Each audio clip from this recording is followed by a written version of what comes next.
Spare a coin for the hungry.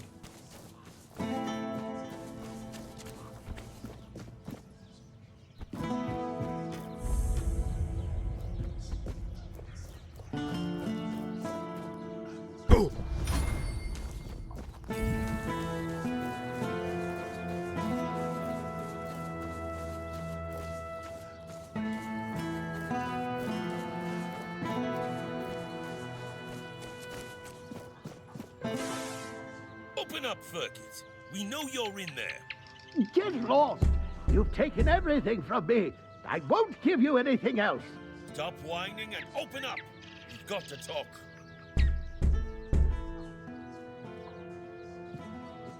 I've had enough of this lunatic.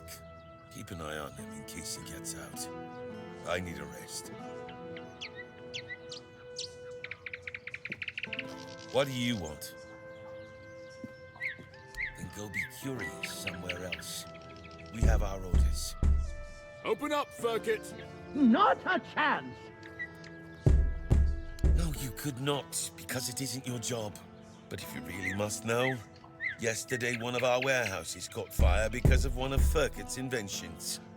Denham ordered us to investigate, but how are we supposed to do that if we can't question the suspect? Come on, Ferkit! I don't have all day! I don't care! Leave me alone! I don't know you either. Why should I trust you with such a delicate task? Forget it. Unless Denham says otherwise, we'll keep at it until he relents. Ferkit! Get lost!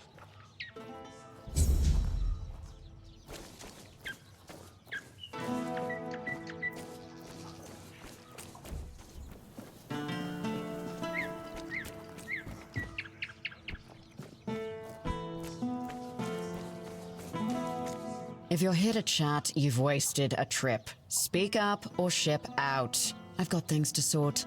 Well, are you standing there for a reason, or is the scenery here all that captivating? Jobs. Check the notice board outside. There's always something that needs doing, and I don't have time to spell it all out. Can you read? Can you lift more than a feather? Then there's work for you. Pleasant is for feasts and fair days, neither of which you'll find here. I'm here to keep us supplied and alive, not to make friends. If you need coddling, you've come to the wrong place.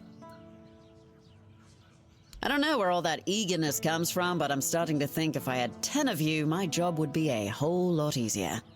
And as it happens, I might have something for you, though it's a little different from what you've been doing so far. It seems that over the past few weeks, some of our supplies have been going missing. Just small amounts, and I'm not gonna lie, I didn't even notice at first. But when I checked the books at the end of the month, the numbers told the truth. Someone's been stealing the Legion supplies, and I won't stand for it. At first, it was mostly just food, so I figured it must be rats and set up some traps. But not only did the traps turn up empty, the next time I checked, a hammer, a saw, and a couple of knives were missing too.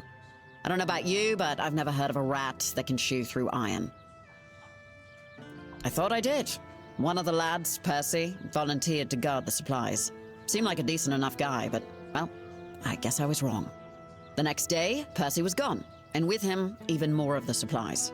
His mates swear he'd never do that. They say that the army was his entire life, but I find it hard to believe.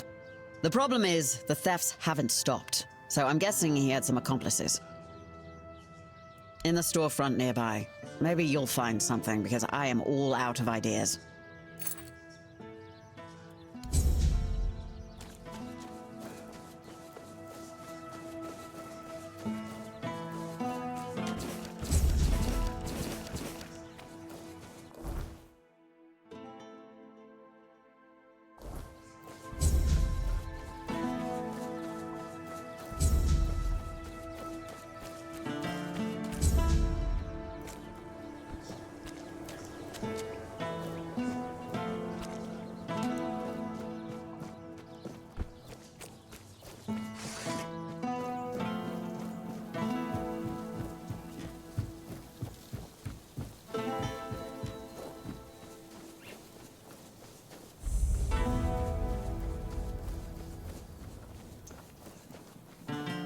Another one?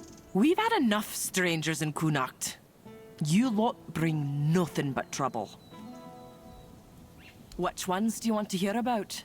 The Camelotians who want to take Armenir and rob us of our land? Or the Red Priests knocking on everyone's door and dragging people out into the streets? We already had enough problems without all those prissy arseholes adding to them. Aye, more of them every day. And no just in the village either. I saw a few of the younger ones wandering around outside, looking for trouble. They say they're looking for people sick with the Red Death, but all they do is drag decent people out of their homes and haul them off to all mother knows where.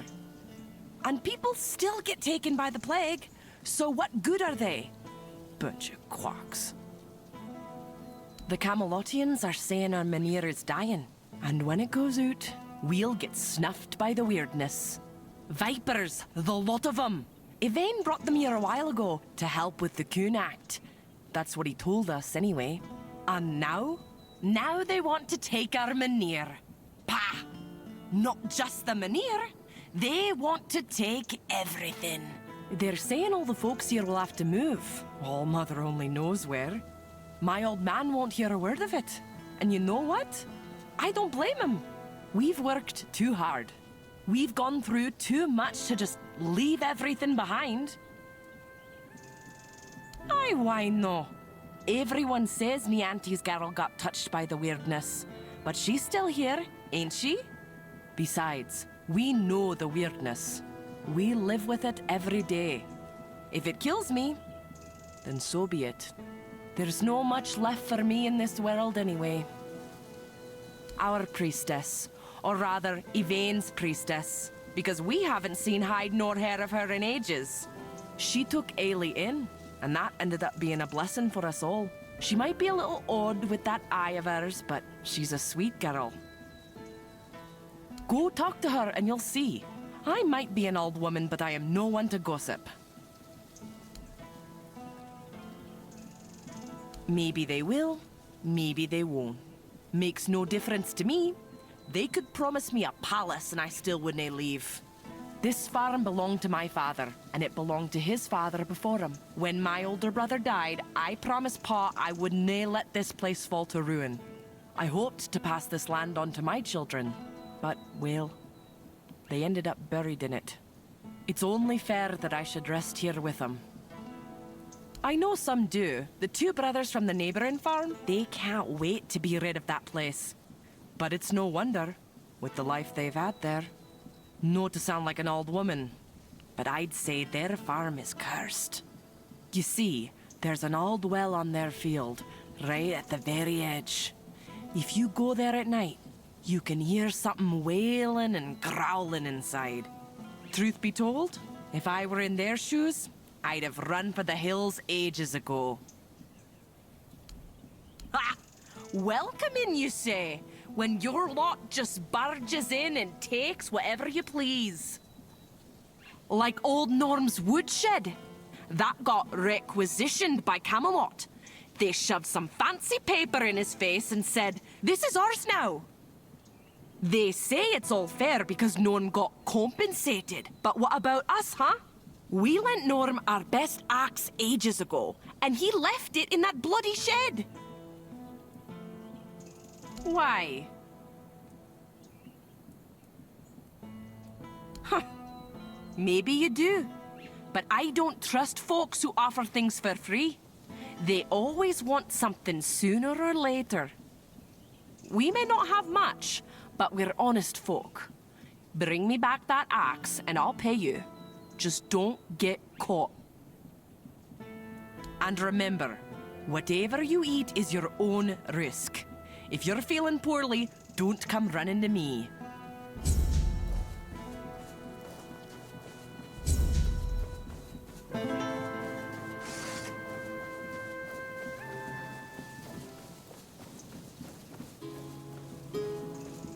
Sometimes it's good to just sit here and think.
keep you. We'll make short work of you.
It's nice to have a break.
away before you regret it.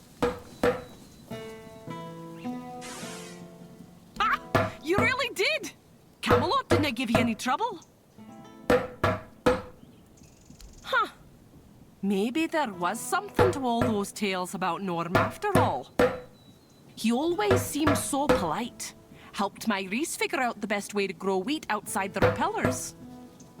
It just goes to show you never really know your neighbors, eh? Well, here's the payment I promised, and some freshly picked veggies too. And remember, whatever you eat is your own risk. If you're feeling poorly, don't come running to me.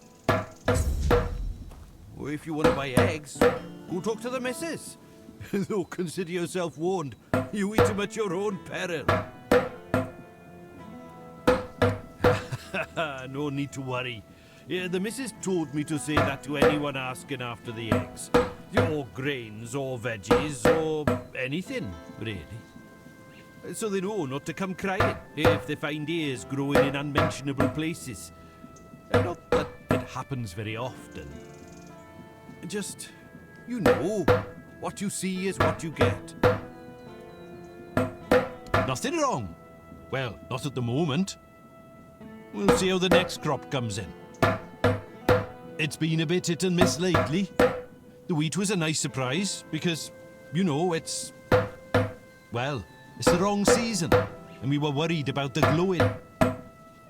But it turned out to be perfectly good wheat. On the other hand, turnips were not so good. We fed them to the pig as we always do, and it turned her inside out. Poor thing, eh? Maybe it's time to move the plots within the range of the Wyrdness repellents again. Aye, that we do. It was getting into the crops one way or the other, so why not use it, you know? You see, with the Wyrdness, sometimes it's good and sometimes it's not. But the good has saved us from starving to death. I ate potatoes that looked like pig hearts and carrots that tasted like what standing in a field in the middle of the night feels like. All perfectly nice food. I say, it's better to have a meal that's a tiny bit different than what you're used to, than not to have one at all. Aye, it may be. But it's not like we got a long stretch to live, the missus and I. We didn't want to just lie down and wait for death. And I bet we ain't the only ones. What else are folks to do in this blasted weather? All ready for winter, but winter won't come. And if winter won't come, neither will spring. The last normal harvest came and went ages ago.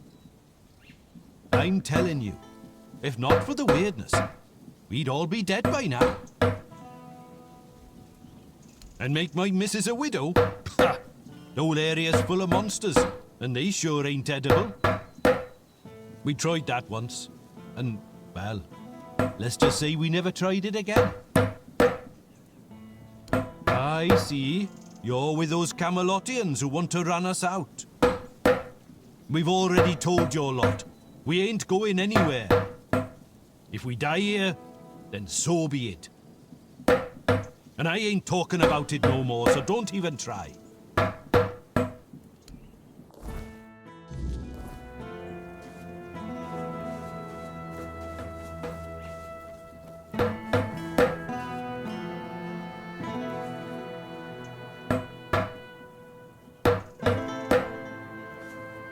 What can I do for you today? Eggs, some veggies. There's no much to spare, but we share what we can.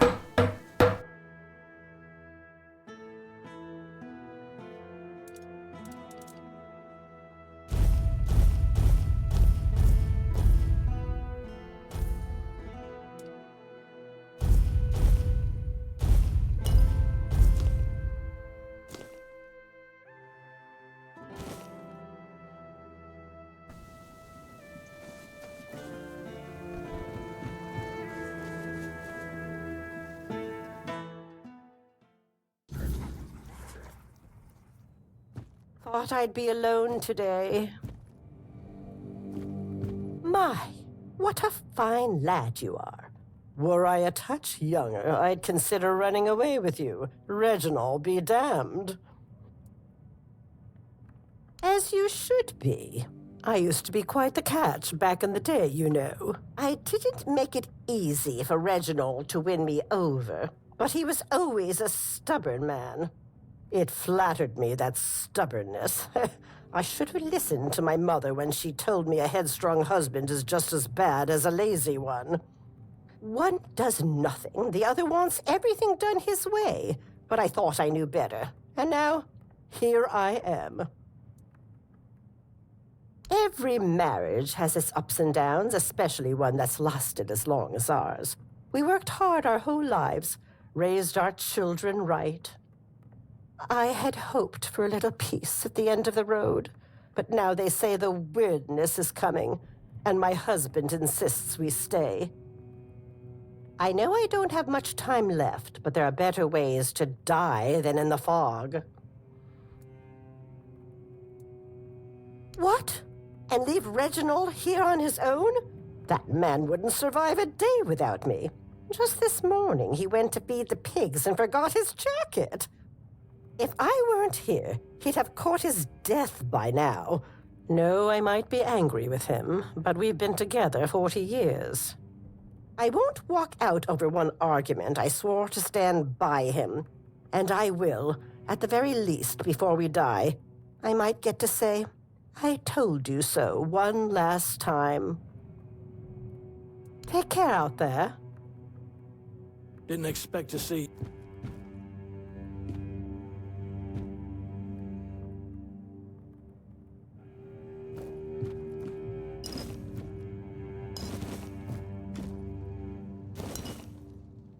Thought I'd be alone today.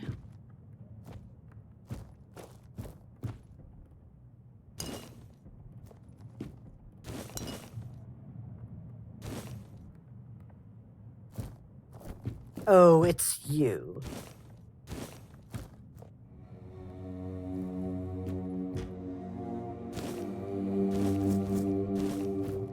You need something?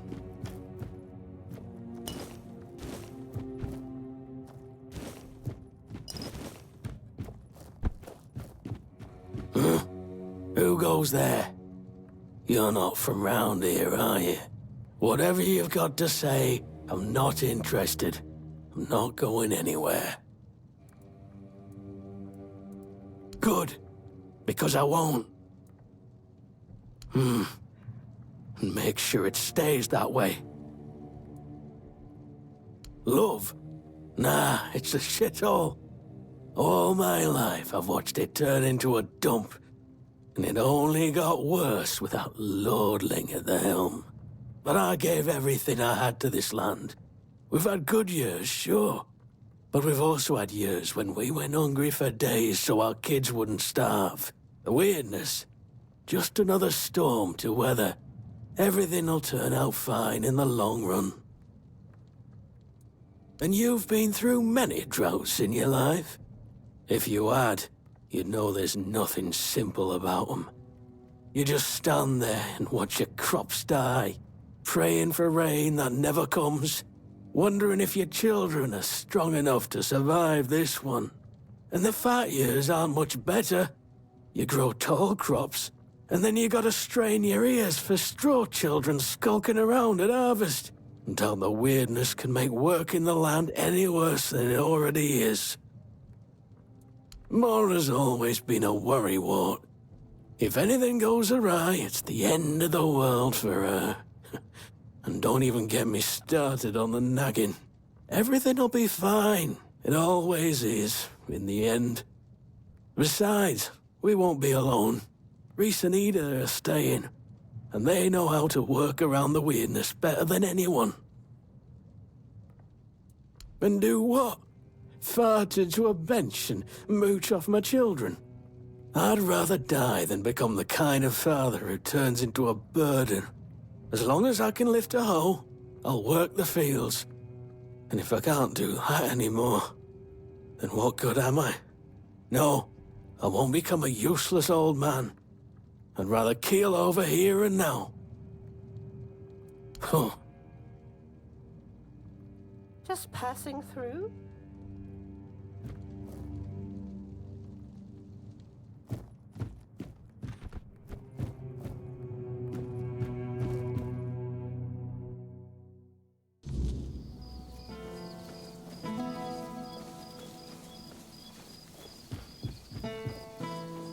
Didn't expect to see you here.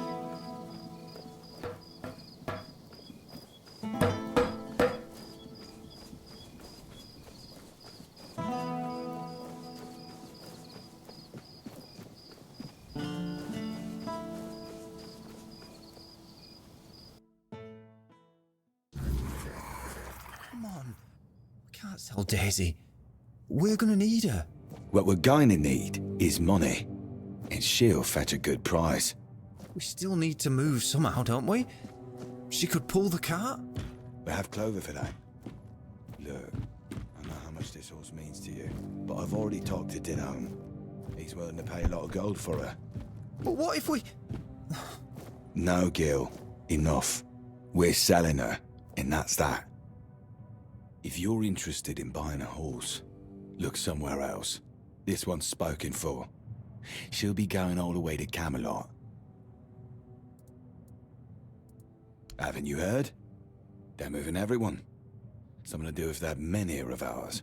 Don't really care either way. As long as they keep their promises and give us a better place to live.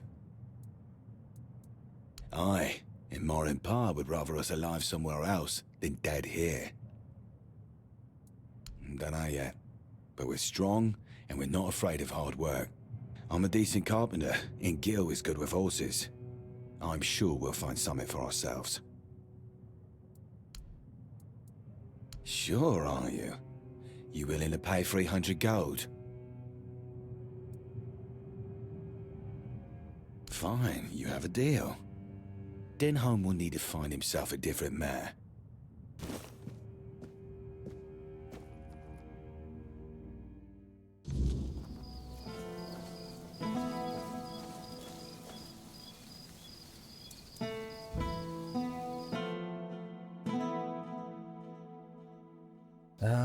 Are you sure that's a good idea? Please, take good care of Daisy. She was orphaned as a foal, so I pretty much raised her myself.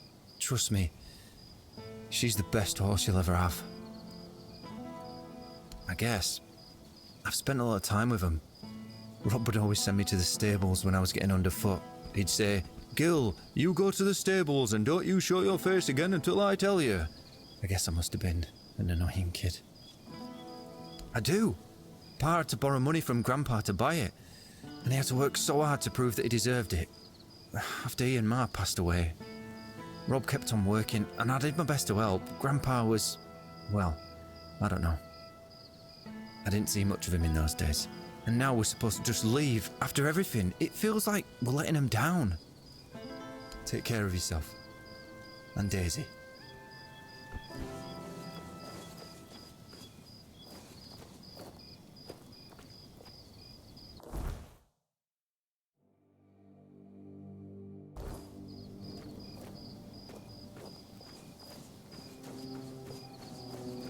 Hope nothing bad happens today.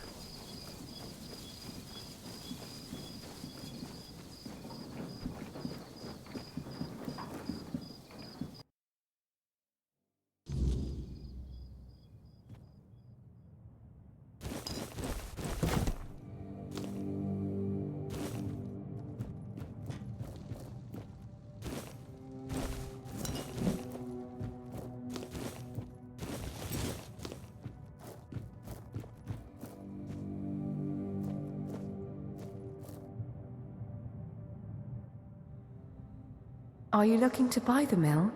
It's seen better days, that's for sure. Even when my good-for-nothing father was alive. It needs work, but everything does if you want it to be worth something, right? Oh, my father owned the mill once. Then after he passed, my brother took it. Then his children, then theirs. As for me, I died as the miller's daughter. for the terrible crime of being the miller's daughter. The truth is, I don't remember my name. It's been so long since anyone living has spoken it. It was stupid. You see, my father was a drunkard who liked to brag, and the more he drank, the more he bragged. The problem was, not a single word he said was ever true. And for some reason, he decided to tell people I could spin gold from straw. That ridiculous rumor made its way to King Sagramore. He locked me in a cell full of straw and told me it had to be spun into gold by morning. Well, what do you think happened? I sat in that cell, choking on the stench of rotting straw, and cried. Then I screamed myself hoarse, begging someone, anyone, to let me out. By morning, my throat was dry as parchment and full of dust. But when the first rays of sunlight streamed through the tiny window, I cried again. I remember shaking all the way to the block, but my last thought was of my father, and oh, it was vicious.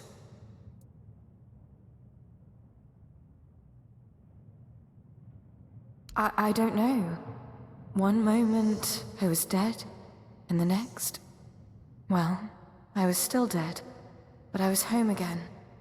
It was like looking through a veil, still in this world, yet no longer part of it. Every beam and plank so familiar, yet not. He hanged himself, right there from that beam. I visited him, in dreams and in the waking world, until he couldn't take it anymore. I overheard someone say it must have been the guilt of my death gnawing at him. Stupid people. He wouldn't have felt a shred of guilt if I hadn't reminded him. First of all, he wasn't a king. He just liked calling himself that. Now that I think about it, surely that wasn't allowed, was it? He was a small, jittery man, yet in that cell, he loomed so large over me. I wonder, did he too lose his head for claiming to be something he was not? I'm not sure. I've seen the sun rise and set so many times. I stopped counting. What would be the point? Time means nothing to me. Through the cracks in the walls, I watched the seasons change. I listened to the millstones turn, until one day, it all stopped. The mill, the seasons, now everything is so still, death-like, almost. It was beautiful, actually. The fields shimmered pale gold in the sun, carrying the scent of warm dust and ripe grain. The whitewashed walls made the town glow. And the men here, I always liked our men here, you know. It looks a bit frightening, but it always felt warm. It used to, at least. Now it feels more like me with each passing day. Help? Why would I need help? I'm fine. Nothing hurts. I can see everything through the windows and the cracks in the walls. I can watch the mice in the corner all day, and no one scolds me for lazing around. I'm content. But it's kind of you to ask. People don't always care about the well-being of strangers, especially ones who are already dead. If you hear someone whispering from the mill, don't be afraid. It's only me.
Aye.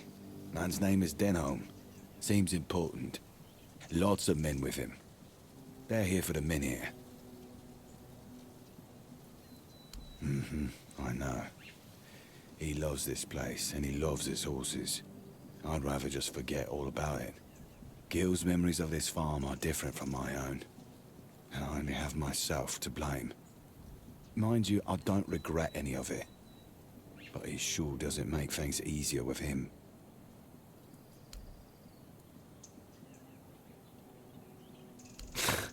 That's one way of putting it.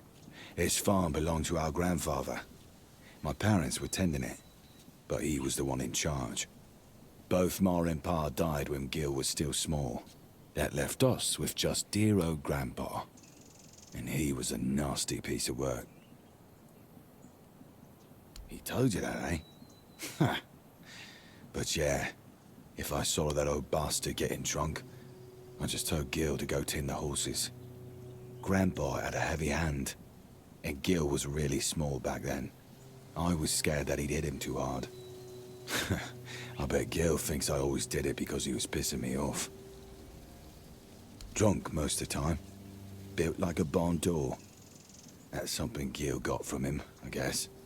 He liked beating me to a pulp and telling me I was worthless. I remember he had this belt with a heavy iron buckle, shaped like a horse's head. He got it for his service as the master of horses at Warrior's Fair. Man, that one hit hard. Shame the old codger took it with him to his grave. I wish I could have kept it. So when I'd see some lowlife beating their kid, I could use it on them just like Grandpa taught me. What? Where the hell did you get that? A weird beast? So what does that mean? Grandpa got drunk, fell into the well, and got turned into a monster? Ha! That would have been rich. But strange. Gil swore that he saw him walking into the woods. Why? Do you think he saw something and was afraid to tell me? Maybe.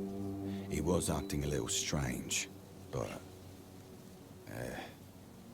I was in bad shape that day, so I didn't care either way. I don't think we've ever talked about it afterwards. No matter. As long as the old fart's dead, I don't care how it happened. Would it? Maybe. I don't know. I don't see the point in dragging up the past. Though, perhaps that's what Gil needs to finally let go of this place. Anyway, thanks for this. And for clearing out the well, I guess. We don't have much, but I hope this will be enough for your trouble.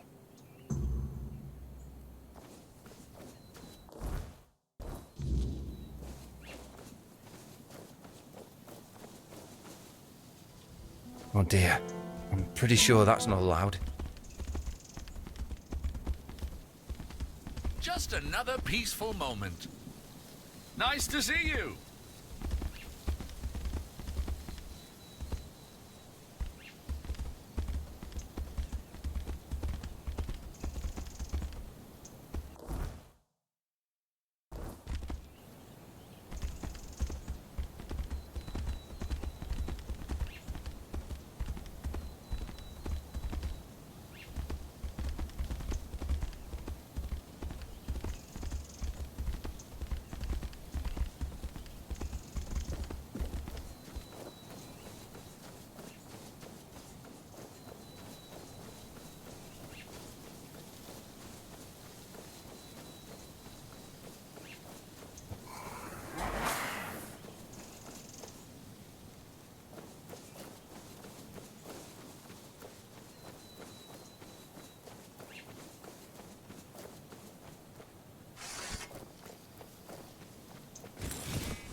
Who's there? Don't come any closer. I'm warning you, my husband is just downstairs. Well, if you're here to rob me, you're going to be disappointed. My husband and I live off the land. You won't find any riches here. That doesn't mean you can waltz uninvited into the first house you see. We live here. Does that satisfy your curiosity?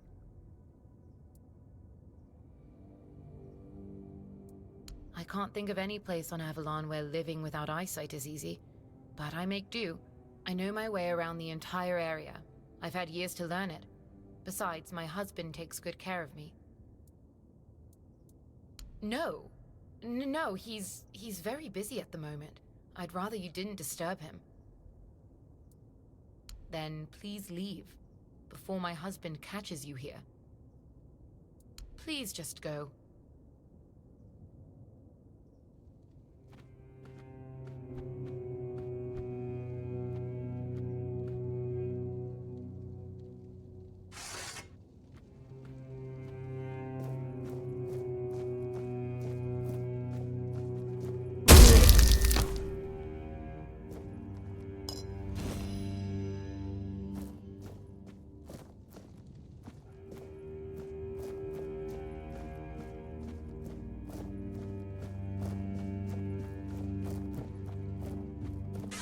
Oh no.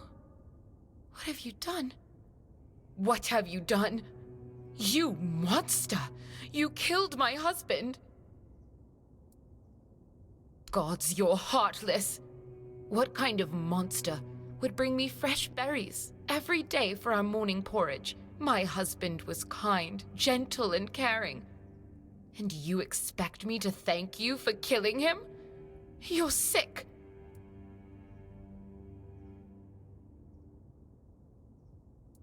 He wasn't impersonating anyone. That was my husband. I'm blind, not stupid. I know who lives in my house. He's not a creature. Don't call him that. He was my beloved. The answer to my prayers. When he showed up, it felt like the gods had finally decided to right the wrong they committed by putting Broden in my path. I finally had a husband who never touched me in a way I didn't want, who never beat me so hard I couldn't get up from the floor.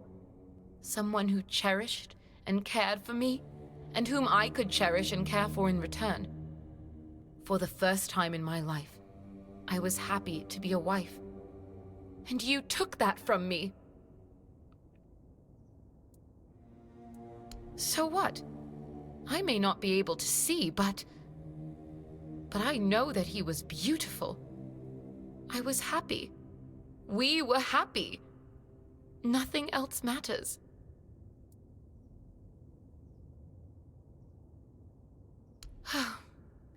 You could give me a hand with the funeral. Just take his remains and place them on the stone altar nearby. I don't know which god was worshipped there, but they sheltered me when I needed it, and then they brought me my greatest happiness. I need to see to the flowers and proper offerings, and I just need to be alone for a while.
Another vessel of flesh wandering these damned lands. I sensed the stench of mortality upon you from miles away. Was it the church? The druids? Or have the old gods marked you as their sacrifice? Don't answer. All paths lead to eternal darkness. The wheel of suffering turns without purpose. You seek the crossroads, like all others before you, as if it would save you from what awaits beyond the veil. I am Baharit, a knight of the abyss. It's where the weak gather, desperately clinging to the illusion of hope, to their prisons of flesh. It does offer temporary shelter, one final respite before the eternal night. Your soul is marked by corruption. I can see the void growing within you. If you seek liberation from the chains of flesh, I can open the gateway. Your life has been nothing but a cosmic joke, but your death could become a sacrament. Just say the word. Yes, the void claims us all eventually. Excellent. Let blood be the key that opens the gate to oblivion.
Then we move forward. A crow in a uniform is still a crow.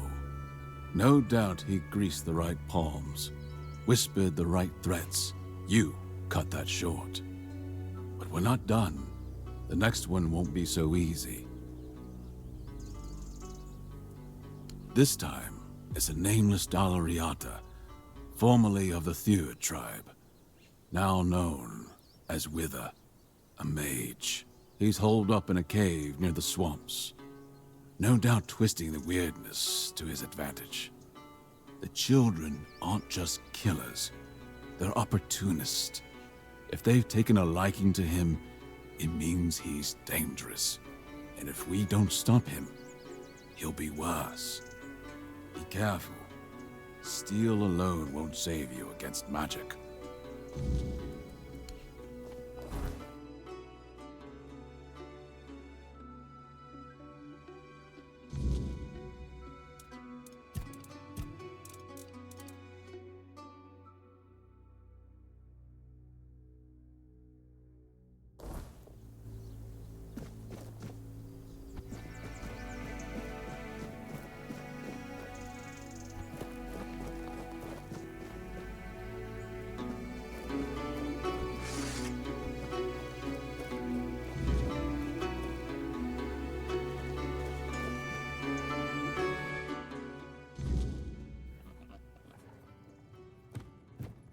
Dear me, another one? We've been getting quite popular, haven't we, Wilkin? Who? Wilkin? Ah, yes. Honestly, I have no idea how he managed to find me. But since the girl never gave me anything for the potion, I accepted him as payment. Oh, does he now? And have you asked him if he wants to come with you? Just because he's currently a pig doesn't mean he can't think for himself.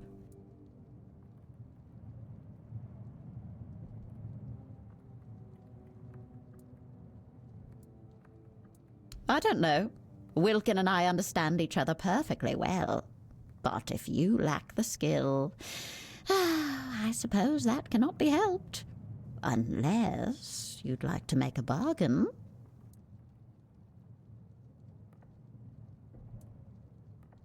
How about something made by your own hand, but something nice? Something that'll make me feel all warm and fuzzy. Oh, I know. I want a meal cooked by your hand. Then you'll be able to talk to Wilkin.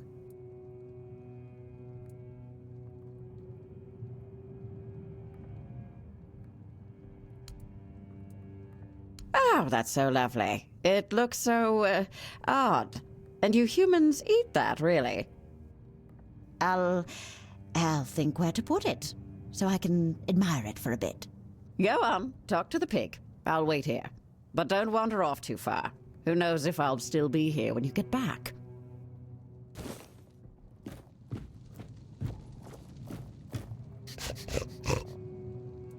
Surprisingly well, you know. I'm warm, I'm well fed, and I get to soak in the mud. I also keep getting the urge to root, but I don't mind. At least it's not boring. Oh, Thistle? Why should I? Oh, she brings me berries and acorns. Oh, she also has a very nice singing voice. Much better than Rigby's. That's for sure. Well, she promised she'll take care of me, and I believe her. Rian did that. I don't care if the results weren't exactly what she intended. She still tried to change me. That's very nice of you, but I'm not sure I want that. This life ain't so bad. It's easy and straightforward. I eat, I sleep, I root, I talk to Thistle. No morning drills, no Denholm yelling in my ear, no angry Canucks people spitting at my feet. It's peaceful. I like it. Pretty sure, yes. Well, I know I won't live as long as I could as a human, but you've seen what's happening on Avalon. I doubt I'd live much longer anyway.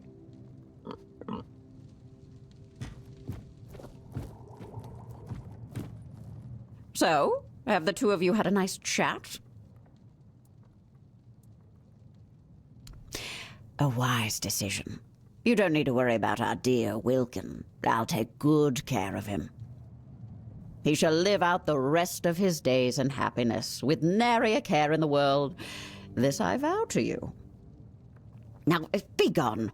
It's been amusing, but I've had quite enough of you.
There's no need for violence.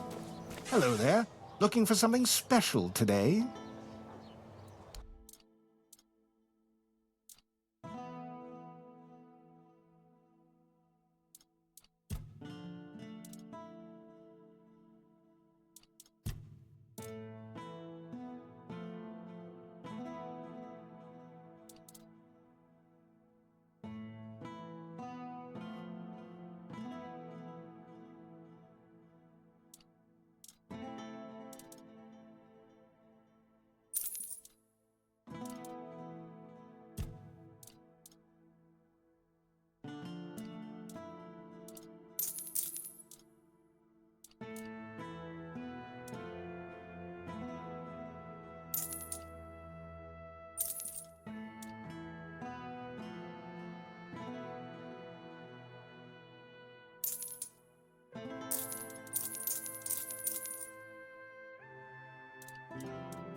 Oh, hello there.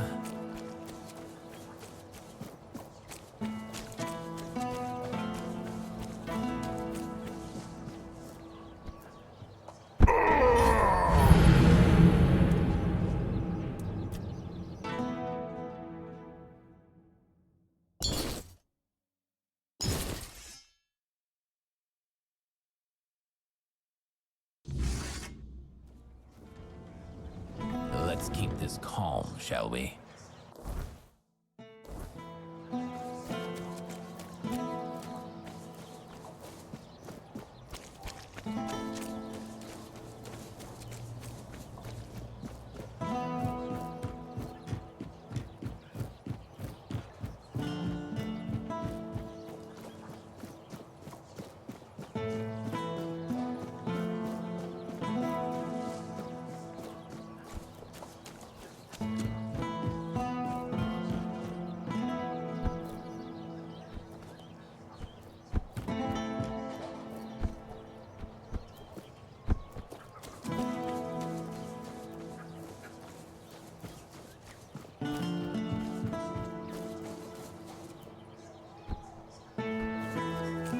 What is it now?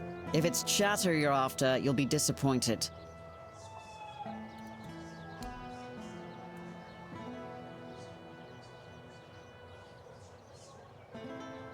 Aye, these are bear claws indeed. You've got a knack for this. Or just plain luck. Either way, these will do nicely. Good, now maybe I can actually secure those tents properly. So the job's done? And here I was, ready to send out a search party. You are full of surprises, which is more than I can say for most of the folks around here.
Yes?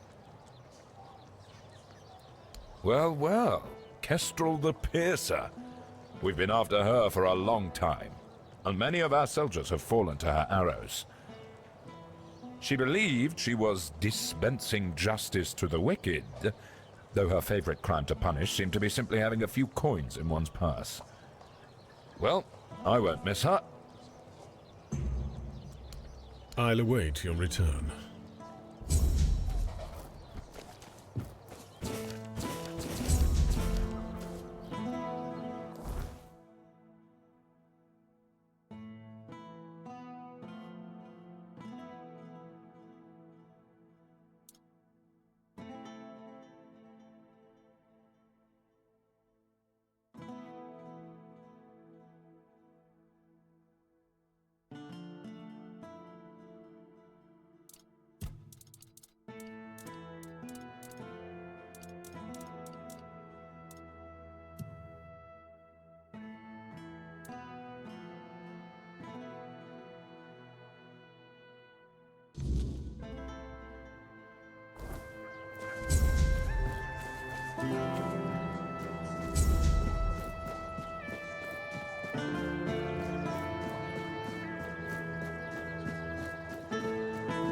Spare a coin for the hungry.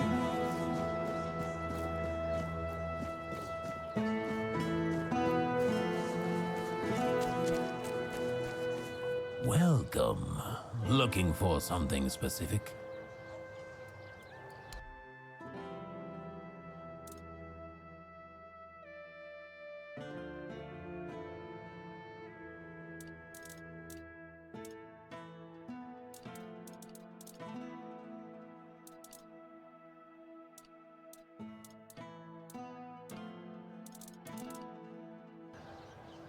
You're back.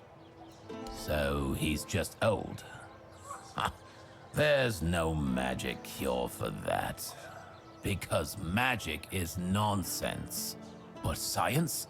Science has solutions. This is a blend of stimulants and enhancers. It'll make him feel like he's 20 again. Side effects? Sure, there might be some. But what doesn't come with risks? If he's desperate enough, he'll take it. If not, let him rot with his natural decline. Here, take this recipe. But prepare it carefully. Precision matters if you don't want it blowing up in your face. Or his.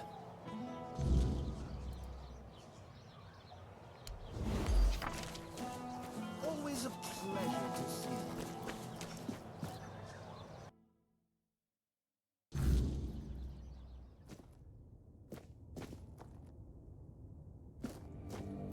I swear if I catch that bastard, I'll shove all 5 volumes right up his arse. What? Aye, something happened. Some blighter broke in and stole every book about the beautiful Liliana. Not a loose page left. That's most of my income gone in the wind. Aye, one of the soldiers. He threw a fit a few days ago, 'cause I wouldn't sell him the latest volume on credit. There's no chance I'd ever allow that. Give it 2 months, I'd be bankrupt. Can't say I wouldn't be grateful. The lad's name is Walter. He's, well, all in all, he's no a bad sort. Just a little hot-headed. So if you do find him, try not to rough him up too much, alright? Well, I've calmed down. Apologies. Welcome to Vrel's bookshop. No reading without buying. And if you're here for porn, then kindly leave before you start. Hello again. If you need anything specific, feel free to ask. Let me guess. Your friend's a Camlotion who's heard the Berserker potion can make a man tear a bear's arms from its sockets, and now he thinks he can be like us. Hate to break it to you, but that's no how it works. Our strength comes from battle, from blood, and that brew is Mither's ain rage running in our veins. Besides, it's a tribe secret. I might have left the Volker, but I'm no about to hand our secrets just to anybody. Camlotions and their love for shortcuts, but fine, have it your way. If your friend thinks swallowing something will help, maybe I can lend a horn. Here, it's harmless. Mostly herbs and a bit of spice. My father used to say true strength lies in the mind. So if your friend is as determined as you say, who knows? This might be enough for them. Good luck convincing them it's the real deal. That's half the battle. Well, I'm glad someone here is interested in my books. See you next time.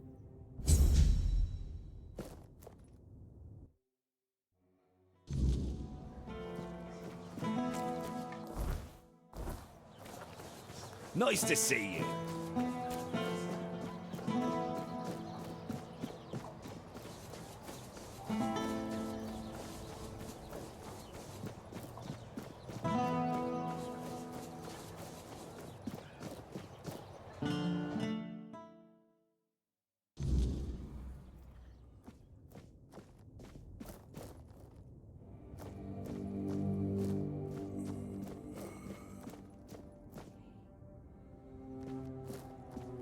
What do you want? Who are you? There. You're going to feel better soon. I'm just trying to help you. There. You're going to feel better. Have you come to offer aid? Or do you stand among the wounded? If so, do not let fear grip your heart. Your time will come. Trust the will of the word, and you shall shine. I am but an empty vessel, yearning to be filled with the sacred joy of the word. Now I am perfectly blank and naked. Alone I lie in this cold place, silently watching, patiently waiting. But soon, all shall be perfectly splendid. I have been marked, a gift given to me so that I may pass it on. Tell me, do you wish to become a hollow shell, an obedient corpse, able to hear the voice of the one who guides us to the final act? I understand. If you choose to walk this path, know that I shall be here, waiting. There. You're going to feel better soon. Do you need something? Are you in pain? I'll do all I can to help, but I need to warn you that our supplies are quite limited.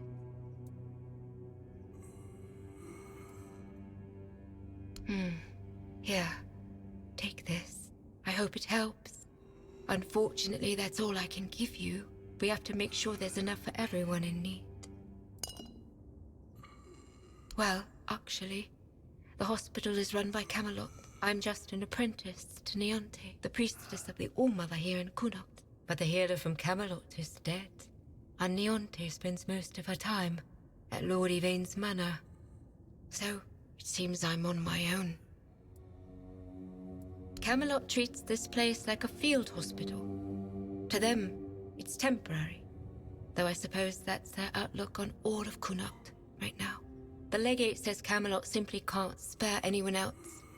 According to him, one priestess and her apprentice should suffice. And yet, his soldiers are the ones who are supposed to get priority. Even if they only have a blister, I'm required to treat them before a local with a broken leg. Oh, she thinks I have everything well in hand. As if she doesn't notice it, all falling apart. I know I should feel flattered by her trust. But honestly, I'm just exhausted. I'm not even a priestess. The only training I've had is what she's given me. Ever since Lady May fell ill and died, Neonte's barely been here. She just sits by her grave. Truth be told, I'm a bit worried about her. Even when she does come by, she seems absent, and I don't even have the time to go check on her. It is. It really is. The hospital's barely holding on. Camelot pays us a pittance for treating their soldiers. And the villagers just pay with what they can. But I can't make medicine with eggs and chickens. And even if I could, I don't have the time. Some days, I dream that someone will swoop in and take it all off my hands. Ideally, it would be Niante, but I'm not sure I can count on her anymore. Still, maybe it's worth a try. There is a patient who won't let me treat him. His name's Wilbur, and he's a difficult case. Most of what ails him is just old age. Some days he's clear-headed, but those are becoming fewer and farther between. Lately, he won't let me touch him. He yells at me, claiming I'm keeping him here by force, away from his family. He's even stopped eating and refuses to take his medicine. Honestly, I'm at my wit's end. I don't know how to help him anymore without scaring him even more. All of Connacht knows that I was marked by the Wyrdness. It's not as bad as people make it out to be, but some are superstitious. They believe I bring bad luck. When Niante took me in, there were a lot of whispers, though it got better once I started working in the hospital.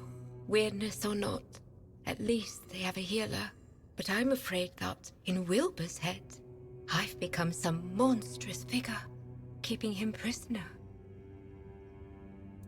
You can try, if you'd like. Maybe he'll trust you more than he trusts me. Just, please, be gentle with him. He's been through enough already. Weakness, from age.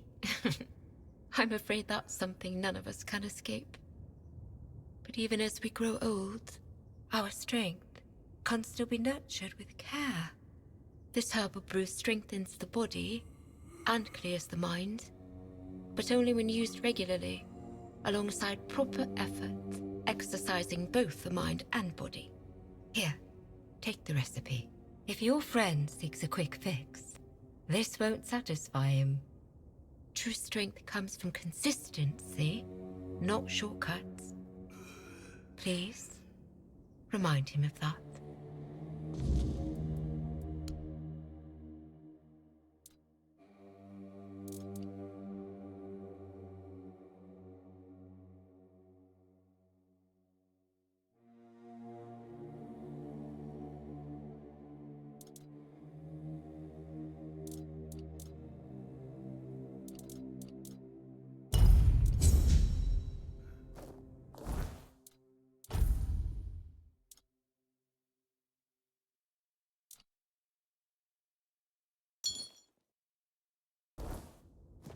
Help us all. Yes?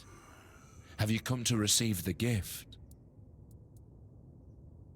A handful of Camelot soldiers, myself among them, were chosen for a special mission under the command of the Red Church. The priests sought an artifact said to be hidden within the toll house at the border.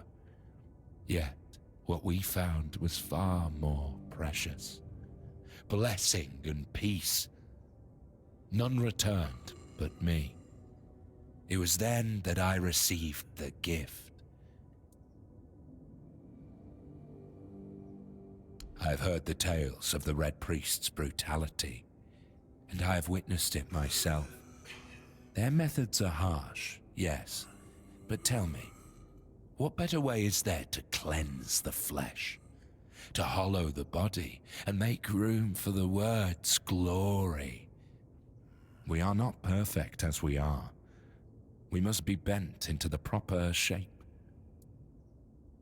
So it is decided.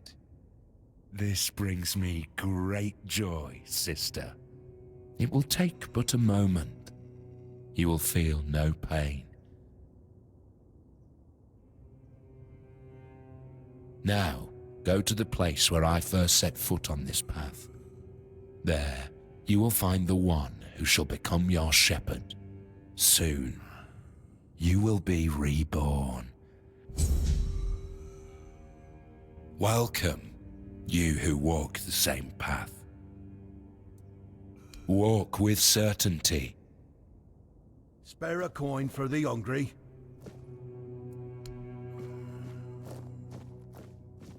You're helping that jailer with the weird face, are you? Might as well throw me in the stocks then. I ain't going down peaceful, that's for sure. I want to go to my family. What am I talking about? Everyone treats me like some old fool who doesn't know what he's talking about. I can see what everyone around me is plotting. I'll remember all of this. You hear me? To me, this is a prison. And the worst kind at that. Even prisoners of war get better treatment. At least they don't have mutants poking at them. That damn weird spawn girl.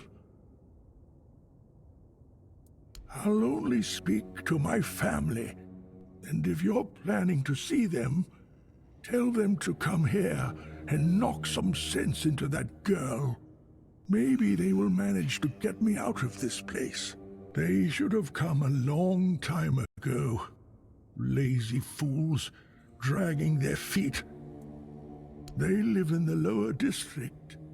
I'll go to them. But that cursed wench won't let me leave. Bollocks. There's been no Red Death since King Arthur's times. I bet she's the one who filled your head with all that nonsense, eh? Don't listen to her. You can tell right away that nothing good comes from her. Good folk don't end up twisted like she is.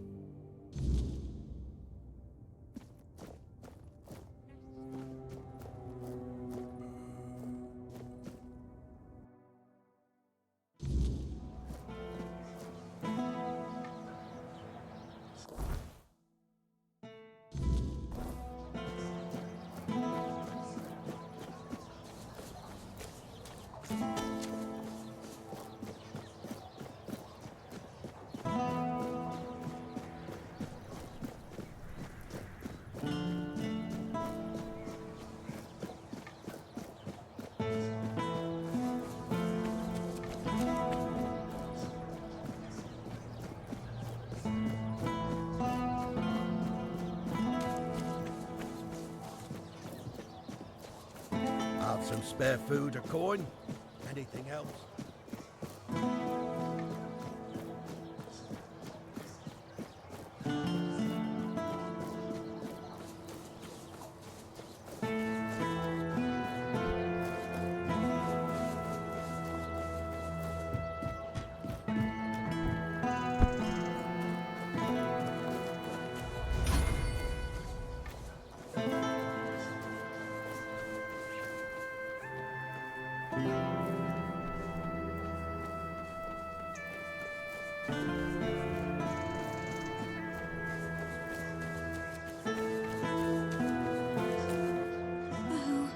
Poor Wilkin. Have you found anything? Please hurry.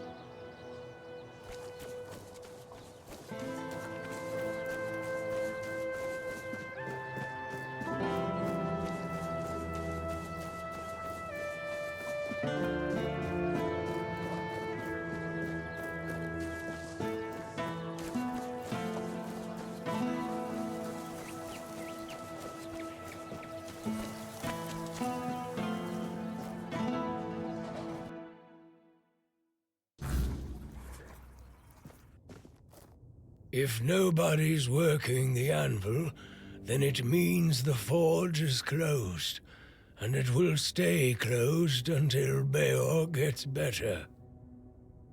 A woman happened. He was chasing after some girl he thought the world of. Almost ended up shuffling right off this mortal coil. One time he went to see her and didn't come back for 2 days. I looked for him all night. It was only in the morning that I found him. He was all the way on the outskirts of Kurnacht, alive, but barely. Afterwards, he seemed to be getting better. Everything went back to normal. For a while, I could see that he was starting to struggle with swinging the hammer, until one day he just passed out completely. Now he just lies there, barely breathing. I have no idea how to help him. Nianti, Maggot, none of them know what's wrong with him either. I told him that it's no use chasing after a girl, that she'll come to him if she wants to. Stupid kid. I feel bad for him. He didn't want to tell me what actually happened. But I know that youngsters in love used to visit this one cave with a spring. It was all hogwash, if you ask me. Maybe they went there and were attacked by weird beasts or something. I don't know. To be fair, I don't give a damn now, and I didn't then either. I only cared that Beor was alive.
Who are you?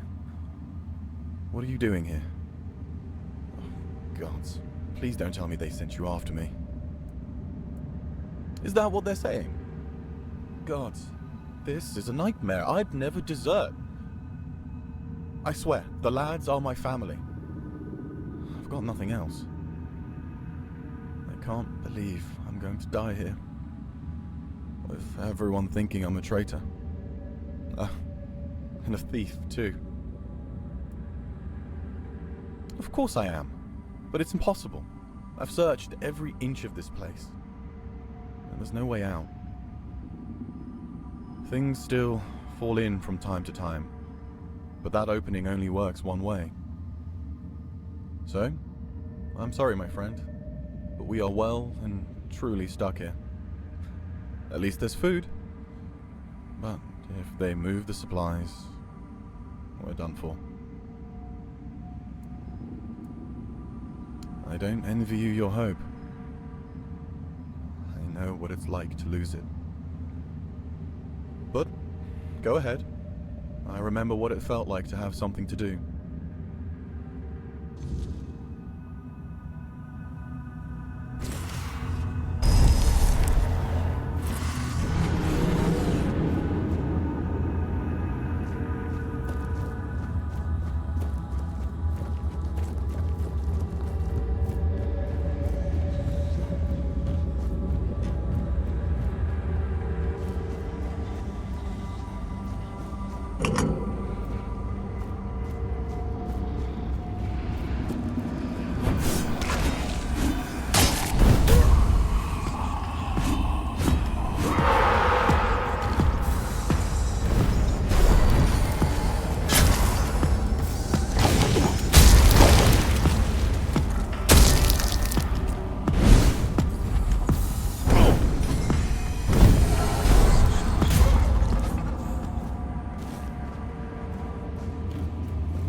Another guess?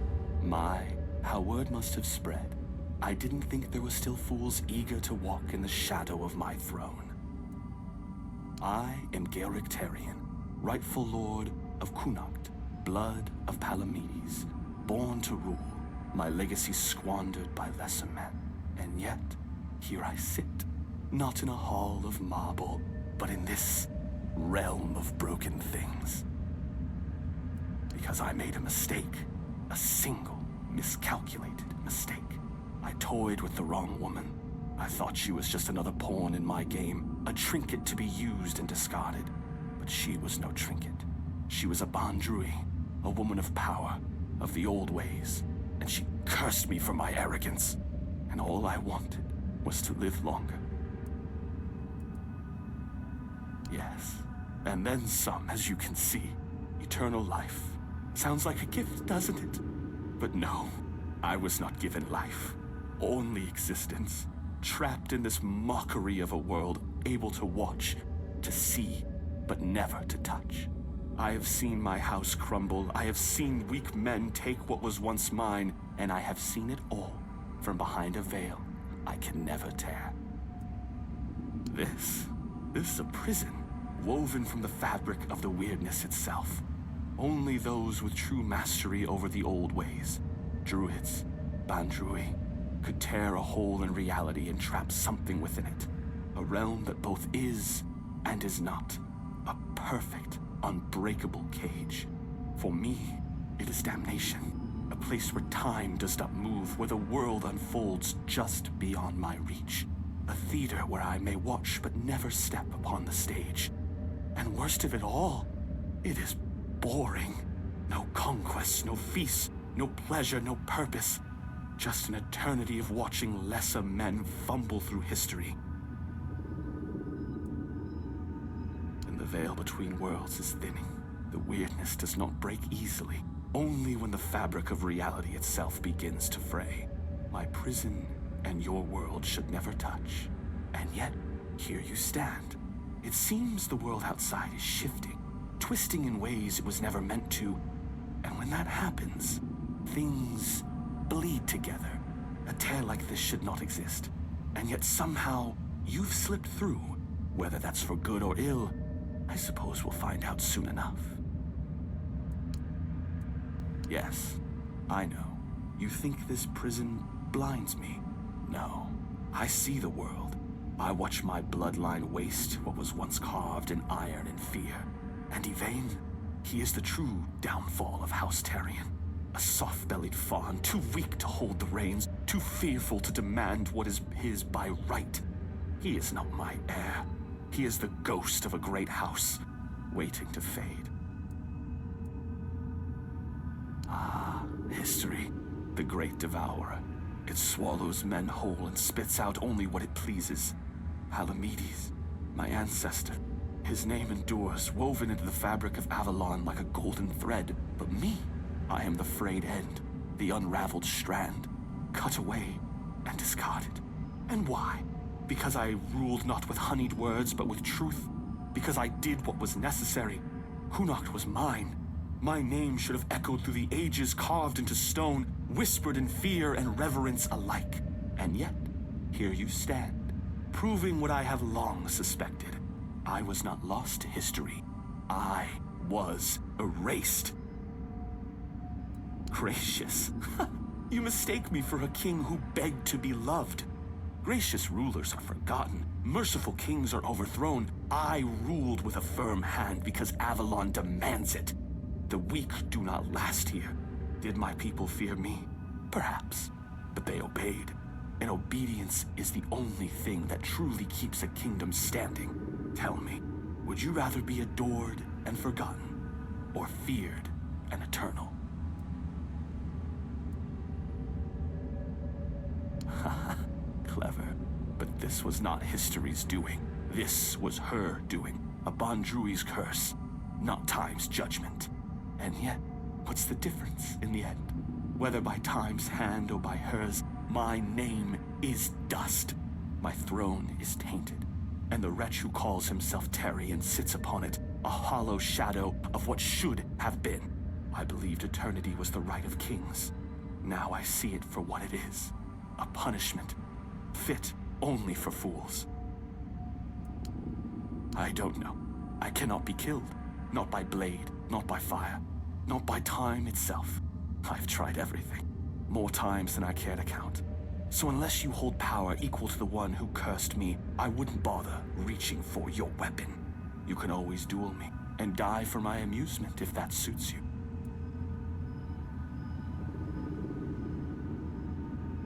Oh, come now. You would leave me to rot in this limbo without one last thrill. I call it the last dance. A simple thing, really. You fight, I fight. And for a fleeting moment, I almost feel alive again. Humor me. Or are you too afraid to waltz with a dead man?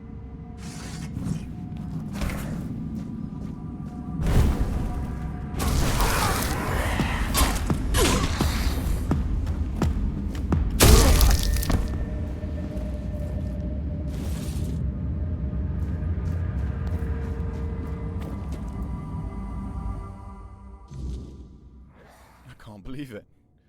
We're actually free. You? How did you manage to get us out of there?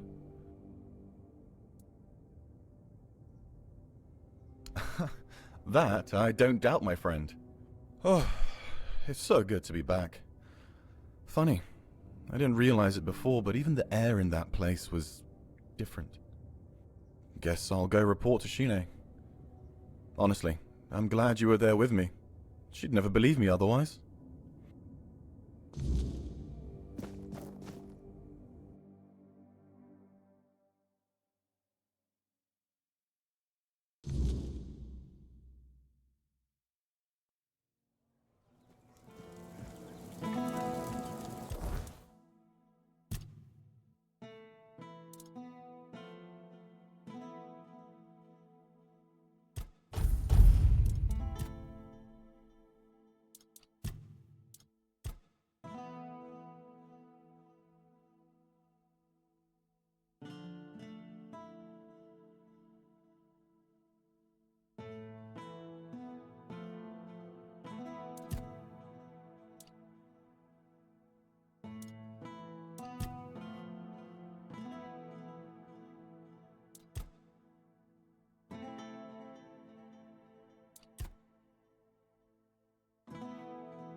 What is it now? If it's chatter you're after, you'll be disappointed. Percy tried to spin me some wild story about falling into another realm. I didn't toss him straight into a cell, only because he swore you could back him up. So, what did you find? You're pulling my leg, aren't you? Tell me this is some elaborate prank you two cooked up. Oh, mother have mercy. Can nothing in this goddamn place just be normal? I may be a bit of a city woman, but you can't tell me that it's normal to have creatures made of bloody straw attacking outside the walls. And now you're saying there are cracks in the world. Does that mean I need to move my supplies? Well, that's some good news at least. Not gonna ask how, in case there's something about you that we'd both be better off with me not knowing. Thanks for your help. Here, something for your trouble. There might be something, but look, it's got to stay between us, right? Well, one of our warehouses burned down recently, completely down to the ground. When I checked what was left, I found a trapdoor. It must have been hidden under the floorboards, because I never saw it before. Problem is, it's sealed shut, and the lock looks ancient. Denholm told me to leave it alone, but it's been bugging me ever since. Yeah, I am. Really bloody curious. Can you blame me? There's not much here in the way of distractions. And who knows, you might find something useful down there. Even if it's just more space I can use for storing supplies. No, because I don't know how. I'm an officer in Camelot's army, not a bloody thief.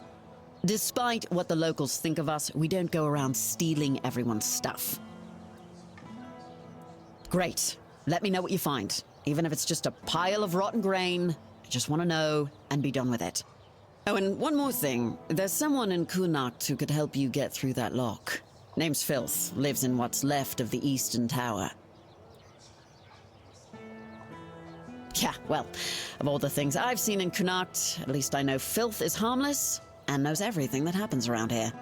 I've never caught Filth doing anything illegal, and as long as it stays that way, we're good.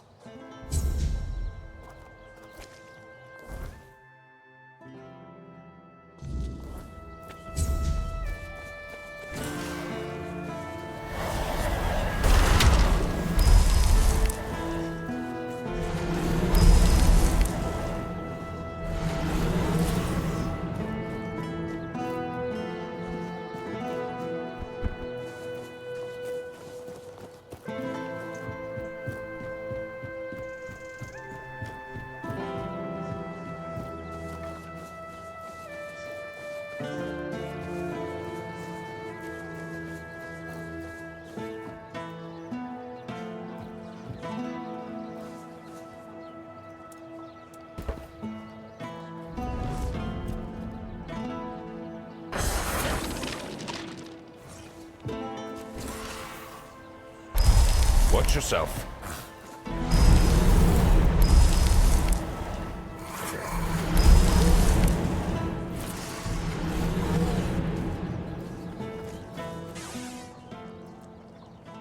Finally, you've been gone long enough. Herbal brew? Exercise? What kind of soldier do you take me for? Fine, fine. If it's the only way to keep these bones moving, I'll try it. But if I end up feeling like a goat chewing grass, you'll hear about it.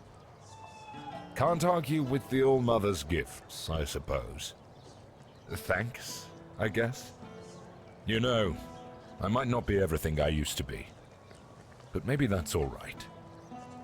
A soldier who can't fight isn't much of a soldier, is he? Still, you've done your part. I'll make it count. Thank you. Truly. Huh. If only my lads were as dutiful and dependable as you are.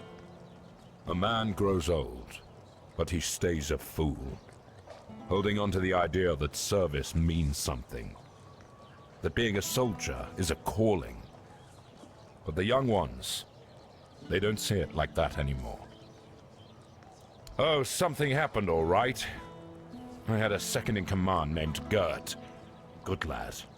Or so I thought. Trusted him like a son. And what does he do? He deserts! Can you believe it? The last person I'd ever suspect of such betrayal. Unless, of course, there's something I don't know. Some of the lads said he'd been acting strange lately. Then again, maybe it was just nerves, afraid of getting caught in the act. Honestly, I don't know what to think anymore.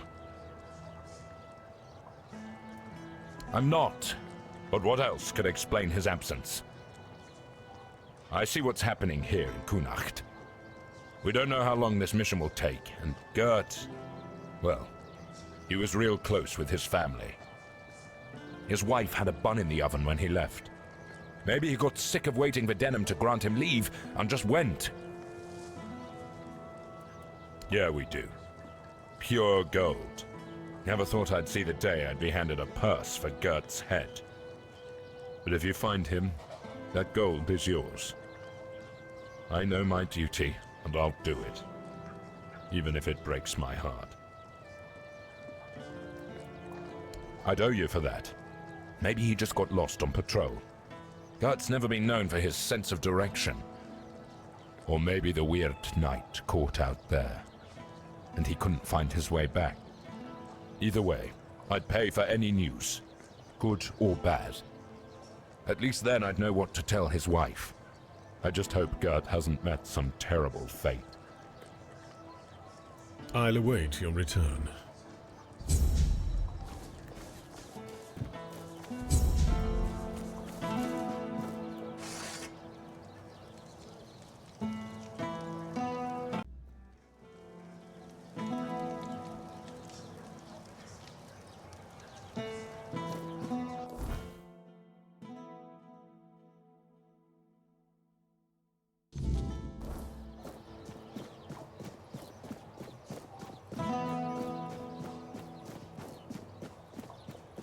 Help a soul out on your journey, will you?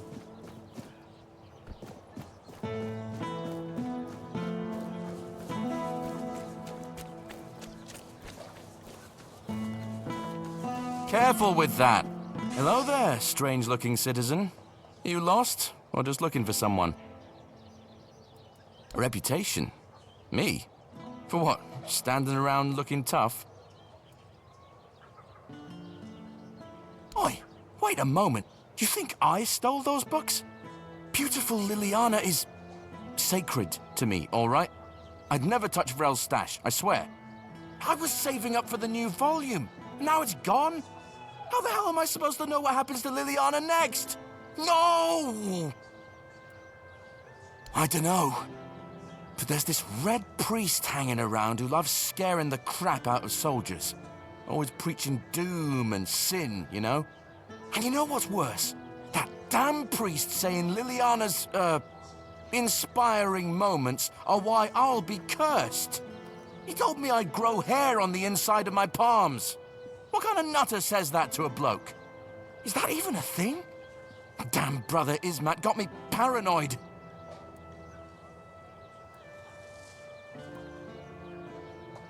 Oh, he's probably at the Red Church headquarters. That's where they're always praying and doing whatever it is that Red Priests do. Just be careful. The man's got a way of making you feel like you're already cursed. Creepy bastard. Take care now.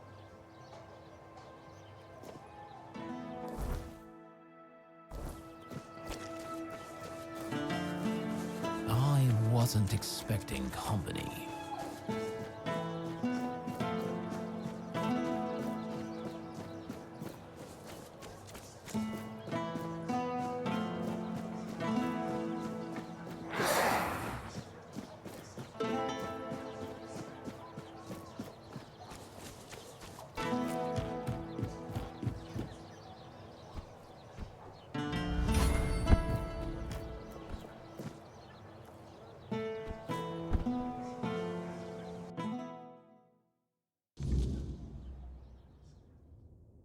The sanctified martyrs. Through blood we strive for purity. We are the sanctified martyrs. Through blood we strive for purity. Through purity. Yes? What reason do you have to interrupt my prayer? What could be more important than this? I know which sinner you speak of. I also know he intended to read those books, tainted with lechery. I could not allow that, because I know all too well what they do to minds prone to living in impurity, as I know what that man intended to do with his sweaty hands panting over the next chapter. He intended to stain his soul with sin. People who are lost for their entire lives don't even realize they're on a path to nowhere, that each new crossroads only leads them more astray. I only want to protect them from this. I want to ensure that their life's path would have fewer moments of doubt over whether to succumb to temptation or resist it. I have no intention of taking responsibility for what lurks in the shadow of their depraved imaginations. The sin comes from within them, not from me. You will not provoke me. Of course, I am a Red Priest, after all. I know much about the struggles of the spirit, about what shatters a person's dignity, about the acts that cloud the mind with a fog. Said the man of little faith, banging his head against the wall, "Please allow me to return to my prayer. We are the sanctified martyrs. Through blood..." Why do you disturb me again? Very bold words. The pain will go, but the grace of Kay that I will receive for my martyrdom will heal me. Could you say the same? I thought so. Allow me to return to my prayers. We are the sanctified martyrs. Why do you disturb me again? The validity of any Red Church procedures is not for you to judge. Let me pray. We are... Why do you disturb me again? And I don't appreciate it when someone interrupts my prayer. Leave. We are the sanctified martyrs. Through blood we strive for purity. Through purity we serve the people. Through service.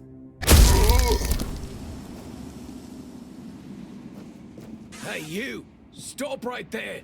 Well, well, well. The scoundrel has been caught, and now you'll have to pay a fine. Either you do that, or our little chat will take a slightly different direction.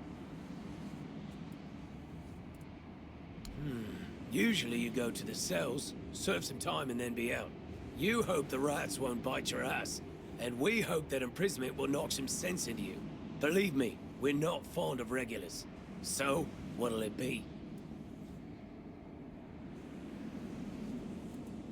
In your face, you smart mouth!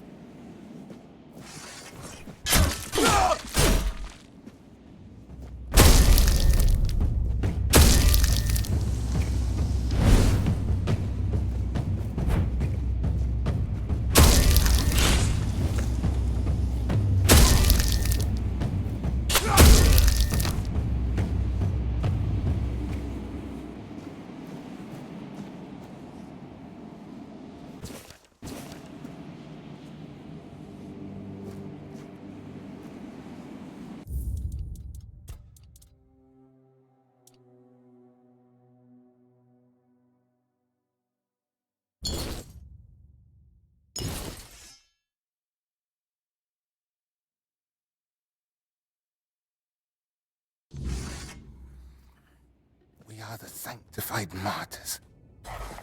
Through blood we strive for purity. We are the sanctified martyrs. We are the sanctified martyrs. We are the sanctified martyrs. Through blood we strive for... We are the sanctified martyrs. We are the sanctified martyrs. Yes? What reason do you have to interrupt my prayer? What could be more important than this? I know which sinner you, because about... I see. You won't let this go. Yes, I stole those books that are thick with words yet imparting no virtue, filled with vulgar, scandalous illustrations. What did I plan? To burn them, of course. That is what Miss Liliana deserves. That is the fate that befalls a rakish infidel. Yes, you heard correctly. Do you think I don't know what's in those books? I won't deny it. I took a peek inside. I needed to understand the sheer scale of depravity we are dealing with.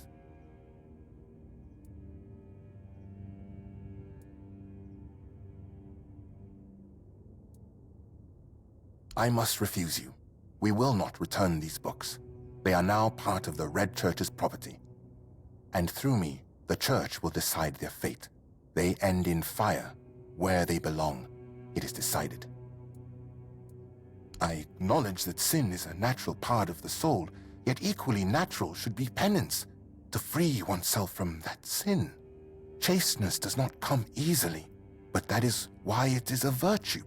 Granting oneself relief through such primitive and vulgar acts, engaging with something as vile as these books. Have you read A Sermon on the Paths of Discipline by Brother Flamen? He makes a proper statement about those types of deviations. Hands that stray toward idle pleasures build no temple. So, what has someone like you gleaned from them? I am most curious. Especially since it's written that a hand that lingers on selfish desire serves no purpose higher than itself. Know this, the seed is sacred, meant not for waste, but for the cultivation of life and the service of greater purpose. Of course it serves a purpose, a vain and impure one. Such self-gratification weakens the spirit and body. It compels the heart to submit to every fleeting whim. Meanwhile, to be men means resisting those whims, holding back the hand from striking, restraining the hand from depravity. How can a man be ready to protect his loved ones if he's so willing to blind himself through sin? Just to remind you, a blind man cannot fulfill his service either to his kin or Kay, which makes him barren and forever lost.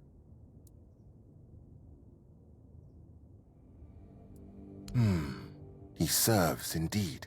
It is, of course, a different kind of service than mine, but if you put it that way, it is true that this man, for reasons known to him, started his duty and continues it. I must admit that I hold deep respect for those dedicated to their service. Maybe the soul of that one is not as corrupted as I thought, even if he is so eager to look into those tomes.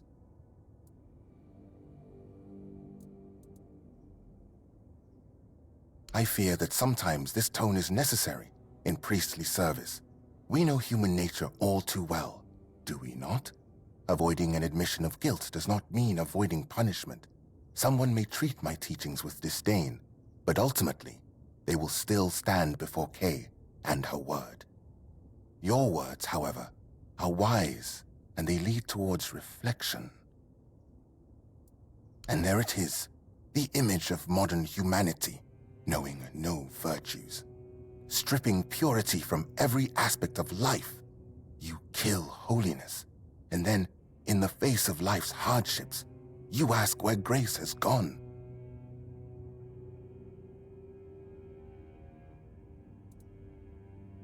What? How can you even speak like that? How can you place the prophet's name in the same sentence with someone doing such hideous things? I'll pretend I didn't hear that. This is not about control, my child, but about opening the eyes of those who cannot see. Would it not be better if each of us were ready to receive the prophet's word? A body that succumbs to temptation is a weak body. That is precisely why we must maintain purity, to be ready at any moment to receive the grace of the Prophet. As Brother Flamen says, treat your body like a sacred place, not a disgusting brothel, as the pursuits of bodily pleasures is like blindness.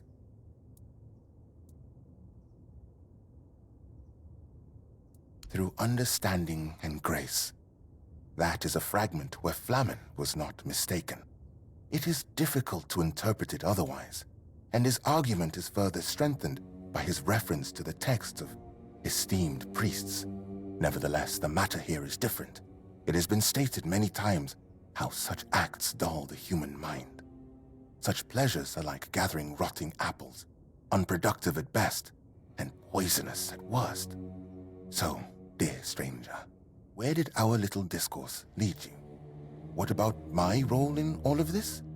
Where would people be without priests, striving to protect them from sin and impurity?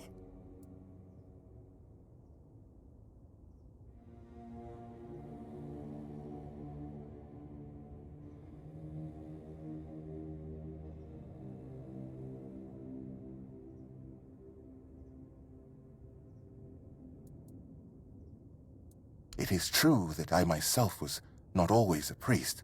I did not always live guided by purity. Did that make me someone who hurt others or a bad person? I believe it did not. That's a thought worth remembering.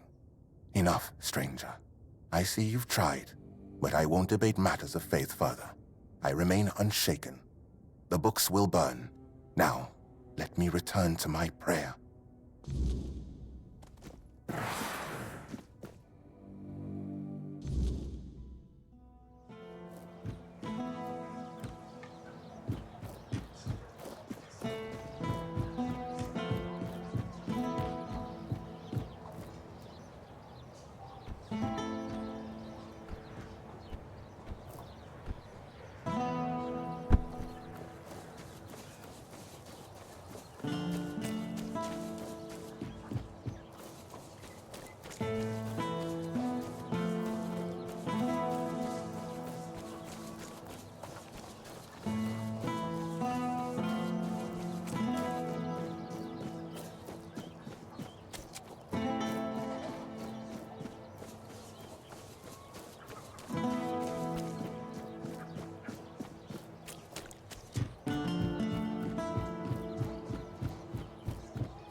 Have some spare food.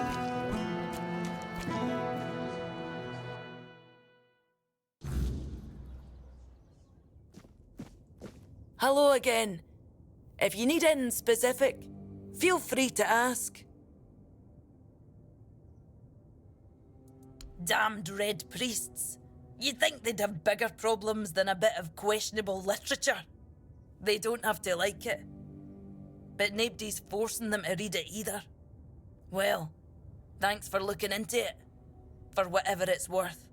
One more thing. I can see you're alright, and I hope I can trust you. We need to talk. I need to ask you for something. It's serious. It might even be a matter of life and death. There's a stone tablet in Lord Devane's manor, a Delrida relic, and I need you to get it for me.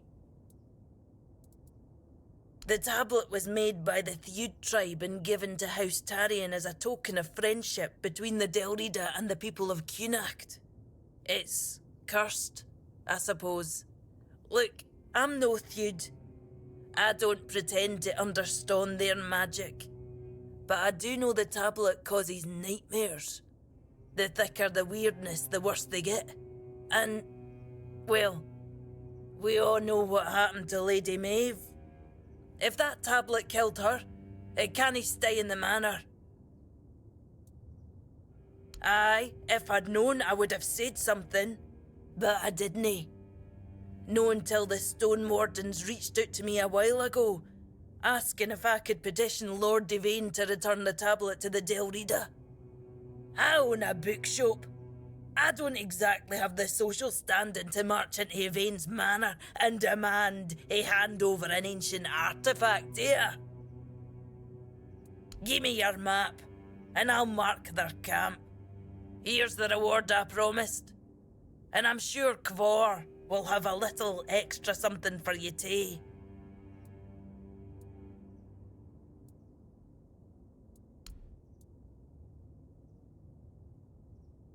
You know, I was just going to ask you to talk to Anselm for me. But if breaking in is what you prefer, I'll only stop you. Just try not to get caught, alright? That would be embarrassing for both of us.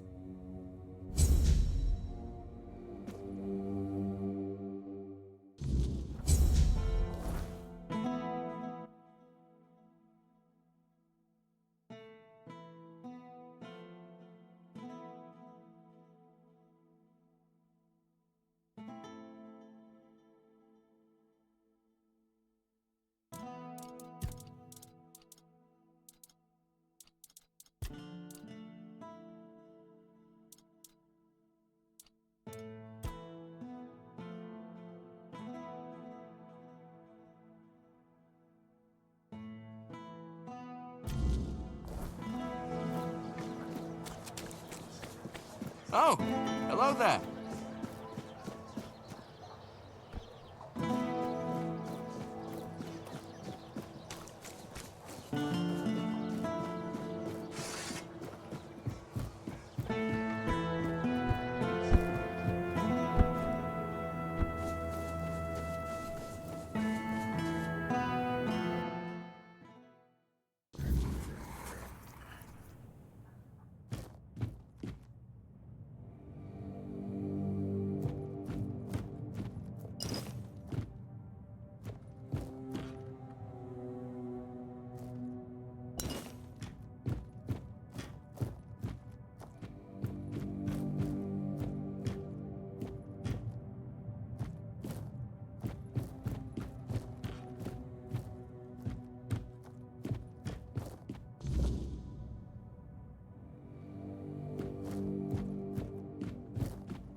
No need for that, is there?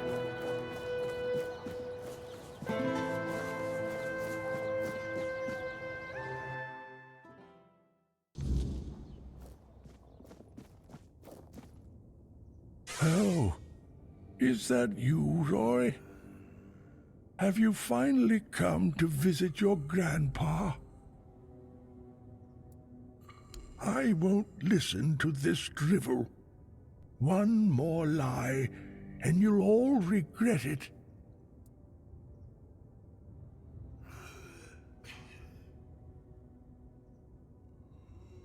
Anyone could write such nonsense. That's it. I've had enough of your scheming. Goodbye.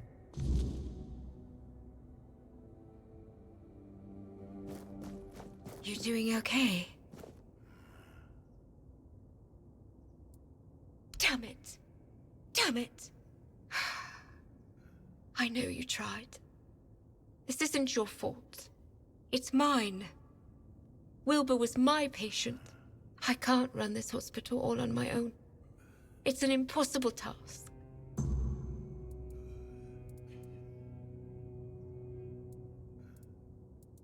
Someone with money, preferably. I won't lie. I've thought about it already. More than once. Someone who can supply us with ingredients. Maybe an alchemist to make the medicines. At one point, I even considered asking the Red Priests for help. But Neonte would have my head. Then I thought about Orwin and the Merchants' Union. But I can't abandon the patients just to have a long discussion about the business prospects of a failing hospital. You'd do that? For me? Why? I just told you the hospital has no money. I can't pay you for your efforts.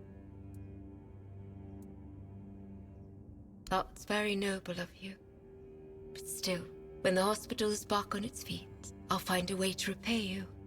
Thank you. Even if it doesn't work out. Your offer means the world to me. I've been alone with this for so long. It's good to finally have some hope.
This is unexpected.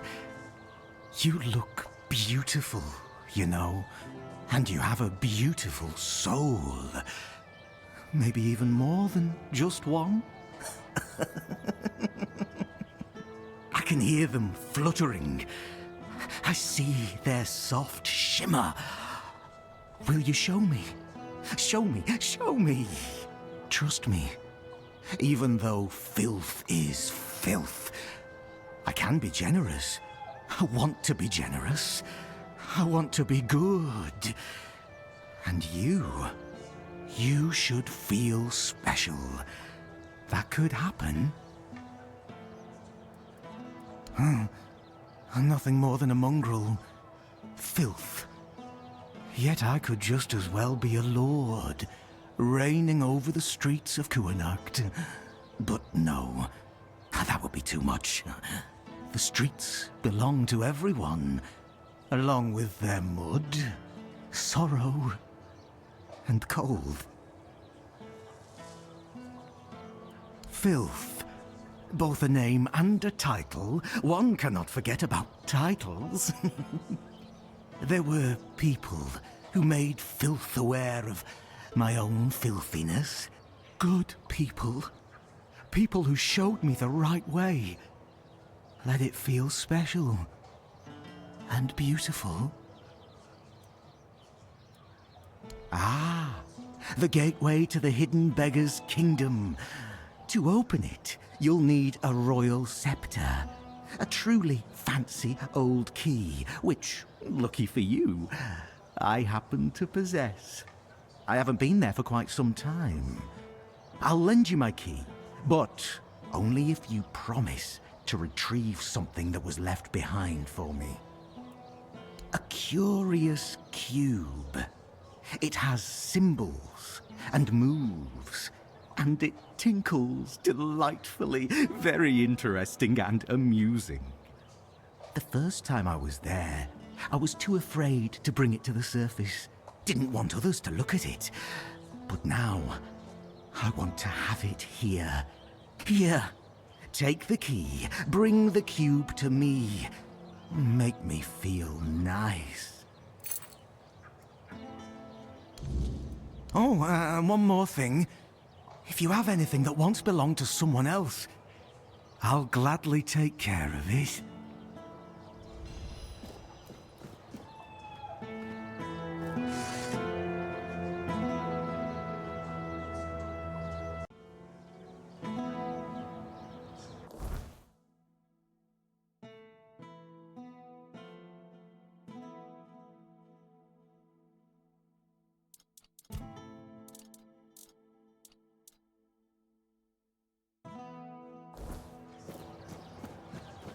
There's no need for violence.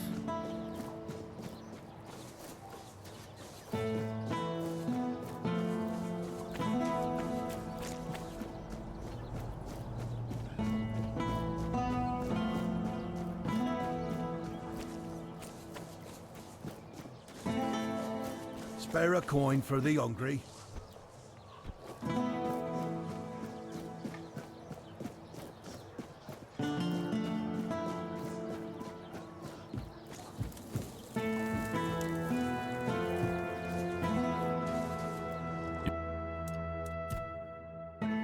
You trying to start something?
sneaks up on me. I will leave you!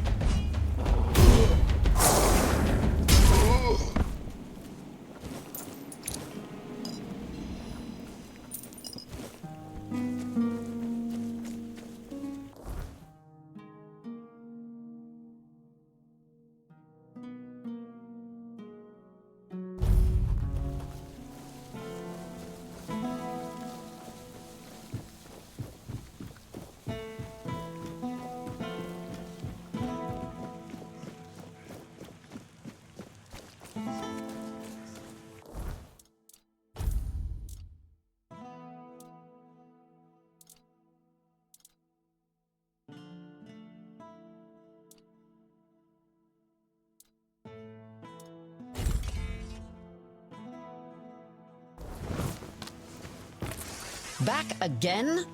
Well, time is short and so is my patience.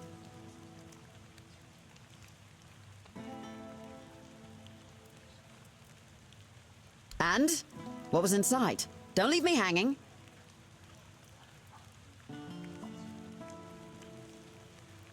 You mean the old street level? Bloody hell, I didn't think this place had anything like that. I figured it was just a complete shithole. But this, oh, this is fascinating. Damn, now I wish I'd gone with you. Did you find anything else down there? Ah, damn. Definitely not thrilled about that. Best you bring them to Denholm. He'll take care of it. Here's your reward, and thank you for doing this for me. You're good people. I hope you know that.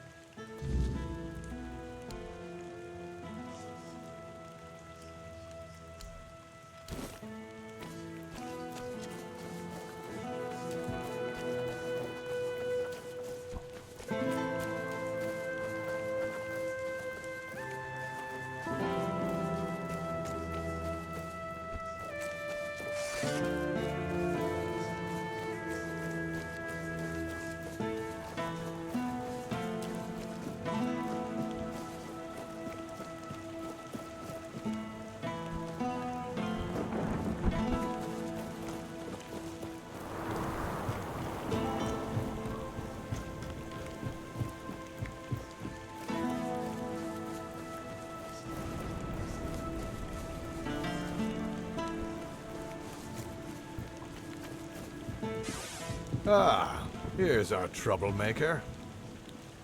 You've really caused a stir around here with that spectacle in front of the Menhir. I had everything in order. The cart was ready, and people were all set to move to Camelot. But now, you appear out of nowhere, and suddenly a dying pile of stones lights up like a bonfire. That's bad. That's very bad. Firstly, because now I have to write yet another report to Camelot that we're going to be late, and that they need to send us even more supplies. Secondly, you've somehow reignited the Menhir, and this has reignited people's hopes that they can stay. And that's dangerous. And before you ask why it's dangerous, take a look around town. The recent Red Death outbreak took its toll. And I'm pretty sure things are just going to get worse and worse. But you should be thankful to them. Their hopes are the only reason we haven't locked you up for sabotaging our initiative. That's the assumption I decided to go with. And that's why we're talking. Perhaps there's still a chance to sort out this mess. You can go tell Murig that your presence doesn't change anything about our deal, and that you are unwilling to help with his endeavors, whatever they may be. And if he doesn't listen, play along. Come back to me when you learn what he has planned.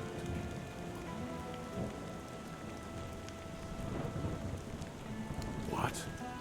Where did you even get these? So you're telling me that beneath Kunacht, there's even more Kunacht, full of forbidden knowledge? Oh, mother help me. How did you even stumble on a place like that? Sounds more like a curse to me. Still, thank you for bringing this to my attention. But in future, Steer clear of things like this. I'd hate to see you hanged for having an abundance of curiosity. Yes, on my orders. Burkett needs to give me an explanation for a very unfortunate accident in which innocent soldiers were hurt. One of our warehouses burned down. The one where we kept all of Burkett's inventions. My men suspect sabotage, which isn't exactly unheard of around here. I do have my doubts, though. They say Burkett is a madman, and madmen tend to be poor planners. Trust me, I know all about it. He's a local inventor, and as far as I know, doesn't have the best reputation in Qnoct. At the moment, at least. There was a time when he was quite useful. He invented various machines for more efficient farming and other practical applications. Now, he's apparently fixated on the Wyrdness, and he doesn't want to talk about anything else. People are afraid of him. Since you're already here, I might have a task for you. Burkett refuses to talk to my men, and the locals don't trust him. There's a slim chance that anyone would be willing to mediate the matter. But you, he doesn't know you. Perhaps he'll be more open with a stranger and confess the truth. So, are you interested?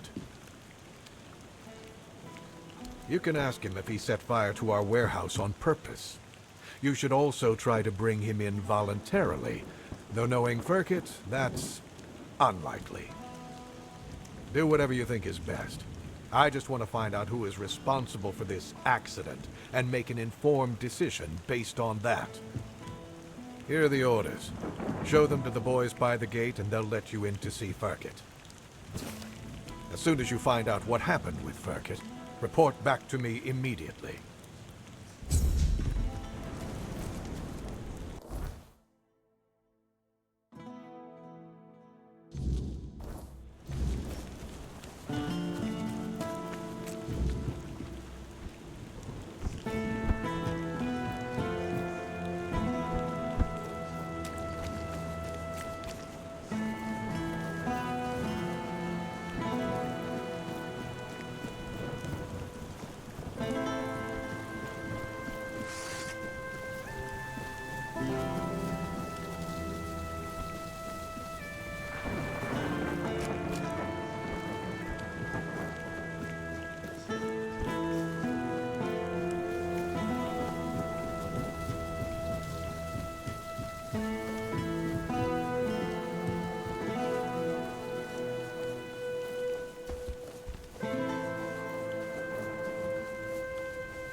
Men. You're nothing but a peasant! Back to your hovel, coward!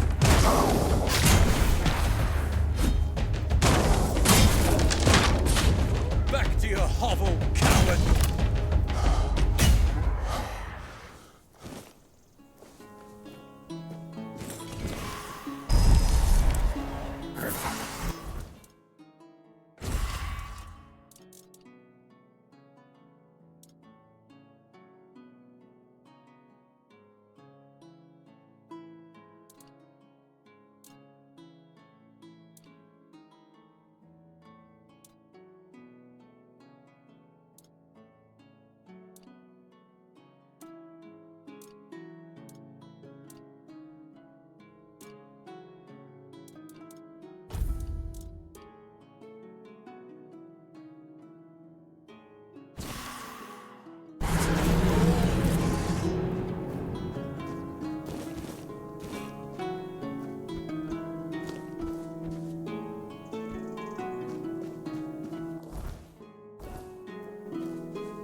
my beloved.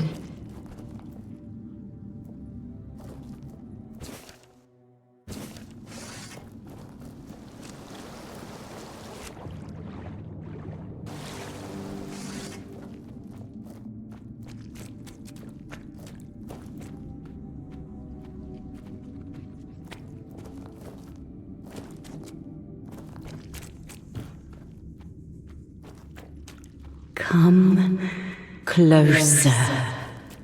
Hug me. I want to feel the warmth. Don't worry. Now we can forget all about it. Because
Your wealth is ours.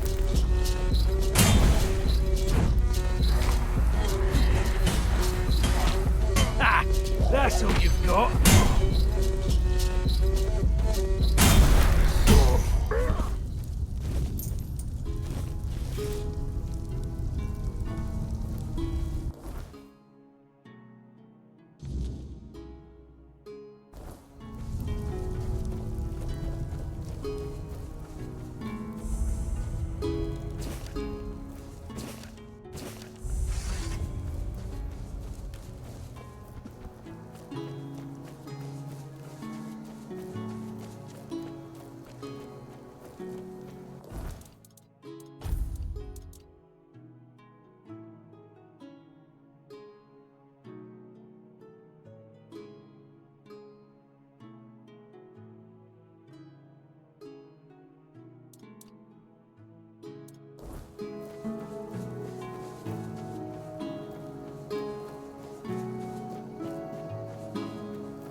That much is clear. But tell me, before you lift your blade, before you cast your spell, have you ever wondered why? A crow? Is that all I am to you? No name, no past, just another tally on your list? Tell me, what do you really know about the children of Morrigan? Beyond the stories your leader feeds you? Or does it not matter, as long as you have a target? I know of him, more than he would ever admit. You think you're hunting the children of Morrigan, that he's guiding you toward justice? No, Vidar is more entangled with the children than you can possibly imagine. Tell me, have you ever wondered how he knows so much? Have you ever wondered why there's always another name, another place, another crow for you to cut down? Do you really believe he's only ever been the hunter? I don't need to lie. The truth is far more entertaining. Vidar tells you what you need to hear. He points you at targets, feeds you his war. But has he ever told you what started it? Or is it that story he keeps just out of reach? Maybe he fed you lies, just like the ones he hates so much. Maybe when this is over, you should ask him, if you live long enough to care.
My voice. Find my voice.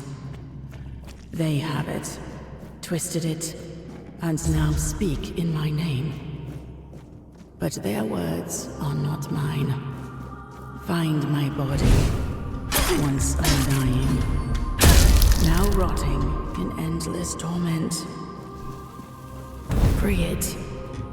End this agony.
What happened? My oath. My purpose. It's gone. A knight of the Round Table. I proudly bore the name Percival in honor of my predecessors who served King Arthur. Like the first Percival, I set out in search of the Holy Grail. My path led me here, to the very temple where my father once wanted to send me for priestly studies. I never felt a calling then. But this time, I heard something calling me. I thought it was the Grail, but it was her, whose sword-wielding hand I was to become. False goddess. An abomination, pretending to be the All-Mother, corrupting priestesses' minds. A Four-Dweller. One of those four-armed creatures King Arthur fought when he first arrived on Avalon. The kind I'd only read about in old texts. I did. I challenged her to a fight for claiming to be a goddess. For poisoning the minds of the innocent. She said she would prove that she was the only goddess here. She forced her way into my mind and made me vow that if I lost, I would become her paladin and serve my only true All-Mother forever. I was vanquished. I knelt powerless before the false All-Mother as she pierced me with a blade. I was to carry it within me always as a sign of whose power I am now under.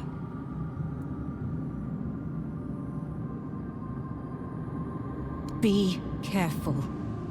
If you face her, fight fiercer and strike harder than I did. Above all, don't let her into your mind, or she will turn your own body against you. I spent countless years trapped in the prison of my own body. Bound to her service, where I found the truth.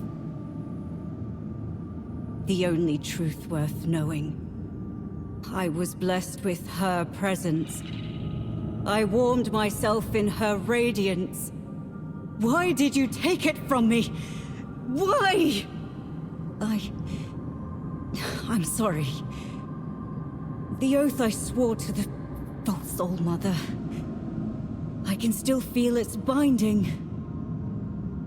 Even my death did not entirely free me from it. You could ask the All-Mother to forgive me. Beg her to grant me the honor of being in her presence once more. No. Kill her. Kill the false goddess. Please. I trust in you. Do not let the false All-Mother infect your mind.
What's that noise?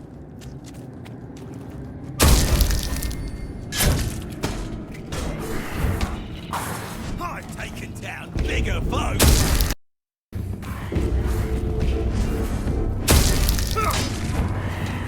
Take that!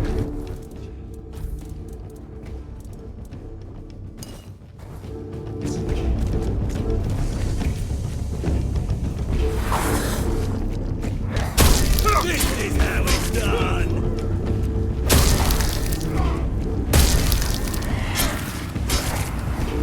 Did that hurt?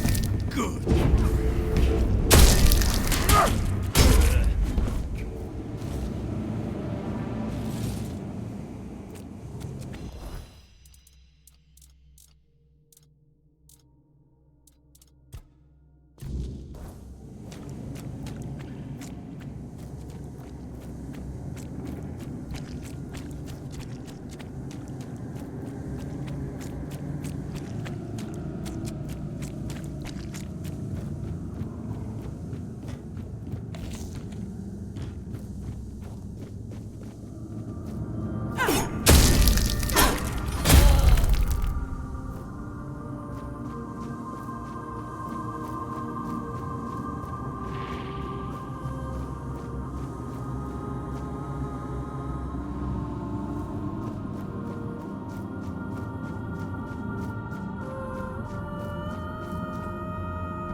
Help a soul out on your journey, will you?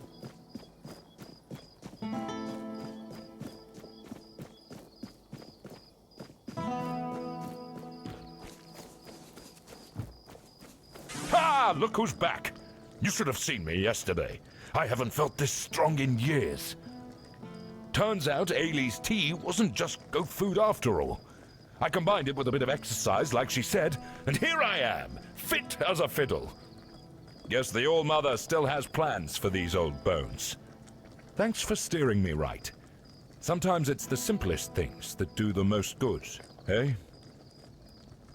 Yes? I see you managed to defeat Sanguinor the Crimson. Good job. Some say he was a knight who fell in battle and was brought back to life through dark magic, that he rose from the grave as an undead monstrosity with an insatiable bloodlust. Others say he was just a terrible jerk. Either way, he's gone now. Here's your reward. You managed to defeat Cindermar the Firebringer. Congratulations. Long ago, when Cindermar wasn't Cindermar and wasn't bringing anything, he was just a common townsman, deeply devoted to the All-Mother. At least, that's what everyone thought. Secretly, he was studying forbidden fire-summoning magic. Eventually, he stopped hiding it. You can imagine the havoc. Personally, I'd take 100 Furkets over one Cindermar any day. It's a good thing you managed to stop him. I'll await your return.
You're here. Speak your piece or let me work.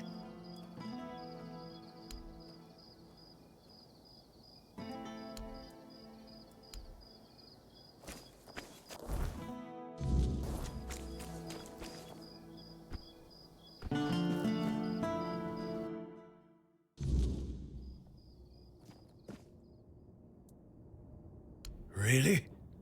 Well, if this can put Beor back on his feet...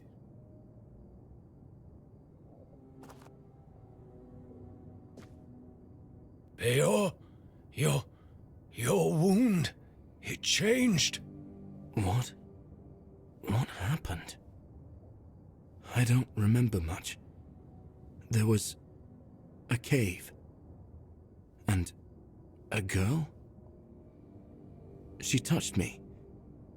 I came back and dreamt. Then there's only darkness. That's right. And what did I always tell you about chasing after women, huh?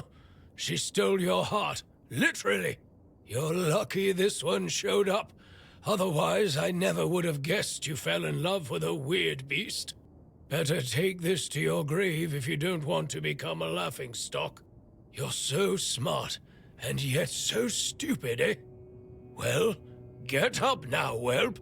enough lazing about. You can take it easy today, but tomorrow you're back in the forge first thing in the morning. You've got a lot to catch up on. I'm sorry. And you, thank you. I'd thank the All-Mother for sending you at the last minute, but I don't want to owe her a thing. So, I'm thanking you. Finally, we can get back to work. I missed it.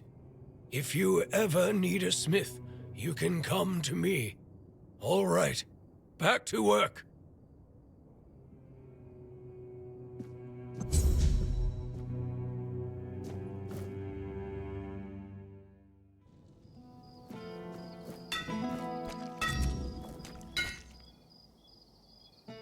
Oh, hello.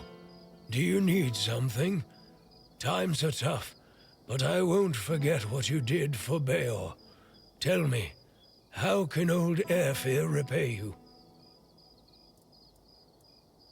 It all began innocently enough. Our milksop of a lord, Yvain, decided that we didn't have the right tools to unearth the riches of our land. So he sent messengers to Camelot asking for their men and equipment. It was supposed to make us richer. And it worked. For a while. They came here and resumed mining. Brought gold with them too. So for a while there, we were even happy to see new faces. Then news from Camelot arrived. The Red Death is in Kuanacht.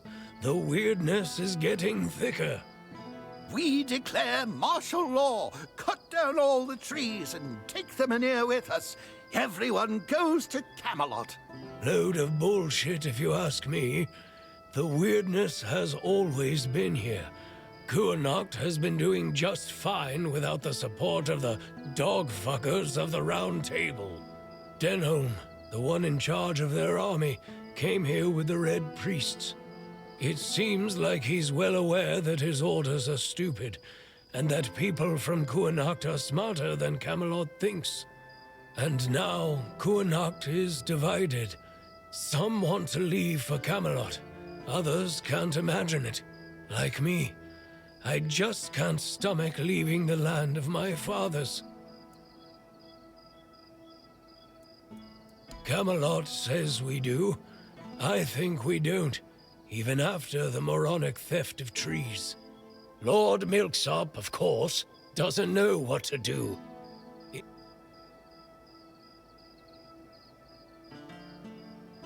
If he leaves for Camelot, he'll become just another arse-kissing sponger princeling no one gives a toss about. And the court is already full of those. Here, at least, he's somebody. Or he can become somebody if he makes the right choices. The man here is dying. That's true. More and more weirdness creeps into our homes at night. Soon, the flame will no longer be enough. I don't know what would need to happen for everyone to stay in Kuanacht. The truth is, we can only survive if we keep together, either here or there. His family has a grand past. I have the utmost respect for their legacy. The Tarians made Kuanacht strong.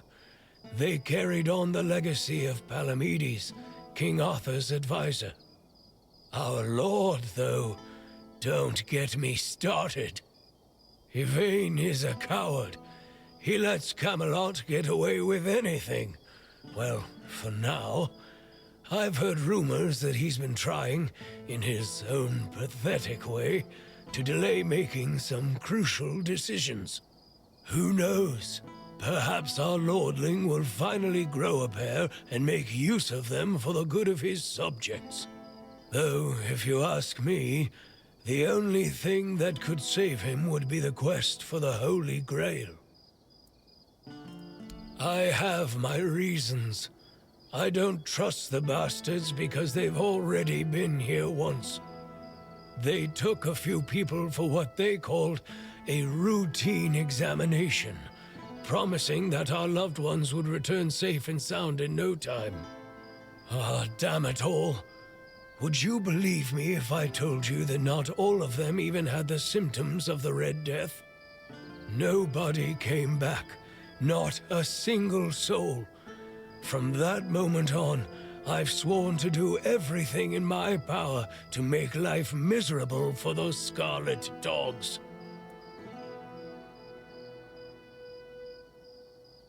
I don't really want to talk about it, but look, I had a wife. She was a beautiful woman, and I'm pretty sure that she was with child when they took her away. She would chat with Nianti. She hadn't bled for 3 months, and she would have eaten all the crops from Reese's field if she could. My Katrin.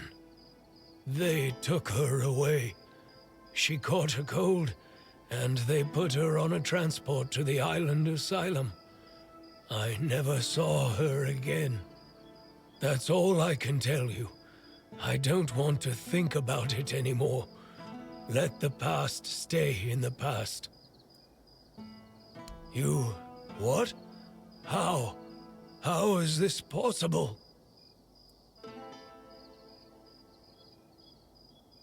I can't believe this. My Katrin, do you still have the letter? Please tell me you didn't throw it away. My Katrin. A boy. My little boy. She mentioned once that she liked the name Llewellyn. It made me laugh. It sounded so poetic. Not really fitting for a blacksmith's son. I always wanted a son. Maybe that's why I've grown so fond of Beor. I thank you. I'm guessing the circumstances in which you got this letter must have been difficult. If everyone here were as brave as you, our Kuhnhacht would have a chance to weather the end of the world. Here, take this. I have no use for it anymore. I wanted to bury it with Katrin if I ever found her body. That's all I can do for you. And for her. Why? This letter doesn't change anything. Years ago, I swore I wouldn't utter a single good word about those red vermin, and I'm not going to change my mind on that anytime soon. If anything, it has assured me that I am right.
overseer looks good. Orders are orders. I'm glad Firkit's your problem now instead of ours. Let's move out, boys.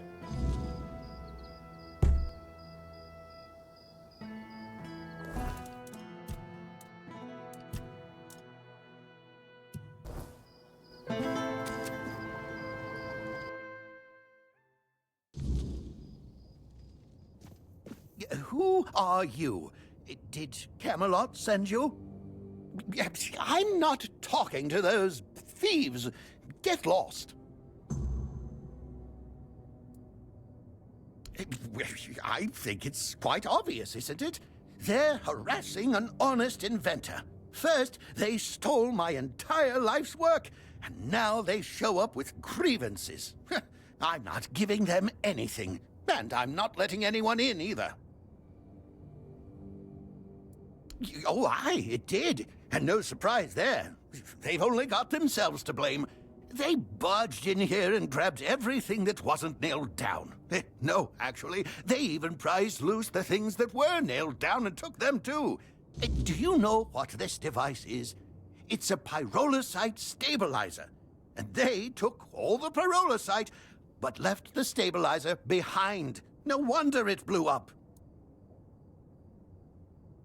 Yes, pyrolusite, my most prized invention. I've spent half my life working on it. And what did they do? Well, they just took it away. And now they're surprised that it blew up.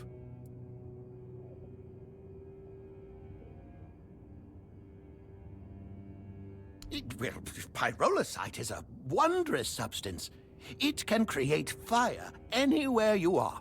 All you need is a drop of pyrolusite, add a little spit, and there you have it.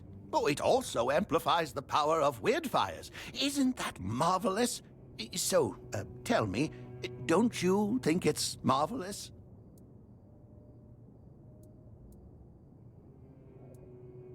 Am I speaking for dwellies? I'm telling you, without the stabilizer, my pyrolusite is obviously unstable. The Camelocians robbed me at their own risk, and now they reap what they have sown.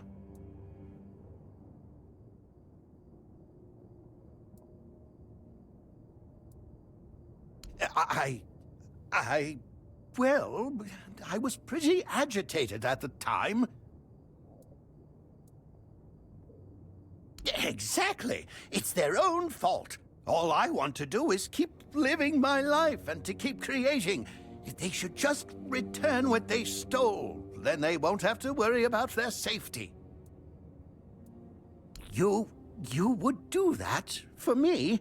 A stranger in Connacht and not even from Camelot? Thank you. Whatever happens, thank you for acting as our intermediary. I think we could all use an impartial perspective on this entire tragic situation. Goodbye. It was nice talking to someone normal for once.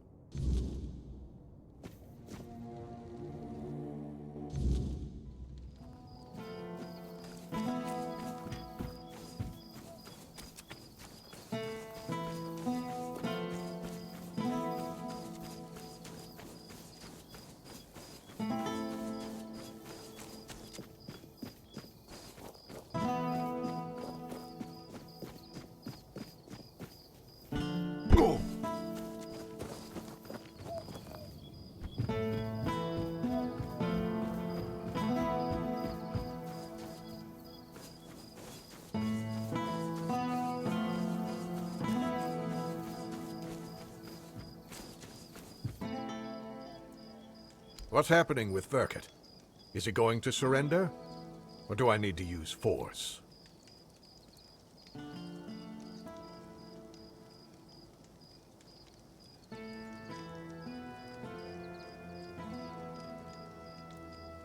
That's a serious accusation. Still, I suspected you might say something like that. I'll be honest with you. Firkit is neither trusted nor well regarded among my soldiers, especially after the accident which, as you claim, they brought upon themselves. Fine. Firkit will stay in Connacht. and his inventions will be returned. However, make sure that he takes proper care of them so they no longer pose a threat to anyone. Here, this is for your excellently conducted investigation. Tell Ferkit of my decision. Let him make the necessary preparations.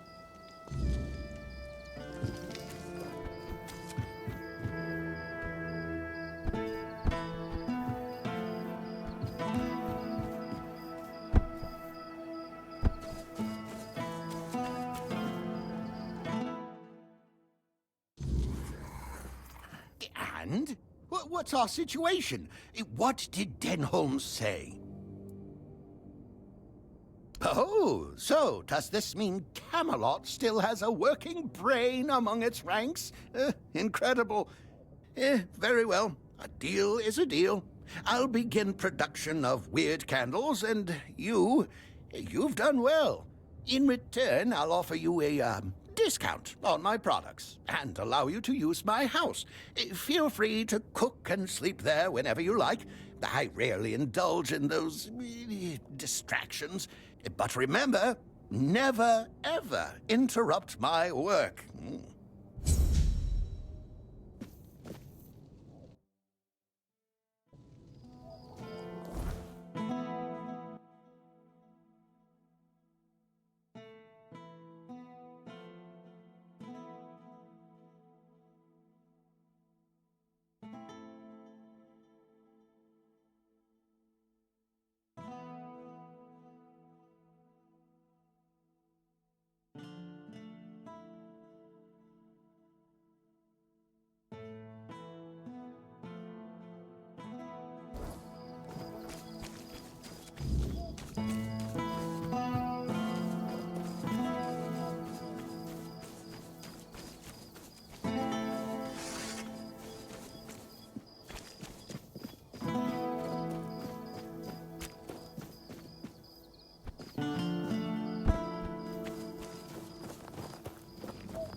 If I just stay put, everything will be okay.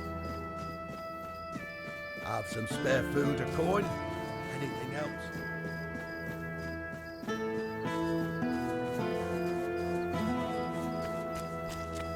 Ah, a fine day for business. And perhaps for bargains, too.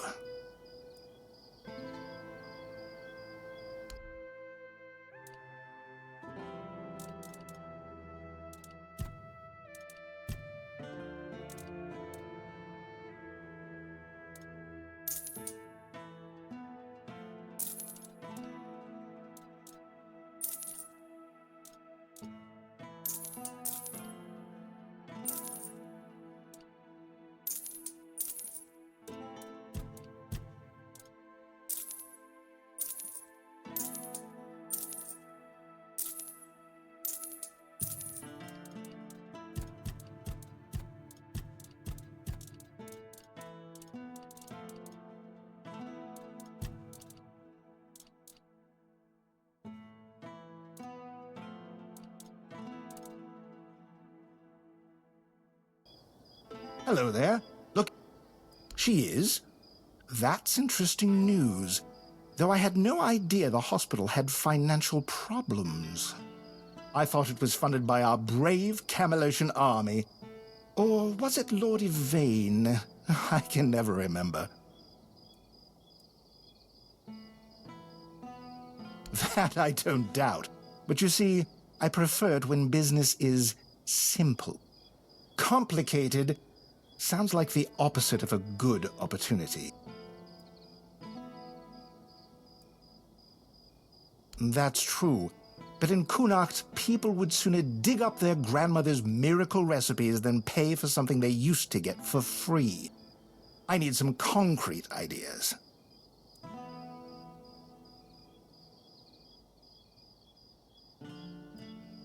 Now that is an intriguing thought. I like it. We've healed the men here, Why not heal everything? Of course, we'll need to think about other ways to secure profits before word gets out. But you're right, the potential here is undeniable.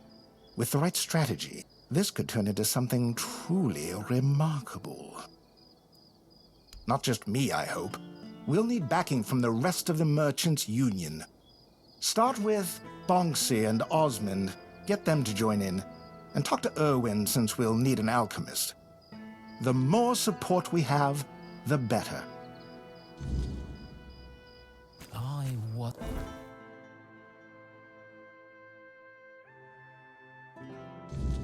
Expecting company.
You'll fall to my sword!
united. In the past, in the present, and in the future. All stages have converged into one. And here you stand. Welcome, Hollow Shell. It is time to begin the next act of your journey. I am the one, the vessel, the bearer of grace, the giver. I have worn many names, but names matter little, except for the prophets. Kai, listener of the bleeding heart of the plague, the sanctified pilgrim. Simple minds with lofty titles, and simpler folk with no standing opened these walls to something they did not understand. Then came the outbreak of terror. The plague claimed this place. Red Death. A holy relic. A fragment of the sanctified body of the prophet.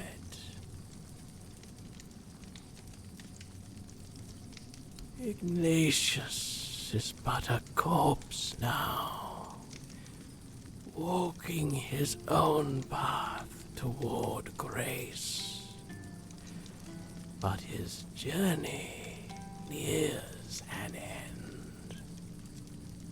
He survived because he was the only one prepared to become a hollow shell. I chose him to carry the gift forward, to pass it on to someone he deemed worthy. It seems that someone was you. A humble soul is awaited by the bleeding heart of the plague. Someone who evaded its grasp. Someone who defied the destiny laid before them. Her name is Una, an old widow in Kuna. But she is not alone. There is another, one whose choice led you here.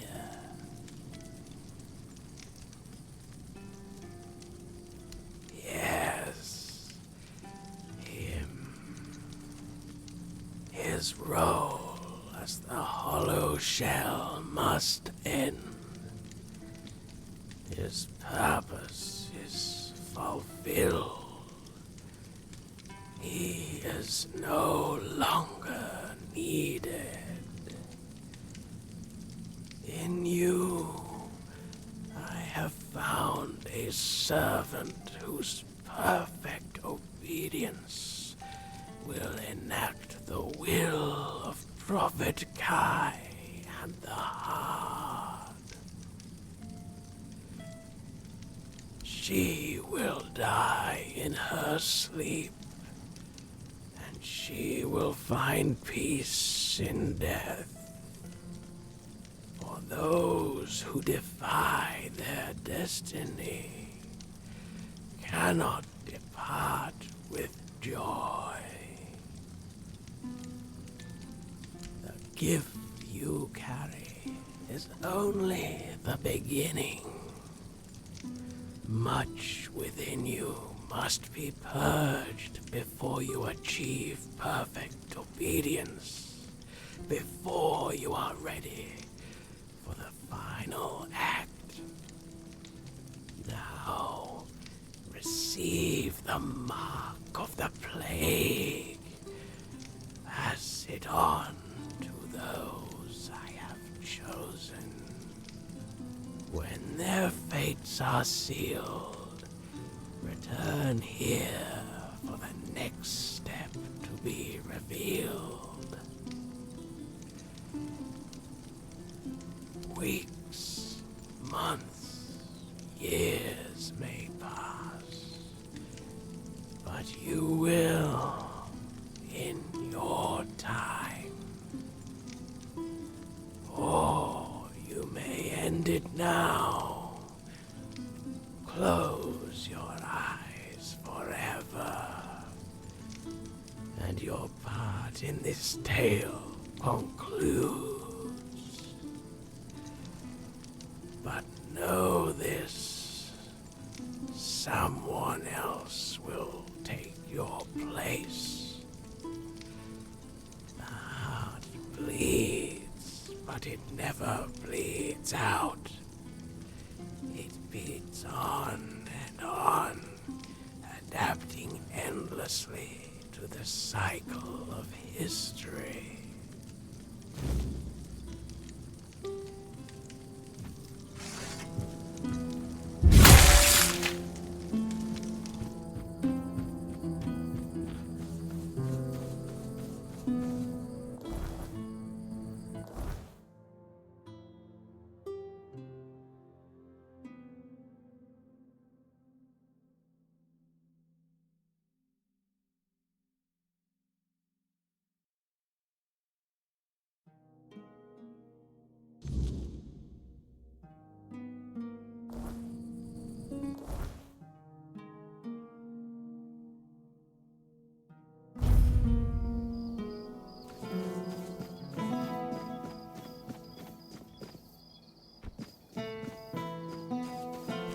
Spare a coin for the hungry.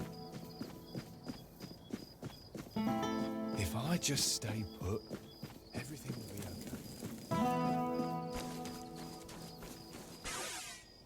Yes? Sir Renard. What a shame he ended up like this. Don't get me wrong. It's good that he's dead. He just wasted his life.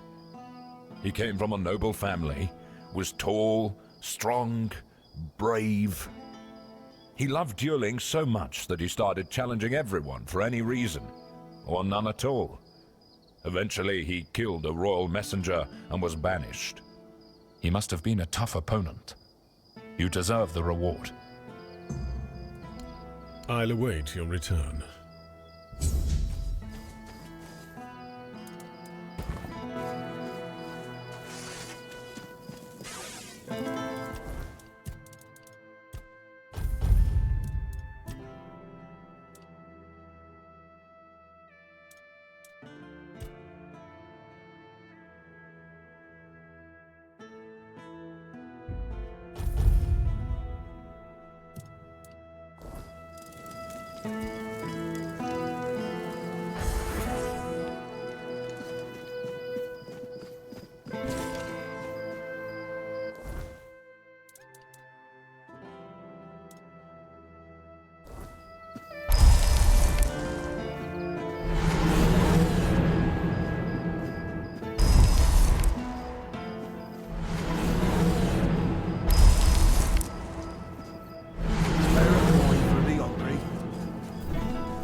Let's keep this calm, shall we? You're back. Good choice. What do you need? And I assume you're here to hand me an invitation? Let's skip the pleasantries. Why would merchants take over the patronage of a hospital? And why should I have anything to do with it? I've been having a serious problem with my supplies lately. The Red Church is hoarding every remotely valuable alchemical ingredient for themselves. Here's a list of items I particularly need. Come back when you have everything. Then I'll join this union, whatever that turns out to be. Now off with you. You've got plenty of work ahead.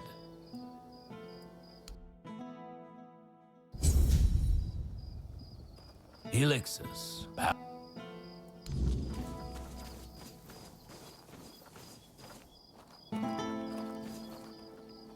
No need for that, is there? There's no need for violence.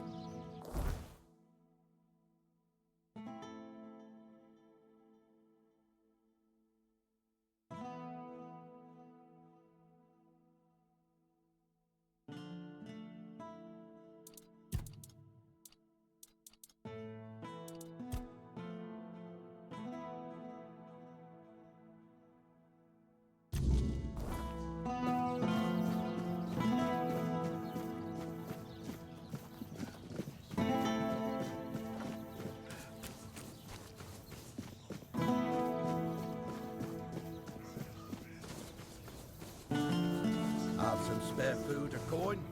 Anything else?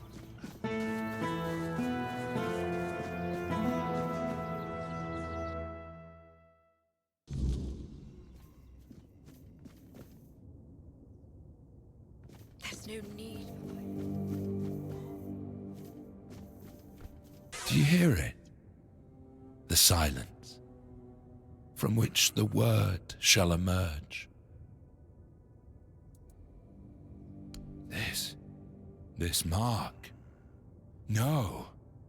But I don't understand. I was told to wait. An empty shell. Just as it was said. Why are you doing this to me? Why, when I gave you such a wondrous gift?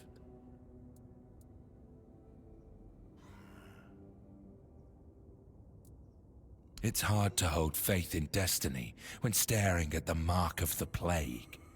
But I must remain strong. I must remain the hollow shell, perfectly obedient. I am a corpse, anyway. Go now. Let me think.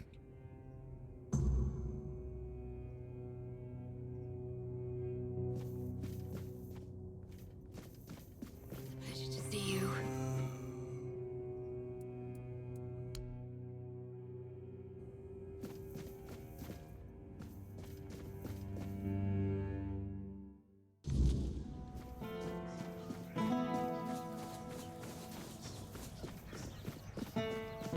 Have some spare food or coin? Anything else?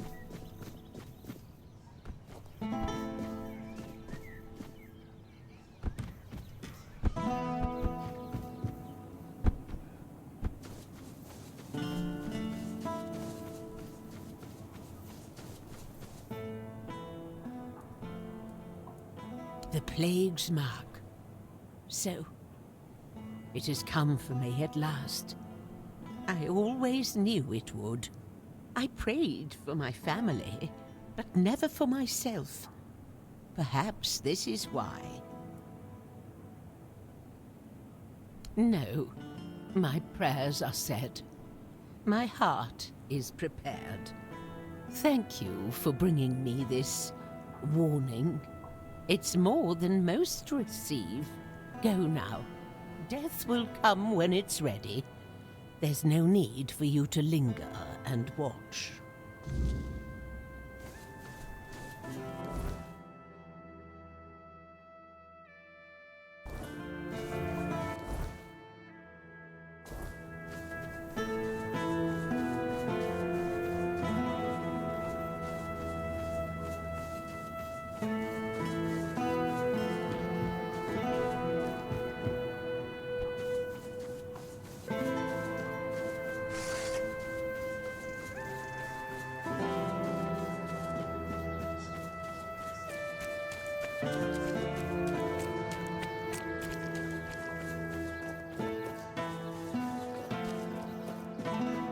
Spare a coin for the hungry.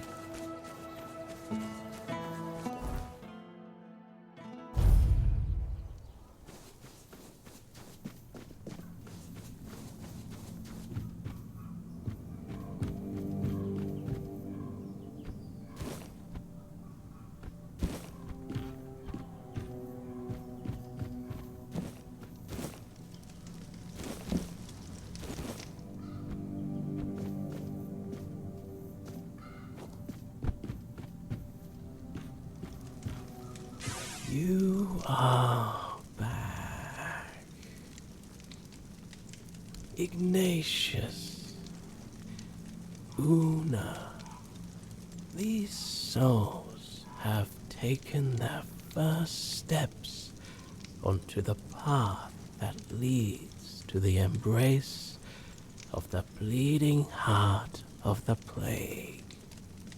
Soon they will begin their final act. Give it to me. Seal my fate as well. And so, my final act unfolds. Let us close our eyes together.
I'm sorry, Wanderer, but you cannot rest here. Not yet. I sense my brother's soul within you. The pull of his destiny is stronger than any of our desires. I am, well, his half-sister. A very important distinction at court. To Arthur, though, I was always just sister. The one he liked, not only loved. I stood by his side, listened to him, and spoke my mind when he needed it. And when the visions came, I was the only one who understood they weren't just madness. My poor brother. I couldn't bear to see him suffer. There was little I wouldn't do if it meant I could help him. They came with the plague. The land was ravaged by sickness, and Arthur's mind was plagued by waking nightmares. He heard a voice, clear as any other, calling to him, relentlessly, day and night, begging him to return to Avalon. Oh, but how does one return to a place they have never seen before? He'd come to me in the dead of night, afraid he was going mad. But I knew better. I heard it too, though faintly. To me, they were merely echoes of a distant despair. In a way, I think I did, but even now I'm not sure. I followed the visions, though most of the court thought I'd lost my mind, or that I'd secretly caught the Red Death and it had taken over my senses. Sir Estor was one of the very few who believed me, and the only one brave enough to join me on my pilgrimage to a plague-ridden land. The visions showed me a place of beginnings, bathed in creeping scarlet. So, that's where we went. The bleeding heart of the plague. With every step, the voice grew louder. And when I finally saw it, it felt as though it was beating inside my own chest. Each heartbeat was like a knife twisting, a festering wound that could never heal. That's when I understood. The homelands are lost, and Avalon is truly our only salvation. There was something almost human about it, and yet it was so terribly alien. It was like staring at your own reflection in a distorted mirror. Everything seemed familiar, yet profoundly wrong. I've had centuries to reflect on it, and I think I've almost uncovered the truth. A truth that's both simple and devastating. The heart is a grief made manifest. The sorrow of a mother who lost her child. Undoubtedly, yes. These are three aspects that could not exist without one another. There was a heart, struck by immense grief. That grief gave birth to a force as untamable, as relentless as the plague. I believe that there's no cure for such matters, except time. And time is a luxury only we humans have. I don't know. I thought leading Arthur to Avalon would keep us safe. But then it followed us here, too. I'm not sure there's anything we can do to cure a bleeding heart. For a being that exists outside of time, with only a rudimentary grasp of mortality, there's no such thing as an end. I doubt she wants everyone else to suffer with her. She just doesn't know how to stop. I saw that staying meant death for all of us. Nothing in the homelands could stop the plague. And the voice, it kept calling night and day, promising safety on Avalon's shores. Arthur once told me it sometimes felt familiar to him, though he could never say why. Even then, he wasn't sure if he could trust it. But after I returned with Estor, he didn't hesitate anymore. We sailed for Avalon, and the voice led us straight to its shores. You could say that. One way or another, every prophet becomes a captive to their followers. Some chains are just more visible than others. The Red Priests like to call me theirs. So, theirs I must remain. After we left the homelands, people started listening to me. Not just to my brother. It was terrifying, stepping out of his shadow. But I did my best to guide them. You see, no one becomes a prophet on their own. They're made by the people who need someone to follow. I became what they needed. Sometimes a guiding hand, other times a whip over their heads. Keep going. Take it from someone who has lived far too long. Some decisions are out of your hands. You just have to make the best of what's left. You'll do fine. You're in excellent company, after all. And Arthur, I'm sorry I can't stand by your side this time. But know you're always in my heart, brother. This is for both of you. May we all find peace at the end of this path. Please, take care of my brother. Now go. There's nothing more for you here.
Nice to see you.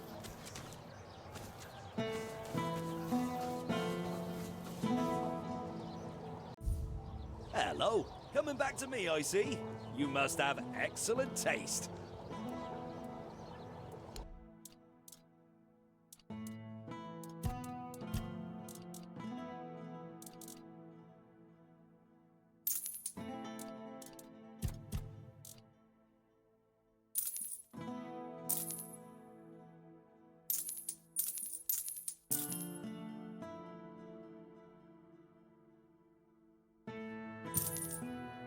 Leaving already? And we were having... Hello again. What do you need today? Ha! I'm not surprised he's asking me. Without my financial backing and, more importantly, my experience, most of the guild's investments wouldn't stand a chance. They really value my involvement, and that gives me leverage. In other words, I can do a bit of bargaining. Have you heard the legend of Robbie of Grubwood? A bandit who stole from rich merchants and gave the gold to commoners. They say he was an incredible archer. At least, that's how the story goes. People say the same about me, but I'm still waiting for someone to write a song about me, like they did for Robbie. It's only a matter of time. Robbie's long dead. I heard someone in his gang betrayed him. He's buried in a tomb not far from here, along with his bow. And that bow has been on my mind for a while now, you see. According to legend, it's made from centuries-old yew, and enchanted by a druid whose life Robbie once saved. Bring me that bow, and I'll support Alwyn's investment. What do you say? That's what I like to hear. I always say sticking close to older, more experienced folks is worth it. There's so much you can learn from them. Am I right? Of course I am! What about it? You found it? Then what do you... Nice to see you. Good to see you. I don't know. I got an offer to supply ingredients for healing potions. But honestly, that doesn't sound very exciting.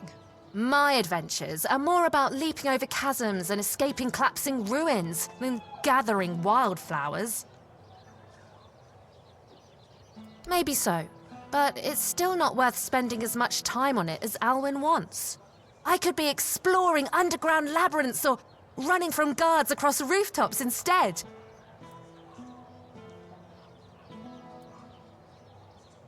You know what?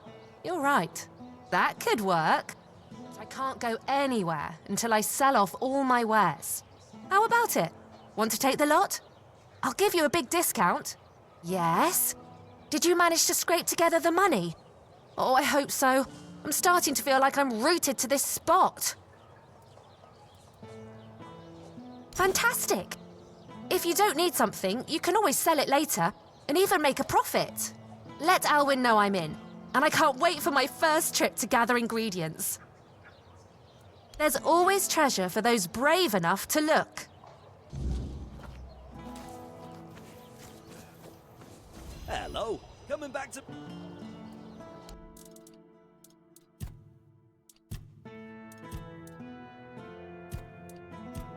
I envy you.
What brings you this way?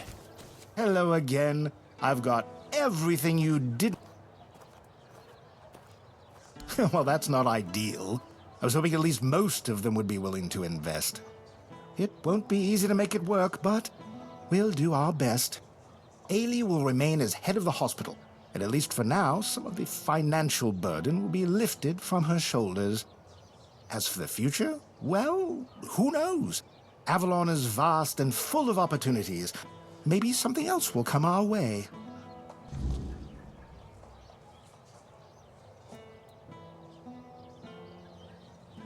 Take care out there. Oh, hello there.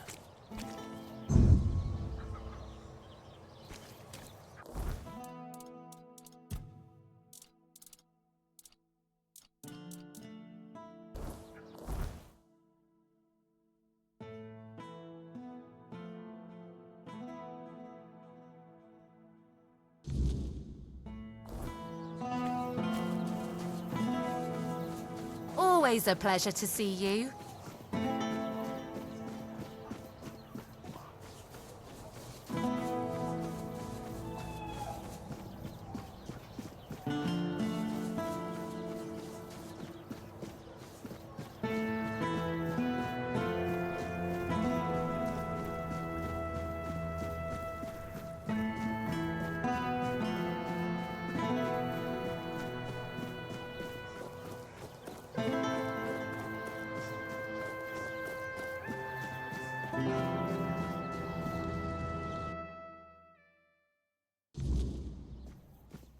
The less attention, the... Ah, it's you again.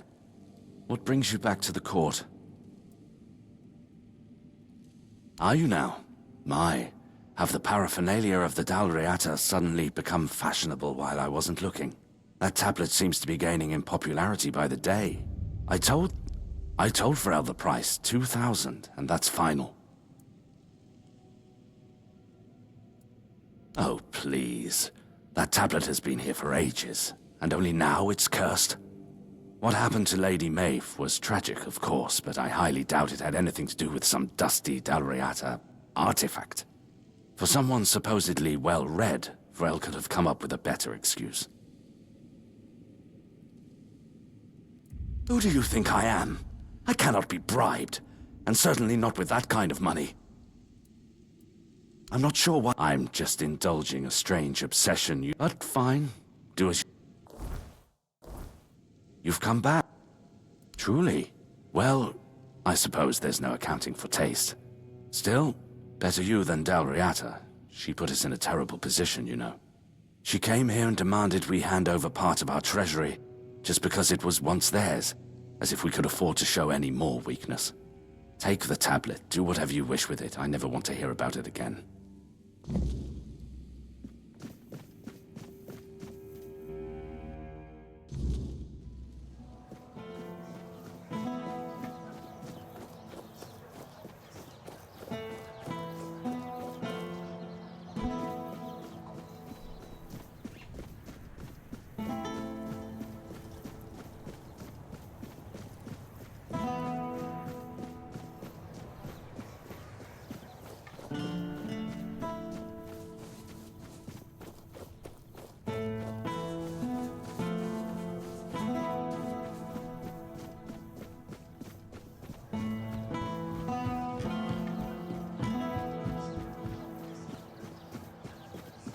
Always a pleasure to see you.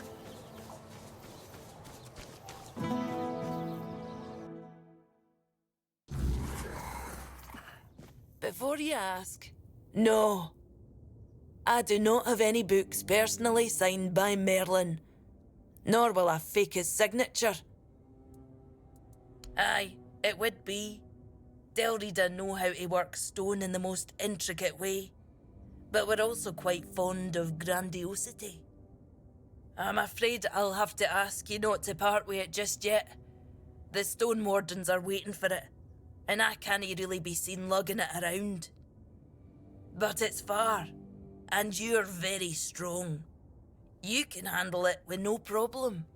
Here's the reward I promised, and I'm sure Kvor will have a little extra something for you too.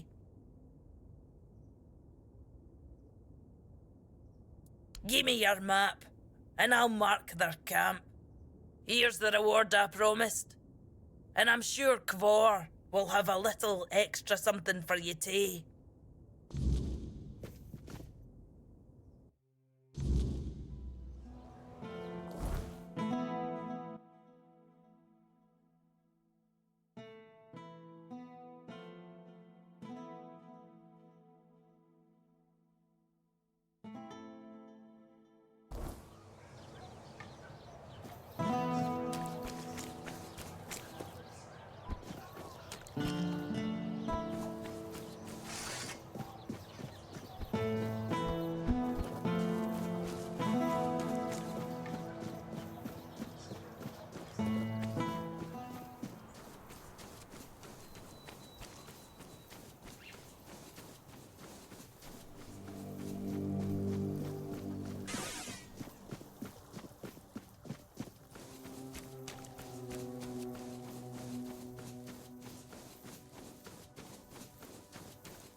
looking for shelter, traveler.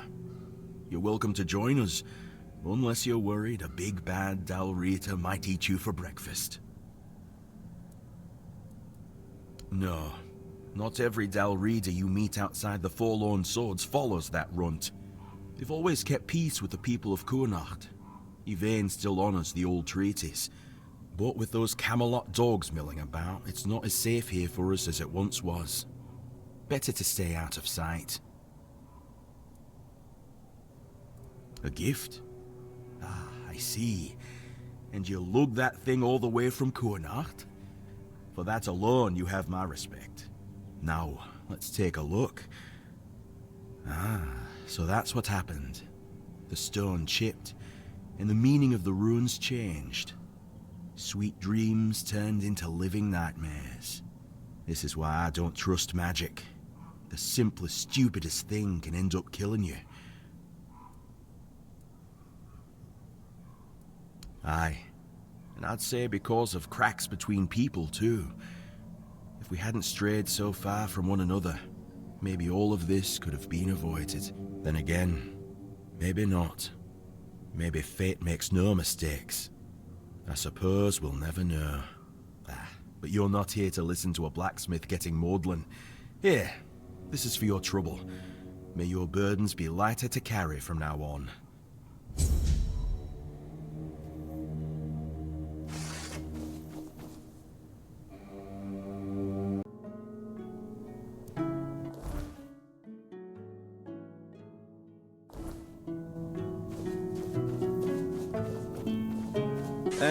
Kavor's got too soft a heart. Funny, considering it's made of weird steel. Here, have some stew. But if you want anything else, you'll have to earn it. Aye, it's brotherhood, not charity. You take some, you give some, and we all share in the work. We look after our own, sure, but we've no use for hangers-on.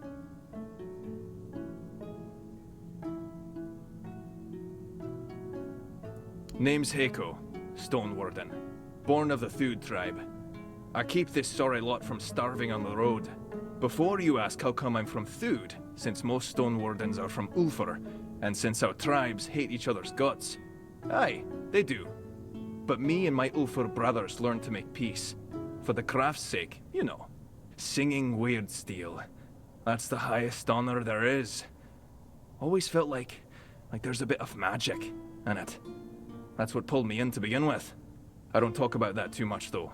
Kavor and the others get all grumbly. It's between me and the steel. Aye, you wouldn't guess it, but the big lump's a hopeless romantic. Soon as he met that man of his, he was ready to light the forge. Good thing Halvor's got more sense than he does. They're a good pair, and they never forget the forge comes first. As it should. If you're up for it, I've been thinking. You any good at baking? I only ask because, if you are, then you know. It's not the same as cooking. With cooking, you need taste buds and a basic sense of ingredients. But baking takes precision. It's closer to alchemy, really. And since I can't exactly dabble in alchemy, I stick with baking. Cooking and baking are noble crafts, harmless enough not to make the forge jealous. But alchemy, that's a different beast. It takes focus, sometimes full-on devotion. And the forge, well, she doesn't like to share. Good thing to keep in mind, if you're ever thinking about serious smithing. Aye, a man can have a dozen lovers, but only one craft he's truly bound to. Try forging with your head full of some other work, and she'll burn you for it. No question. Aye, I'm getting there. See, some of the Thud alchemists use ingredients from the Wyrdness in their potions, and I thought, why not try something similar, but in the form of baked goods? Maybe if we sprinkle the Wyrdness into food, it'll help us build up a resistance to the fog. But I need someone to gather a few things. Ether bloom, a handful of ethereal cobwebs, and some butter. I'm all out of that. Got plenty of flour, though. Ah, so you know it. Yes, it can be smoked, sure. But when eaten, it might work a bit differently. Stronger? Maybe. We'll find out. Everything needs testing, doesn't it? The icing. Perfect. I'll even let you have a taste of the first batch. Now, do you need anything else? I need to keep an eye on the stew. Do you have them? Then I've got work to do.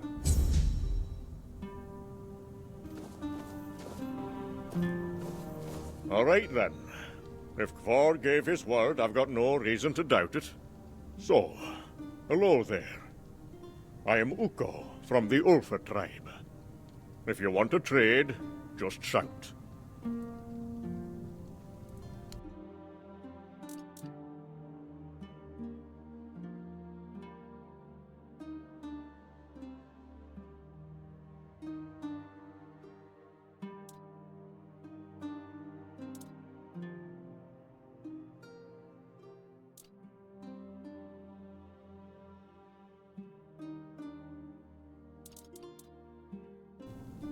You need help? We all belong to the Stone Warden Brotherhood here. Ugwe was with us once, but he left to join One Eye. Aye, he always struck first and asked questions later. That's his charm. But I was surprised that he joined One Eye. Our commander Darvan never supported the rebellion. He says the Stone Warden should act with reason and strength of will. I believe that too. I don't know why Ugwe left. Sometimes I miss him. We grew up like brothers, even if we were only cousins. Old Watchtower. Used to be empty. Then some right nasty bugger moved in. An ogre. Big. Loud. With teeth that can chew through stone. And I mean that literally. Saw him from a distance, munching on Weirdstone. Probably what made him howl and run about like that. If I were you, I'd keep well away. No trouble. No point risking your ass for nothing. Best wait until he drops dead on his own. He will drop dead from all that Weirdstone one day, right? Ulfir's steel doesn't break.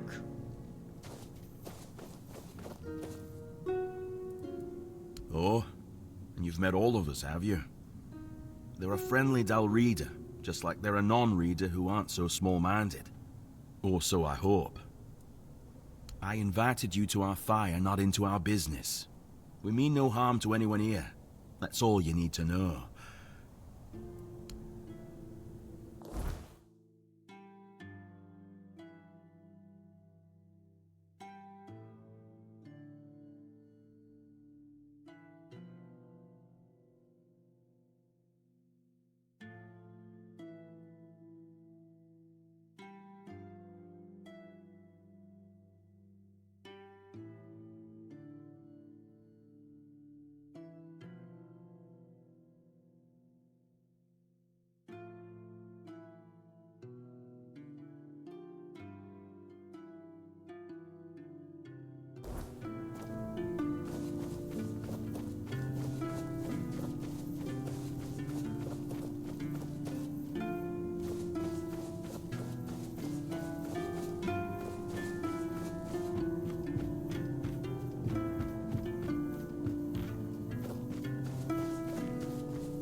said it would get easier.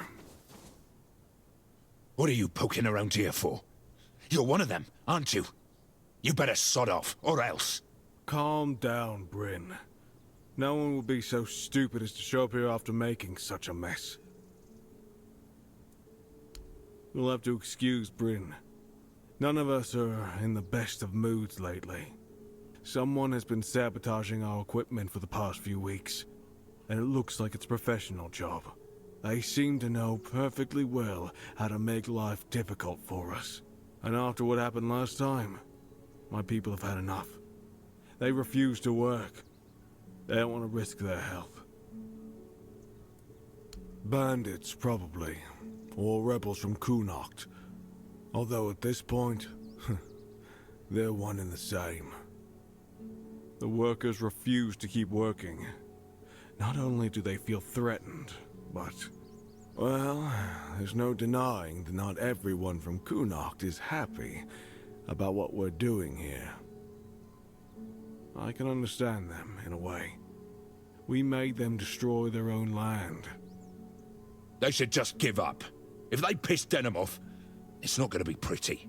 Bryn, calm down, please. Remember why we're doing this.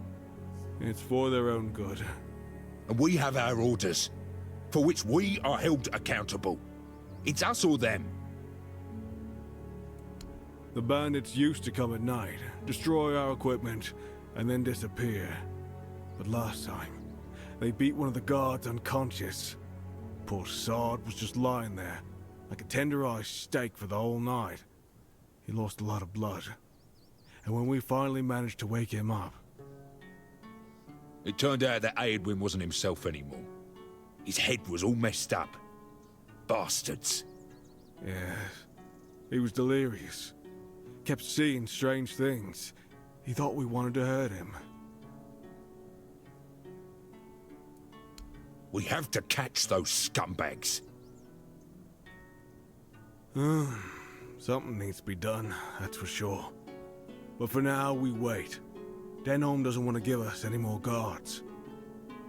So, if you want to earn some money, we could use your help.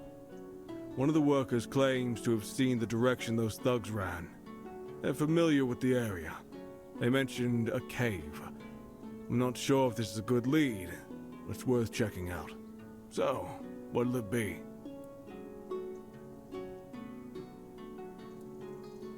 That's good to hear. If you discover anything, come back to me, eh? I'll send someone to Denholm with a report. Good luck.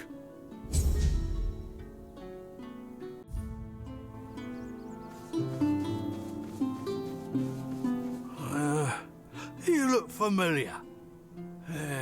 Yeah, you're Sioran's kid, aren't ya? Yeah, that's it. You look a lot like him. Yeah, sorry about your father, but trust me, those priests mean well. They took him to the island asylum to cure him. He'll return whole and healthy. What are you doing here? Did the Camelotians drag you to work here too? What's the point in working like that? Back in the old days, we respected each other's work. Right, that's me. There's this cave dug out by the Cornac folk about 100 years ago. My old man told me it was meant to be a shelter in times of war or some other disaster. I was there a couple of times when I was a kid. It used to be safer back then. Now it's all but abandoned. If you ask me, that's exactly where those folks who beat up the guard could be hiding. Really? I could have sworn you were his kid. Oh well, my mistake. In that case, good for you. Sioran's a terrible bastard and a swindler. They brought in machines and soldiers to keep order. You must have seen them. I don't know if you've heard, but they're planning to move us to Camelot. They say it has something to do with the men here and the Wyrdness. But I don't buy it. Sounds like utter crap to me. I say they should back off and stop sticking their noses where they don't belong, eh? Or they might smell something their royal noses aren't prepared for. Sure. Nothing changes. Need anything? Sorry, I don't have much time to talk. I have lots of work to do. With all the sabotage lately, we're already behind schedule.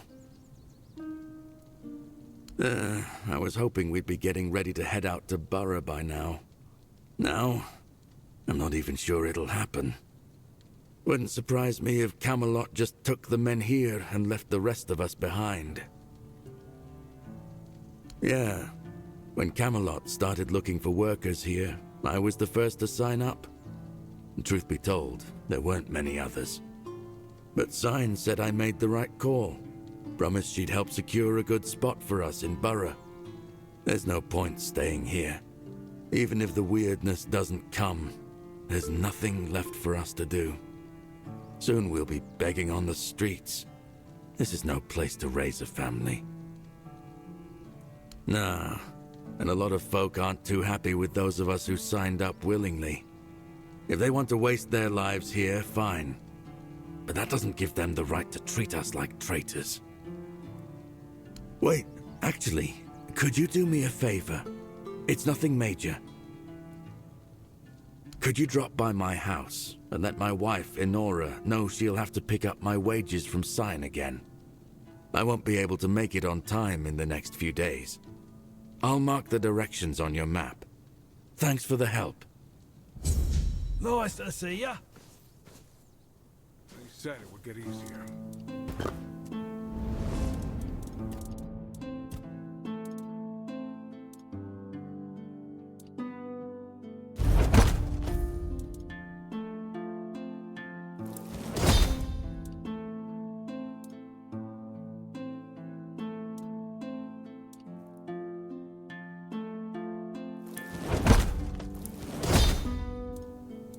Why does everything always feel like a bother?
Greetings, kind. Sir? Madam? Right, so, would you perchance be interested in browsing my wares?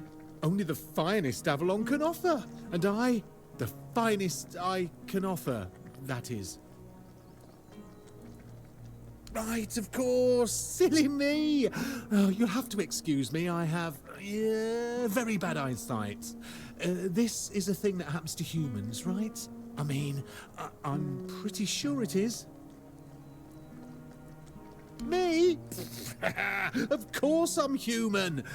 I was born in a human village, and my mother was a human. We lived in a house. It had a roof and holes in the walls. I'm not sure what they're supposed to be for, to be honest, but it's so easy to steal a baby through them. Not that I've ever done that. Anyway, where were we? I'm really not, am I? Oh, I've only been doing this for a short time. A century or so, maybe. I don't have all that many regulars either. Most people either curse at me or run away. I don't understand it. I'm not trying to eat them or even kidnap them. And then there are those who accuse me of trying to trick them. Excuse me! I'm just trying to sell them some trinkets or pretty flowers. Where's the trickery in that? I'm glad you asked. My name is O'Cunnin Cinnamon Sage, and I'm a travelling merchant. I specialise in the various odds and ends I find on my travels. Feel free to take a look at my wares. I'm sure you'll be able to find something interesting.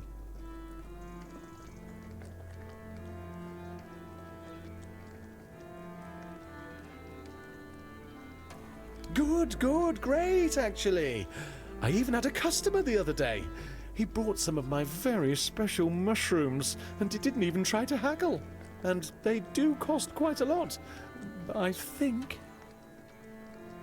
Oh, you see, I stole them from a grove that belongs to one nasty Spriggan. And if he caught me, I'd be dead, or worse. None that I know of. They're just mushrooms. I mean, I'm not saying they are useless, and, well, the Spriggan might have done something to them. Spiteful piece of work that he is, but I don't think so. Well, no. The customer asked me why the mushrooms are so expensive. So I explained that they were very special, and that I gathered them under the cover of night at a place guarded by a dangerous magical being.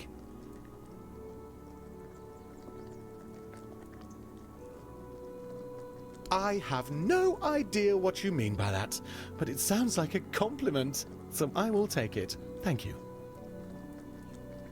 Me? No. I'm pretty sure they already have merchants there. I've heard they're quite territorial, and you can't have too many in one place. Or maybe that's foxes? I'm not sure. Anyway, you're in luck. I can show you my home. Ooh, I've always wanted to have a guest. Yes, in that cave over there. It's very cozy. I got lucky, as it was almost empty when I found it. Could you believe that? I didn't even have to fight a bear to move in. There were a few dead humans, but it's not like they minded. I put them in a neat pile in the corner. Ah, you're probably right. But you're the first person who's taken the time to talk to me, even just for a little while. Besides, I decorated it myself, and I really want someone to see it. Ah, that's lovely. If you need a nap, feel free to take one. You do look like you could use a nap. Or not? What do I know, really? I'd just be grateful if you didn't try to sell me any weapons. Or nails. Or buckets with iron handles. It's not that I have anything against things made of iron. I simply don't condone violence, that's it.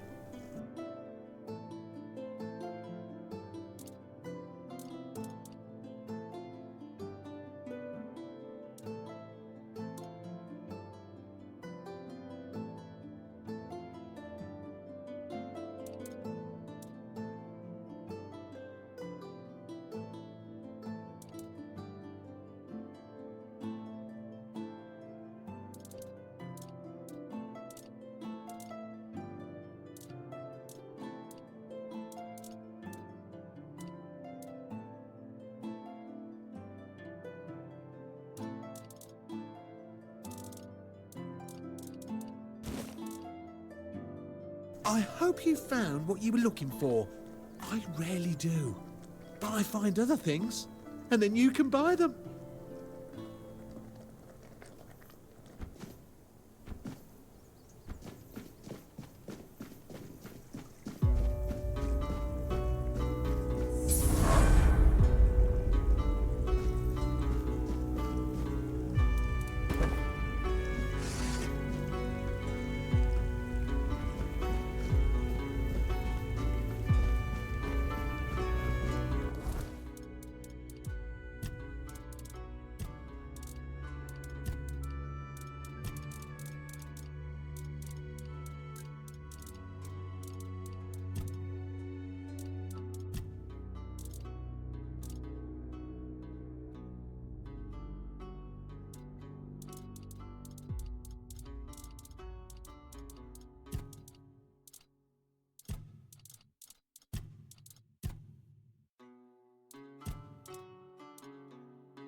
Around here, huh? I'd offer you a job, but you don't look like someone who needs to count every coin. Besides, the folks here wouldn't let an outsider take their work. Keeping an eye on the goods Connacht provides to strengthen the capital. We're gathering what we can, timber, supplies, and soon, the men here. Then we'll take the people and head back to Camelot. We're building a home there. For Avalonians who want to escape the Wyrdness. It's getting worse by the day, I tell you. Then they'll die, sooner rather than later. Don't get me wrong, I understand. This is their home, their land. But if they want to live, they need to come with us. Otherwise, the Wyrdness will take them. And trust me, nobody wants to end up like that. Appreciate you asking. There is one small thing if you're up for it. Since I can't leave my post and my friend Bryn needs these gauntlets right away, I need a courier. That's you. Don't worry, he'll pay you. Though if we're being fair, it should be my coin since I bought him this pair, but I'd rather he have them now than wait. A friend of mine. He also guards workers nearby, under that old oak they call Merlin for some reason. People of Connacht are a strange bunch. Poor guy's stuck there all day, and his workers are as talkative as mine, meaning not at all. He even helps them sometimes. That's how he ruined his gauntlets. If he doesn't get them back, he'll waste away from boredom.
exiled from my home by the Red Death. My struggle continues on the holy island of Avalon. You hear the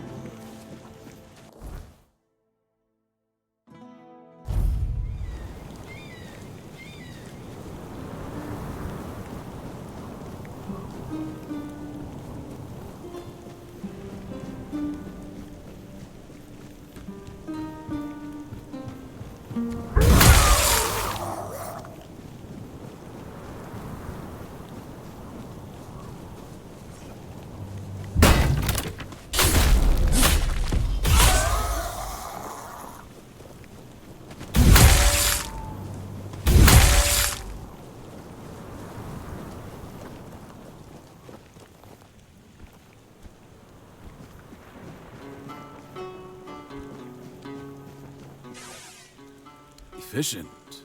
I respect that. Wither thought himself untouchable, twisting minds to suit his needs. You proved him wrong. One more stands in our way. If we're lucky, taking her out ends this. I know their ways, because I have to. Because no one else fights them like I do. But if you think I'm one of them, go ahead. Draw your blade. See where it gets you. I already told you what drives my hunt. Beyond that, I don't owe you my past. What I do owe you is the only truth that matters now. The children must fall.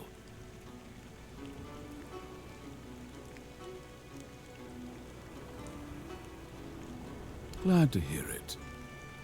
You've seen firsthand what they're capable of, how far their reach extends. The people of Avalon deserve the chance to shape their own fate. No hidden masters, no shadows pulling the strings. That's why we do what we do. And you, my friend, are damn good at it. Women make the best predators and deceivers.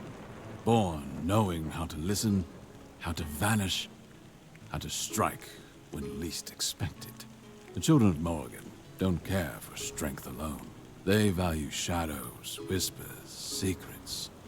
And she's better at all three than most men I've killed. Underestimate her, and you won't live to regret it. She's a Pict, hiding in a cave in forlorn swords. Far enough to be forgotten, close enough to still pull strings. Not just a fighter, but a master manipulator. No need for a blade when words can turn others into weapons. And when persuasion fails, something worse takes its place.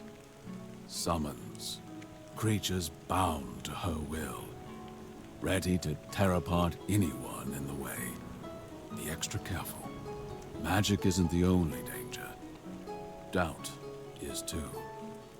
If you're not certain why you're there, you won't survive it. Go prepared, or don't go at all. When it's done, meet me near the mountain. I believe we're at the end of the road.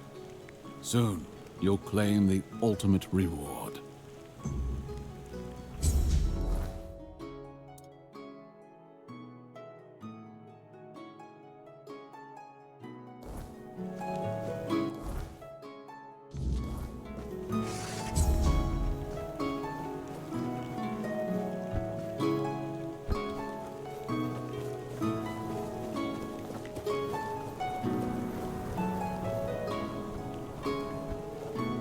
Please, don't hurt me.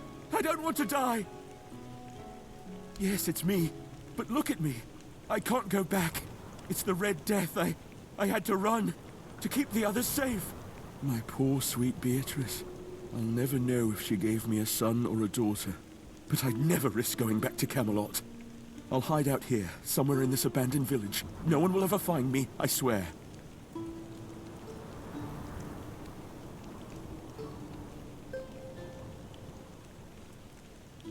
May the All-Mother bless you. I swear, nobody will ever see me again.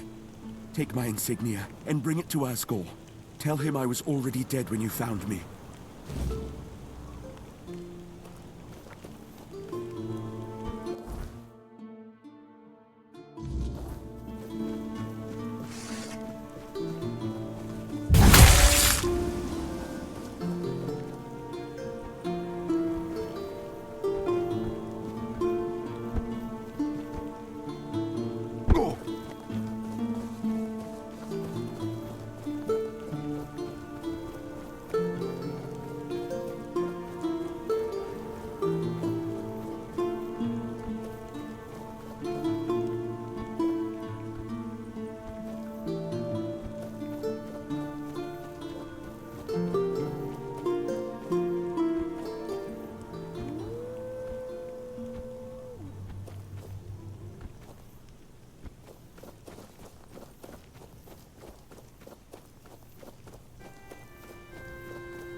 Something's not right. I'll get you back tenfold.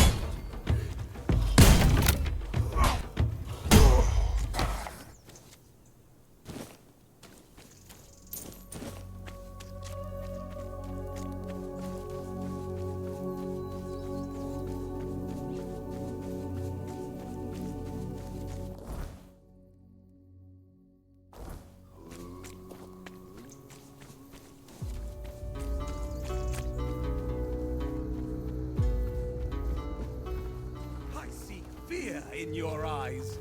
You're no match for our man.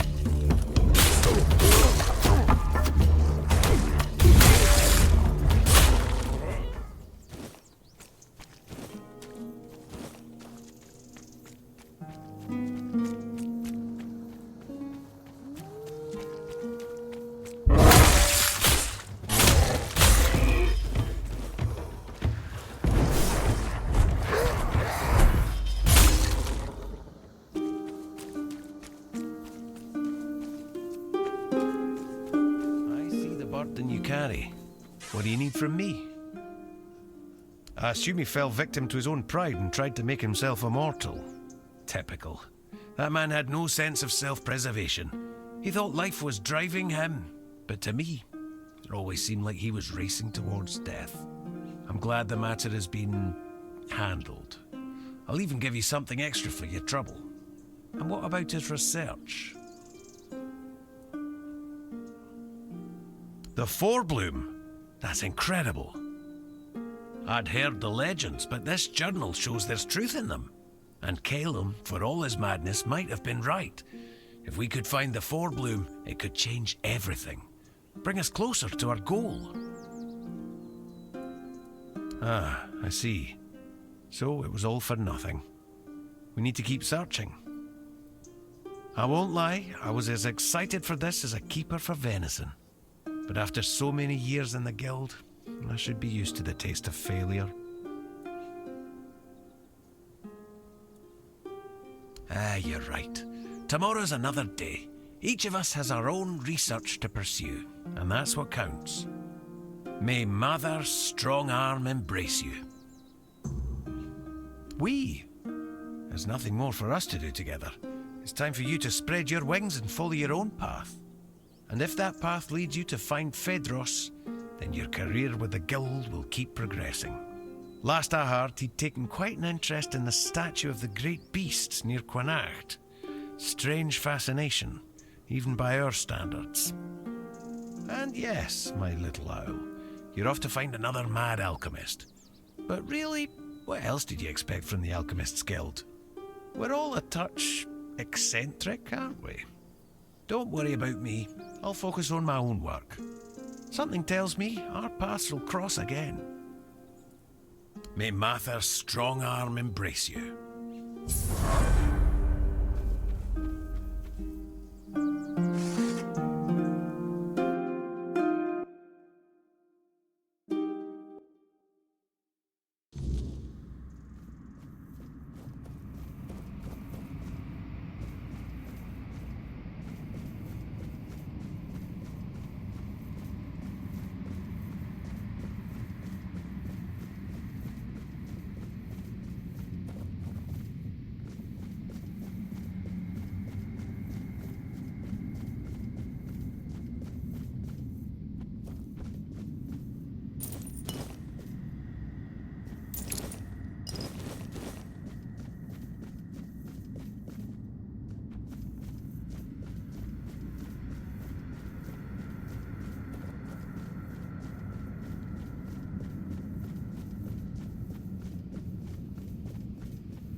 Who are you? Are you here to steal my riches? They're mine. I earned them as the favored entertainer of Segramor's court. Oh, but maybe you are one of the courtiers.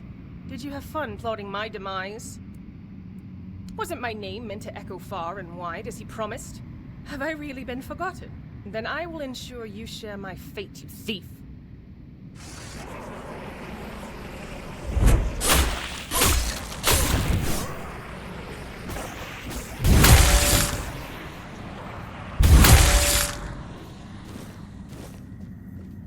It's so calm. I never thought I'd miss peace and quiet. It was always my sister's preference. Oh, my poor Aideen. What have I gotten us both into? My sister killed me, I don't think she meant to. I said something stupid, and she just got so angry. Truth be told, it was a long time coming. If I were her, I would have slapped myself much earlier. It really wasn't her fault that I tripped over that damned rock. Oh, if you'd asked me while I was alive, I would have been delighted. Modesty was never my strong suit. Why should it have been?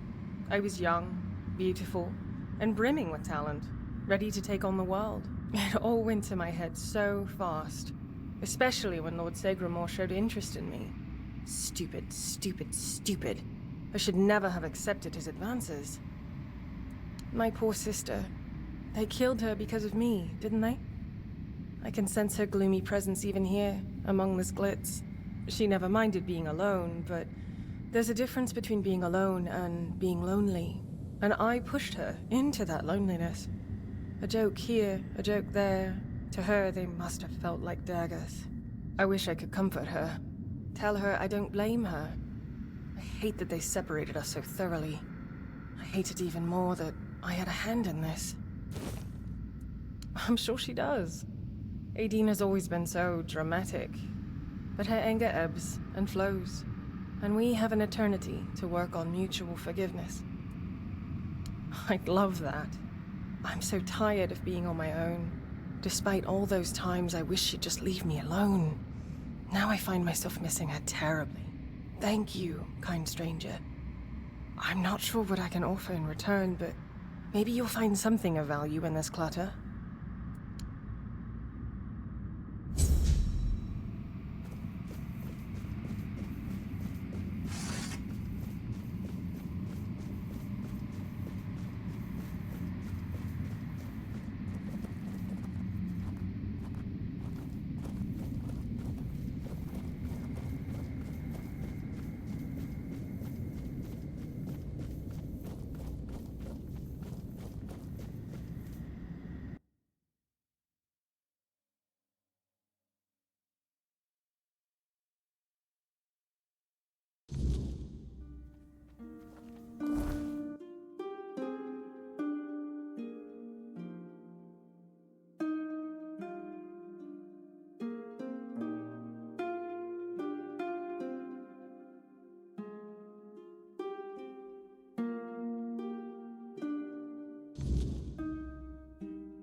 The air changed the moment you arrived.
Someone's bound to start trouble. Thanks. Sure. 10 gold coins.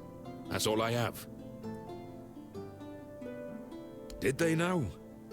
I highly doubt it. Besides, I know these gauntlets.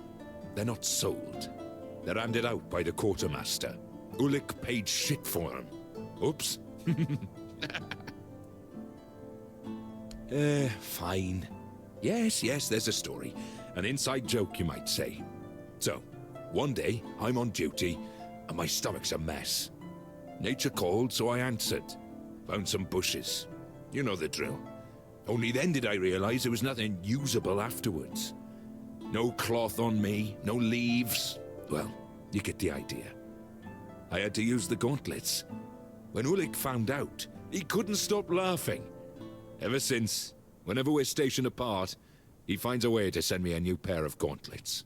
This is my 3rd pair so far. I wonder what he tells Shinna to get yet another set out of her. That's the whole story. You can go now. That's because Ulik's a good friend. He wouldn't embarrass me, not even in front of strangers. But I was so damn bored, I figured, why not be honest with you? And I really wanted to see the look on your face. Worth it. Absolutely priceless. Sure.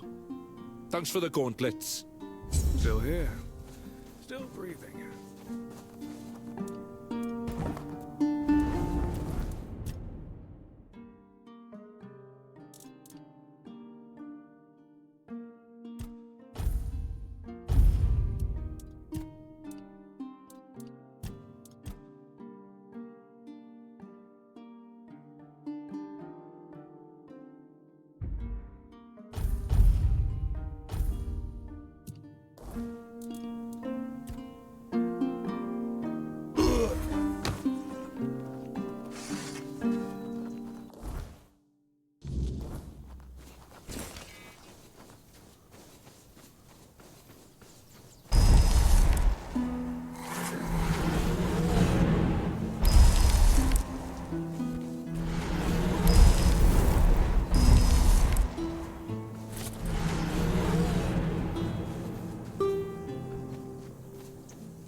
Remain vigilant. Stop on me. Your armor won't save you.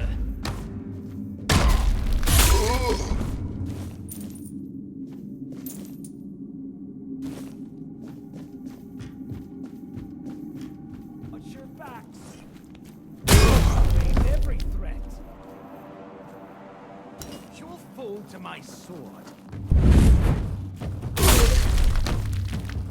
For mercy!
someone sneaks up on me.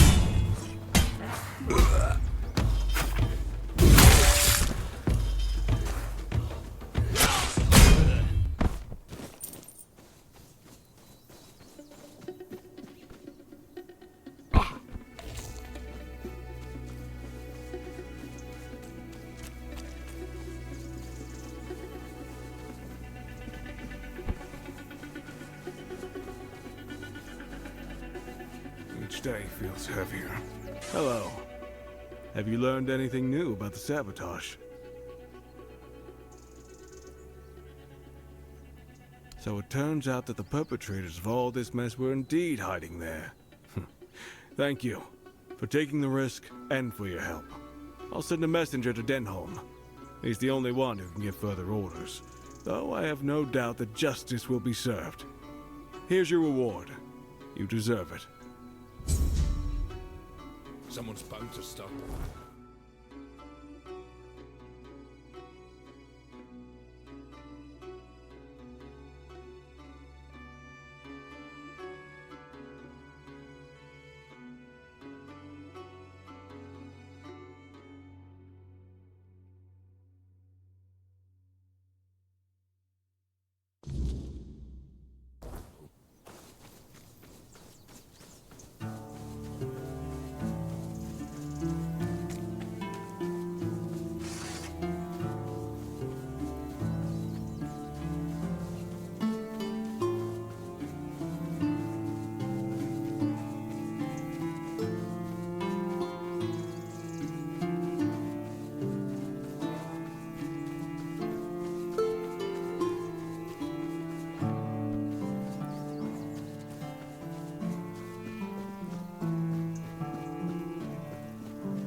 Have some spare food or coin?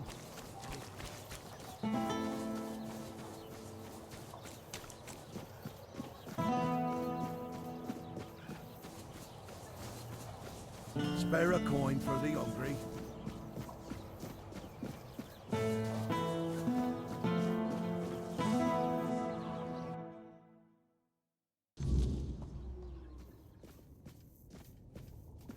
No need for that. Oh, there you are.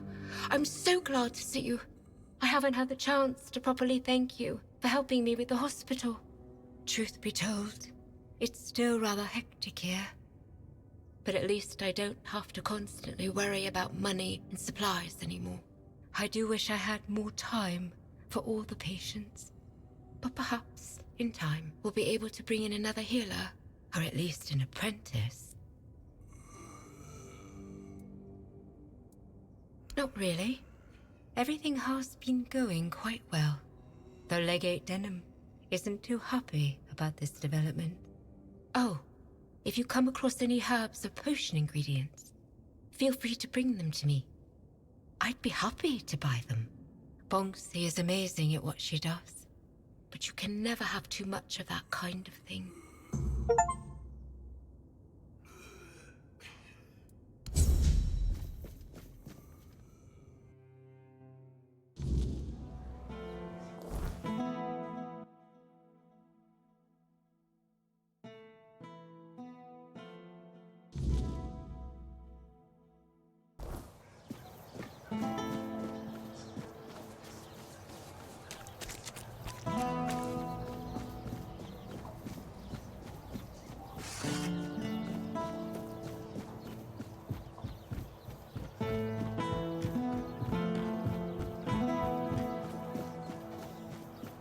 If I just stay put, everything will be okay. You trying to start something? You do? What happened to him?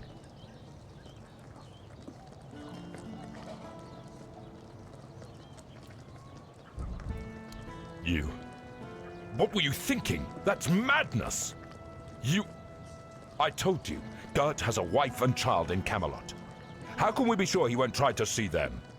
You've just put the entire city at risk of infection.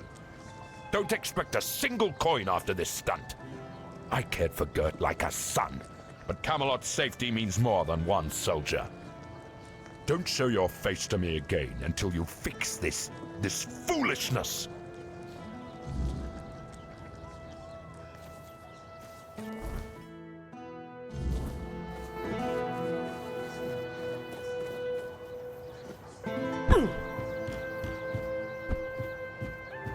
Who is it? Oh. All right. Come on in.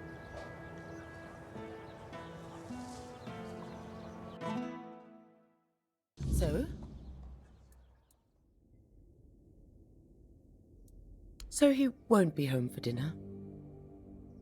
Again? Or the next few days, I suppose? Oh, bother. Fine. Fine, I'll go. Maybe she's got some news about when we're finally leaving. Thank you for coming. Here. Take this for the road. I just took it fresh from the oven. Not unless you can give our lord a swift kick in the arse. And get him to finally give the order to move. If this drags on any longer, we'll just leave on our own. And hope the road is kind. But thank you for asking. I've kept you long enough. Safe travels.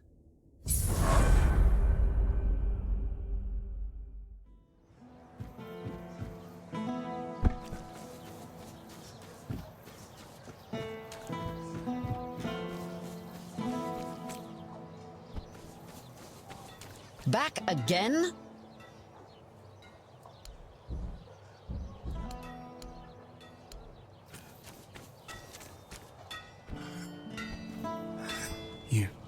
You found her, didn't you? You went to that cave and came out alive. So that means she's dead. She wouldn't have just given you my heart back. I'm not sure. I'm guessing some kind of spell. I can't believe love could ever be that blind. Sweet All-Mother, I'm embarrassed just thinking about it. She was a monster, as you know. A beautiful one, but only on the surface. I can't believe it's over. Oh, and I didn't have a chance to express my gratitude. Although, an apology might be more fitting. You risked your life for me. That's more than I could ever ask of anyone. Even someone dear to me. So, thank you. What brings you here? You're just in time. The forge is ready.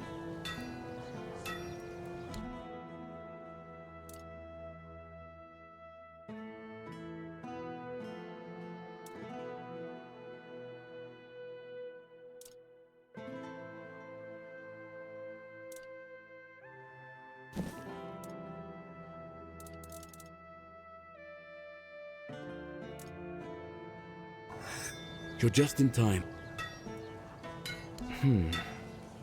In my eyes, she never looked like a monster. I remember following her to that cursed place. When we were close, she touched my heart. I felt a great pain.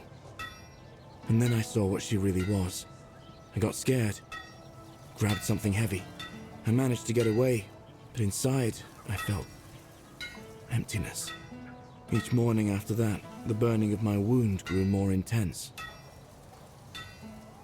He seems stern, but he's a good, hard-working man. This time, though, it's personal. As soon as I was sure I could swing the hammer twice, I got straight to work. I'm forging a new heart. I know I've only just gotten back the one that beats in my chest, but I can feel there's something wrong with it. It's weaker. I am weaker and unsteady. It's easier for me to grow impatient and angry. More things seem to cut me deeper. I feel like my heart is poisoned. So far, all my attempts have failed. None of those hearts had the spark a forged replacement ought to have. They were far too weak to beat in a blacksmith's chest. There's a legend about the Stone Wardens. It tells that they could forge a heart stronger than any other. A heart that could make a man invincible. Sadly, I don't know much more than that. Right now, I'm just banging my head against the wall. Well, since the Stone Wardens are all Dalriata, my hands are tied. Vrel is the only person from the tribes that I know. A Dalriata selling books. And that's something, isn't it? I was planning to ask her about the legends myself, but maybe you could do it for me? Urfir will clobber me with his hammer if I shirk my work again. Thank you. I hope Vrel will be able to tell us more. It hasn't been easy for him. His entire world has begun to change around him. You've seen what they did to the trees near Connacht. For some reason, it pains Urfir no end.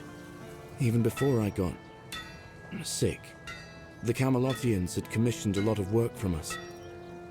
I think he feels partially responsible for what's been happening around here. The men here in Connacht is dying. The nights have become even more dangerous. People say the Wyrdness is creeping closer. Perhaps the Camelotians have a point. It is difficult for me to say anything more. I just want to do my job the best I can. Come back if you've the coin.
You're just in...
Oh? And where'd you hear a tale like that? I didn't know our stories had traveled so far. The Camelosians prefer to call us heartless beasts only capable of destruction. But I suppose a tale about creating a heart in the fires of a forge is something only another blacksmith would believe and appreciate. So, that Beor, tell me about him. Aye, that's the way of it. A heart given to those creatures is never whole when it returns. If it returns at all, they drain every joy, every spark, leaving what's left little more than a brittle husk. I'm sorry your friend bears that burden. He used iron, didn't he? Iron's too brittle. Steel's no better. It's cold, lifeless. To forge a heart, you need metal that is alive. You need a metal that will sing as your heart sings when you see the smile of a loved one. Twice. Once for a man whose wife's heart had been frozen by an ice weaver. He feared it would shatter, so I made her a new one. The other, well, it beats in my beloved's chest, as his beats in mine. Both forged in the same fire, bound to the forge as much as to each other. Aye, it's the only metal fit for such a task. But weird steel alone isn't enough. It must be woven with ethereal cobwebs, threads that will give the heart its strength. Bring me those and I'll forge the heart. After that, it will need to be filled. But that task will fall to you.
I'm terribly sorry for all that hassle.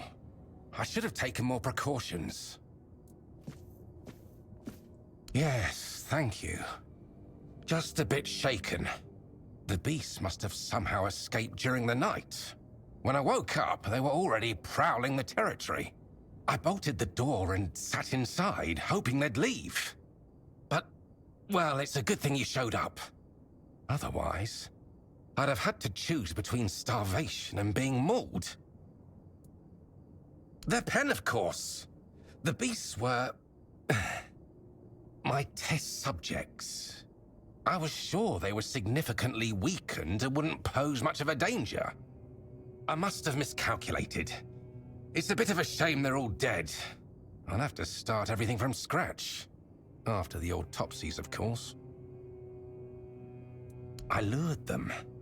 They may be built differently and are quite tough, but most of them still need to eat, and they are susceptible to certain poisons. That's an interesting question. Perhaps they've been in captivity long enough to forget the concept of freedom. Or maybe they've claimed this place as their territory, and the only thing that changed was their living conditions. Or perhaps they were just dumb beasts waiting for the closest source of food to leave the house. I suppose we'll never know.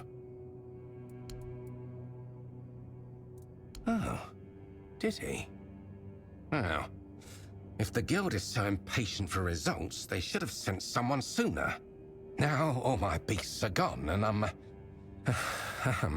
I'm still missing a crucial ingredient.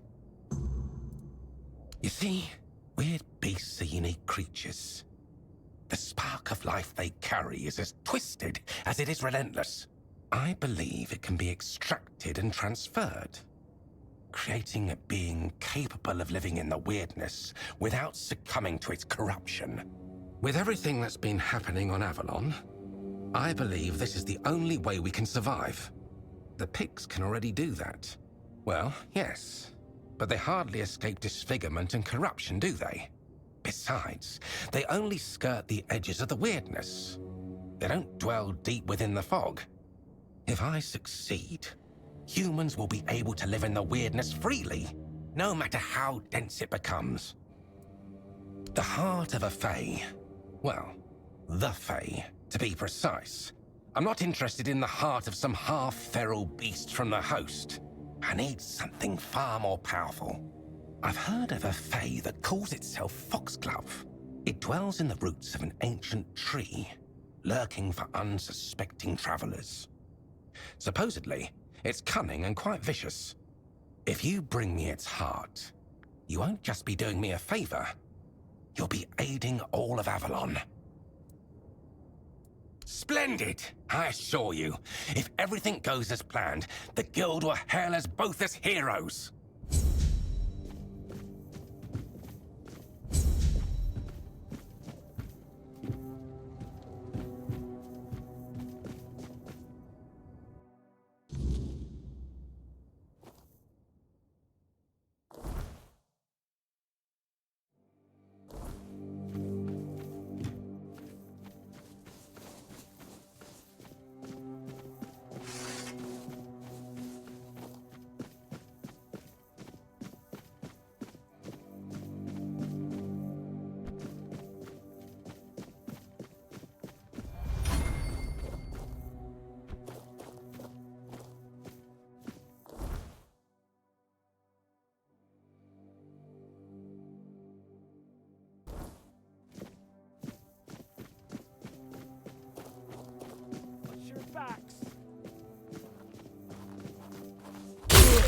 I will bleed you.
Say something.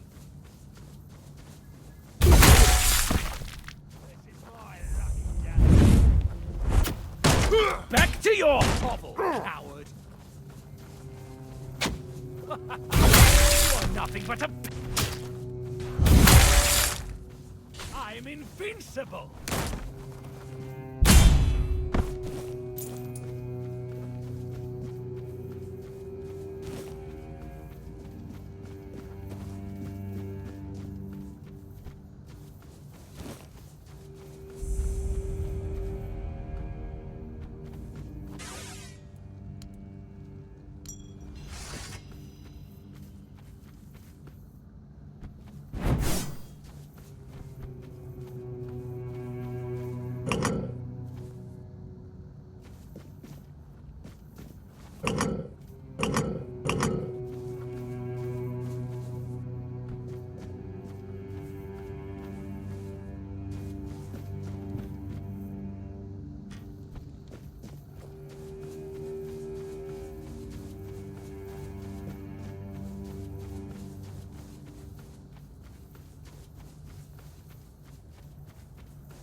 My, what a lovely mortal he sent my way. Such a silly man, that Phaedros. Does he truly think I can't tell one of you from another? I can smell him on you. The sharp stench of fear and the desperation of a mortal who knows his time is running out. And that cloying trace of hope, as if he truly believes some poor soul could rescue him from the mess he's made. All his putrid human weaknesses cling to you like you're his last lifeline. It's truly pathetic. But of course, you could even say we're quite close. After all, I granted him his greatest wish. And in return, he promised me a small piece of his sad, mortal life.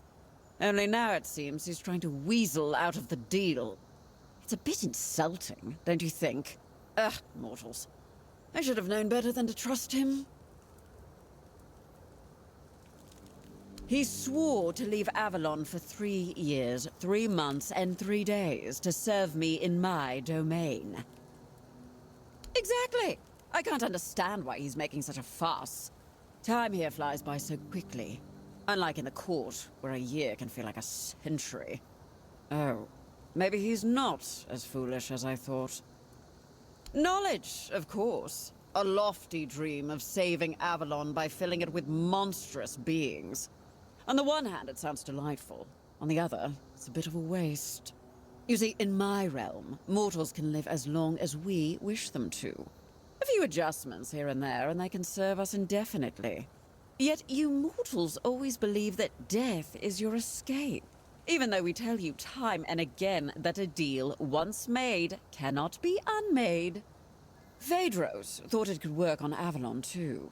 He was only half right, which is why his results turned out rather beastly. Oh, my poor sweet thing. That's just how mortals are. They use, they lie, and they'll do anything to save their own skin. Now, don't fret. I don't blame you for falling for Phaedros' little ruse. In fact, how about we make a deal? How about I give you a little something, and you take it straight to his hidey hole? Then he can bear the consequences for trying to fool us both. What do you say? Well, for starters, you get to leave here with all your limbs just as they are. But I can sweeten the deal. What do you mortals crave? Gold, isn't it? Well, actually, I don't have any of that. How about a lovely trinket? I'll even enchant it to protect that thin, fragile skin of yours. Ugh, honestly, I can almost see your blood pulsing through. Ugh, it's disgusting. Very well. Just try not to bleed too much, will you? Ugh, it's rather revolting.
So, you're the one Phaedros dragged into his madness. Apologies for the mess. I'm in the middle of cleaning up. I'm Alma, the alchemist. Pleased to meet you. I won't deny, I'd have preferred to meet under much more favorable circumstances. I feel a bit like I've been caught at the scene of a crime, which, in a sense, I have. Although, in my defense, if we're speaking of crimes, this one is twofold. Phaedros's reckless experiments had to be stopped. The Guild warned him repeatedly that he was crossing the line. Unfortunately, yes, the rules of our Guild are clear. Crossing the established boundaries results in consequences, and those consequences grow more severe with greater transgressions. It's not like he wasn't warned. He knew exactly what he was doing and the risks involved. Believe me, taking measures like this brings me no joy. But we can't keep constant control over everyone. There are certain acts that simply cannot be forgiven. Phaedros was a threat, not just to himself and the Guild, but to others as well. I'm sorry it had to come to this. First, I need to finish cleaning up here and prepare Phaedros for a proper burial. I'll also secure the rest of his research and materials to ensure they don't fall into the wrong hands. And then I'll have to write a report. Ugh, I hate paperwork. There are so many better ways to spend my time. And then we'll talk about your next assignment.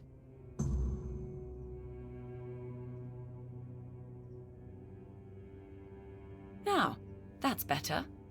Shame our meeting had to be under these circumstances. Believe me, not all alchemists act like Phaedros. You seem all right, though.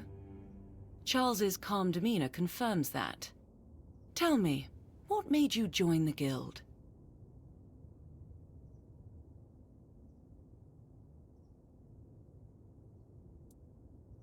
A noble goal, right? I feel the same way.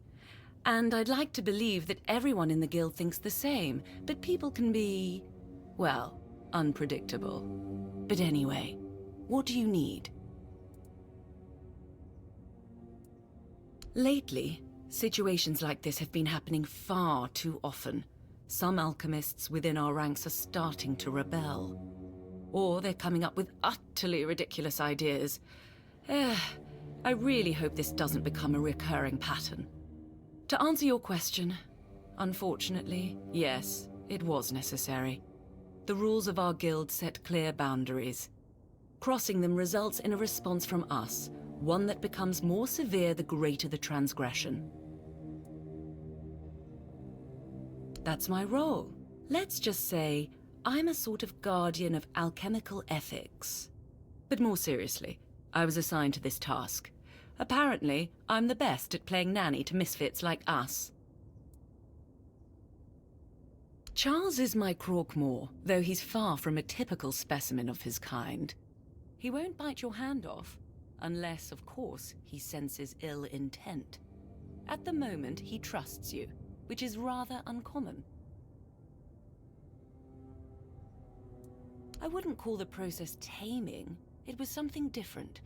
Let's say it involved a more invasive intervention. I found Charles just after he was born, abandoned by his mother, so I took him in. It was the perfect chance to examine his brain. While working on his exposed skull, I had to disrupt the areas responsible for his sense of belonging and aggression. If this were a question, I would say it's a valid one. To be honest, I don't know the exact answer. I assume it all depends on perspective. If we accept that the brains of living beings are a kind of biological mechanism, then perhaps I managed to redirect the function of that mechanism so that it operates based on different needs and perceives its place in the world differently. Yes, that seems likely. All I understand is that it's a form of ancient magic, supposedly discovered by Merlin, who used it to repel the Wyrdness. A menhir with burning weird fire can repel the Wyrdness on a far larger scale than a simple bonfire fueled by ethereal cobweb. Unfortunately, that's everything I know. As an alchemist, these are mysteries far beyond my knowledge or expertise.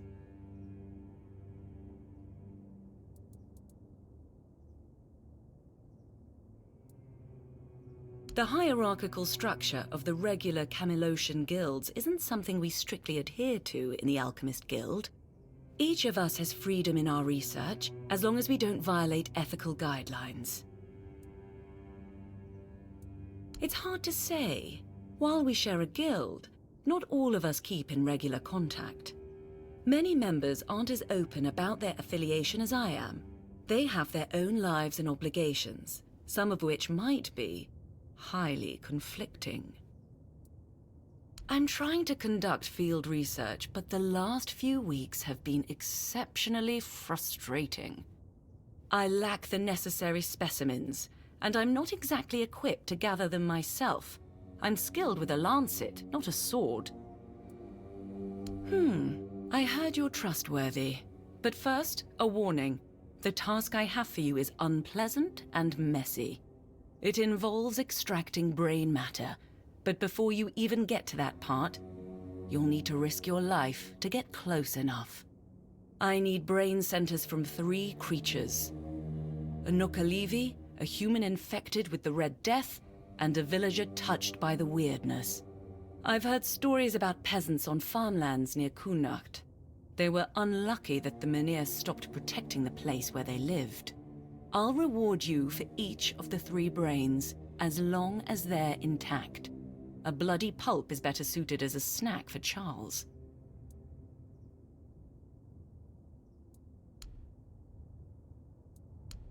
Until next time.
Nothing bad happens today.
shouldn't be here.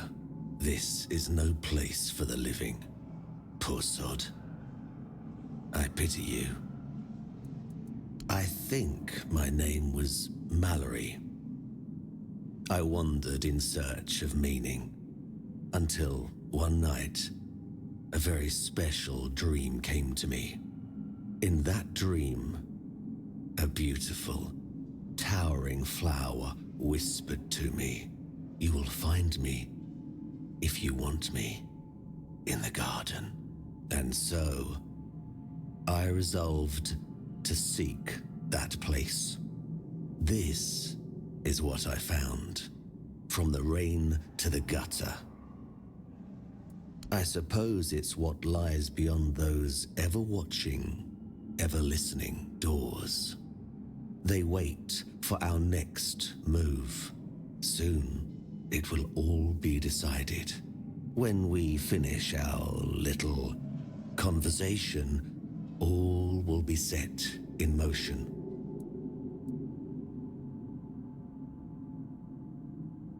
It's no threat, stranger. It's simply how things will unfold. I pity you, truly, for wandering into such a place. It seems it still holds the power to draw restless souls to it. The slaughter has come to pass. A foul affair. Brutal beyond measure. Many lives reduced to one. Just me, all on my lonesome.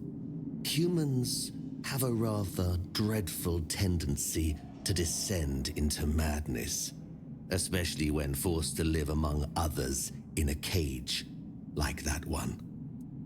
You could try counting. I grew tired of that long ago. We slaughtered one another until, after countless hours, I awoke from the frenzy, only to find there was nobody left to kill. Poor Alice and Edan. Those were the last two I killed. Those two I remember most clearly. Their bodies lie somewhere over there. It's staggering, isn't it? How many good lives have been wasted in this wretched place. You should not ask me. The Druids created this place. They called it the Hall of Trials, as they sought to find a worthy pet for themselves. We all wanted to see the garden, to learn something from those cunning vermin. I doubt they expected such an outcome themselves. I cannot. I am bound to it for eternity. Perhaps we should finish our conversation. There's no point in dragging it out anymore. If I could ask you one thing, try. Just try. I truly wish to leave this place for good.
What a grim moment this is. I had hoped that poor wretch, Mallory, would be the last unfortunate trapped by the farce we created. Of course, I should feel obliged to greet you at the very beginning. My name is Prydwen, and I am the last druid in this garden, and its last living creator. I know what this place used to be, but now the garden is tainted, like all of us. I assume this is the answer to the meaning we've been searching for. The first resurrection of Arthur shattered our understanding of the eternal cycle. It was beyond our comprehension. We needed to take a step back, and for that we needed a place of peace. The idea of a garden reminded us of the quiet murmur, and so we created the garden. We really believed that we could reinvent humanity in a world like that. Unthinkable. Even now, after so many years, the king was dragged back to the land of the living whenever humanity sought its legendary protector. It turned out to be abuse. To take the memory of a life so precious and full of potential and turn it into a cruel mockery. Step by step, over and over, leading it to its inevitable degradation. Not in the way I expected, but yes, I have found the answers. The source of our doom is humanity itself. It's an infinite jest and the perfect tragedy of our lives. That which makes us human is a hindrance that complicates everything. We never truly know what we are or the nature of our lives until we succumb to corruption, whether it is born of madness or the Wyrdness. The result remains the same. Only then does everything begin to appear as it truly is. This place is like a terrifying mirror, and so it will remain, unless something is done to change it.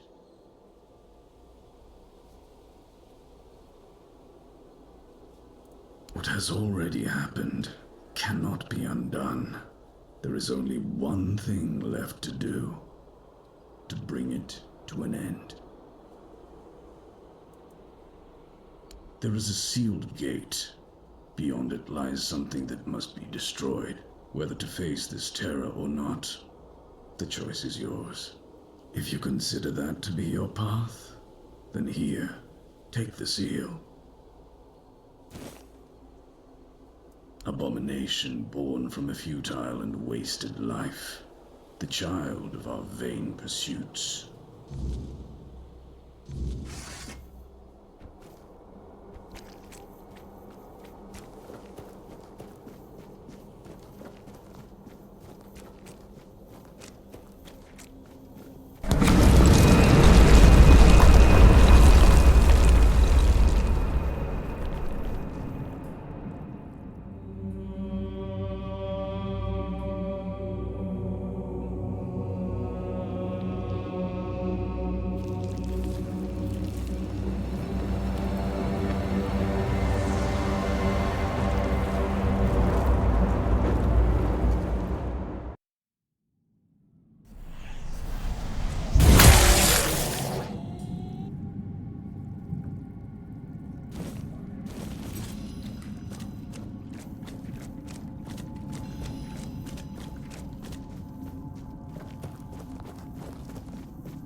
have returned. You reek of blood.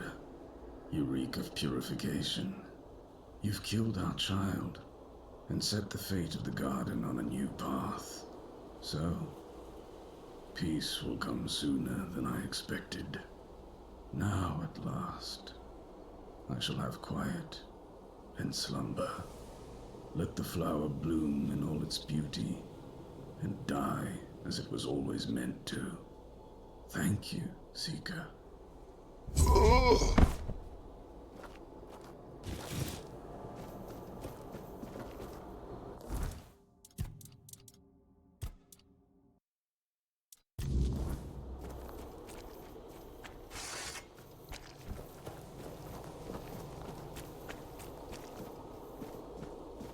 The sealed gate.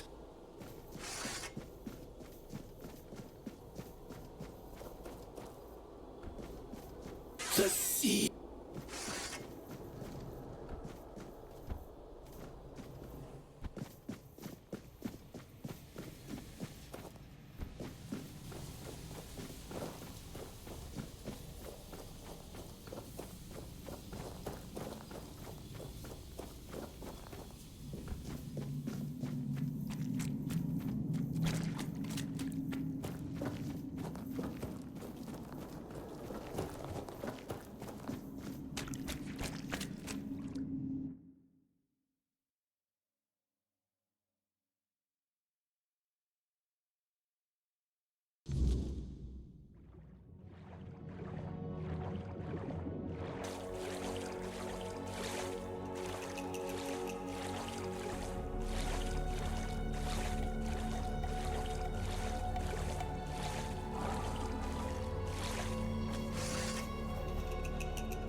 careful with that.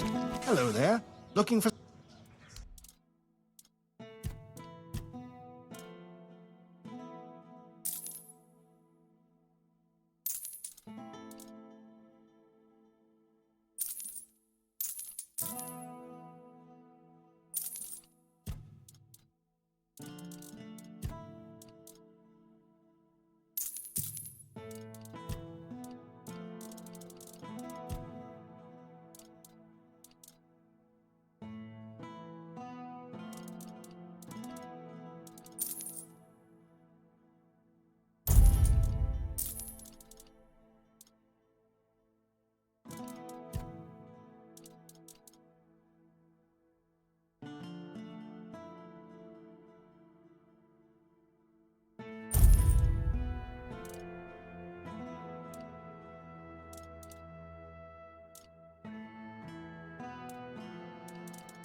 Help a soul out on your journey, will you?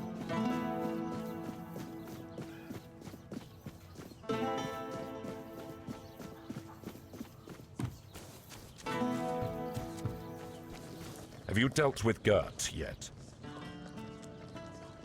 Then I'll forgive you this lapse in judgment. But don't let it happen again. Here's your gold. His wife will be devastated, and the child's now an orphan. Damn it. I'd hoped he'd meet a better fate. I'll await your return.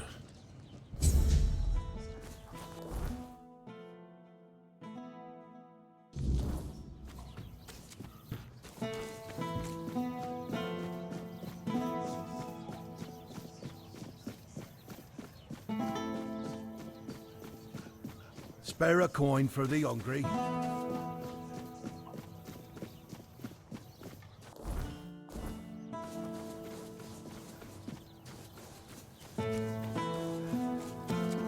Help a soul out on your journey.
Good. Give me a moment to find the right song. I haven't lost my touch. Here, your friend will have a strong, beautiful heart. At least in terms of craftsmanship. The rest is up to you. The art is just an empty vessel. It needs to be filled to start beating. Life, of course. A heart must be full of life to start beating. But we'll talk about that when you return. Well, there are two ways. Through death, or through sacrifice. No, of course not. You can fill it with the life of creatures you kill, but it will take some time. A life torn away is far less willing than a life freely given, and I can't say what effect it'll have on Bayor. It's not a method we use often. You can pour some of your own life into the art. It'll weaken you, sure, but I'd say some sacrifices are worth making. Besides, I believe it will give you another kind of strength, something far more valuable than what you've lost. Then he'll have a cold lump of steel in his chest. What do you... If you want to fill it up with the energies of things you kill, just hold it up when you fight. It will collect life, and at some point, will give you a sign that it's beating again. Come to me and I'll bind life to the heart. If you decide to fill it with your own energy, just tell me. Either way, come back with either a full heart or when you make up your mind.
Always a pleasure to see you.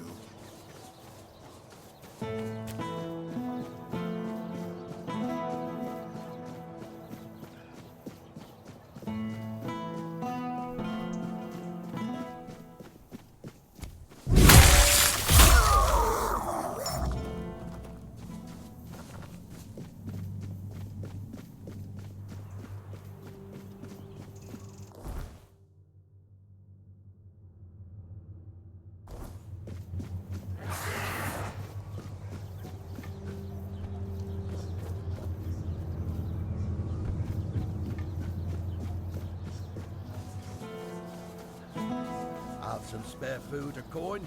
Anything else?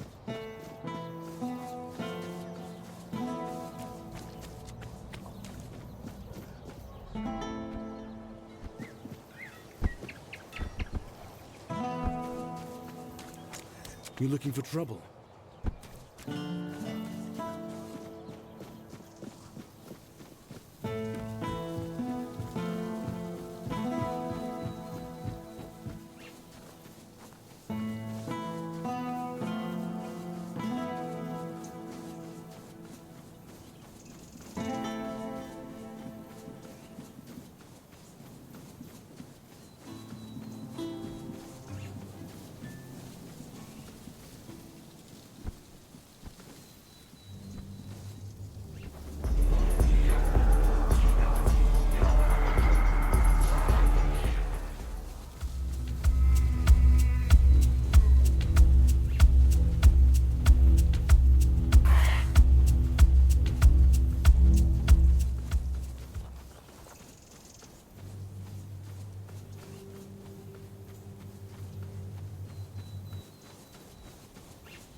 Each one ties into my field of study and interests. The Nuka-Levi is the result of the Red Priest's experiments, likely involving the Wyrdness. As for the afflicted humans, I suspect significant brain alterations occur during contact with the Wyrdness, as well as in the final stages of the Red Death.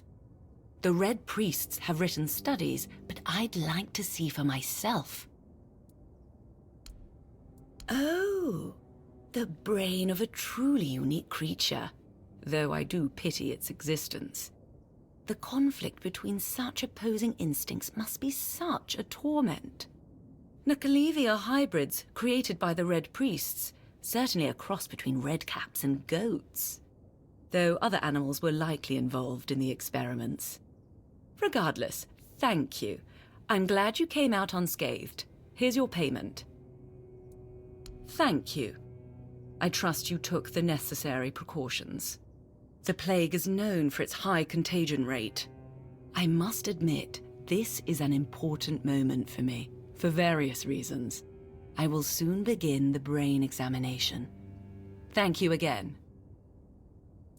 Poor soul.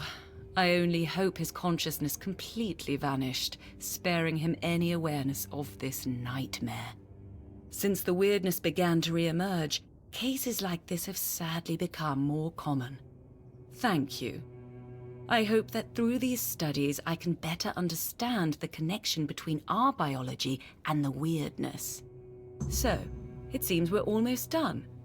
But I must ask for your help with one last matter. Before we met, I made contact with Dalriata trappers who agreed to get me the brain of an ice weaver. Out of their group, only 2 survived. Let's just say they've been making some threats. I need you to go to the exchange for me. Can I count on you? They belong to the Svein tribe, but were banished for some reasons. To be honest, I don't care. I just wanted a group of folks who knew the Forlorn Swords well. I assumed they could handle it without too much trouble. Don't expect a warm reception. They're cold, harsh people, and given their current emotional state, well, it's a dangerous mix. We initially planned to meet in a location I could easily access, but after what happened to their folks, they've made some specific demands. Here's the location and the gold I promised them for the task. Don't try to negotiate. The amount has already been agreed upon. Once it's done, find me. I'll be nearby. However, I'd prefer not to attend the meeting. It might unnecessarily escalate the situation. Until next time.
You're here.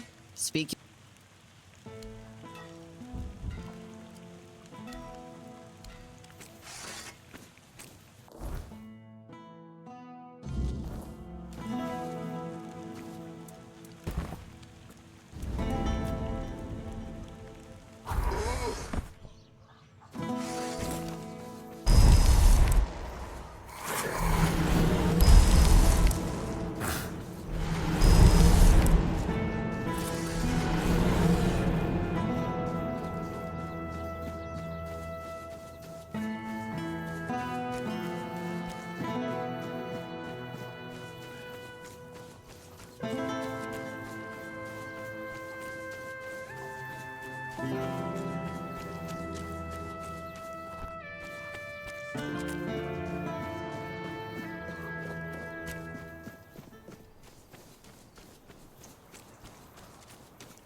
Of course.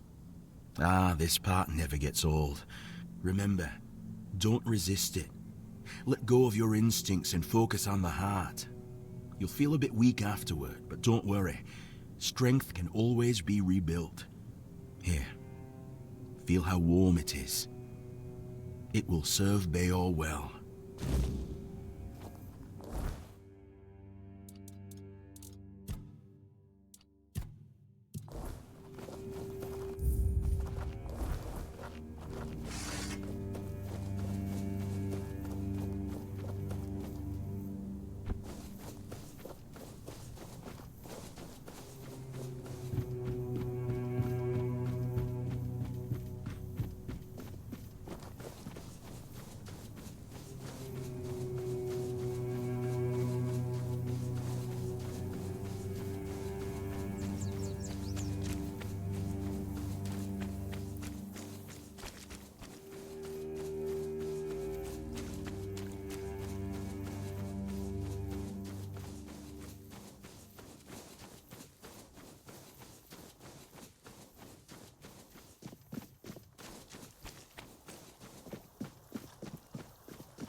You looking for trouble? Got something for me to look at?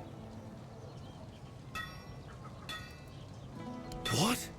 That's amazing. What materials did he use? What else was needed? Did he tell you how to make it? Oh my. I have so many questions. But those can wait. First things first. For this, I will need your help, my friend. Once more, as always. So, shall we begin?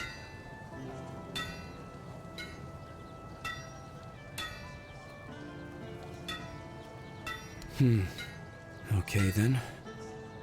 Let's see if those Stone Warden legends have a grain of truth in them. suppose that's it. Surprising how simple it is to look into someone's heart and tear it out, isn't it? It's different. Everything looks a bit like it's mired in fog. But I don't feel bad. In fact, I feel good. I feel stronger. I guess more will become clear with time. For now, I'll just have to wait and see. The measure of my debt to you is 2 hearts.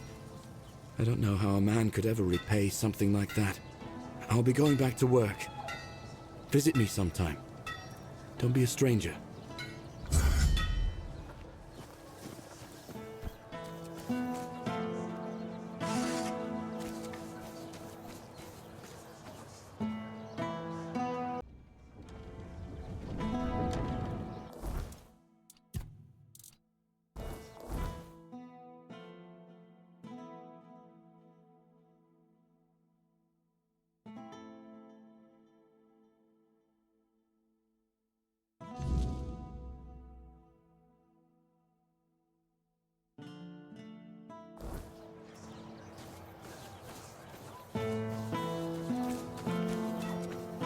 Put that away before you regret it. Got something for me to look at?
So, you finally arrived.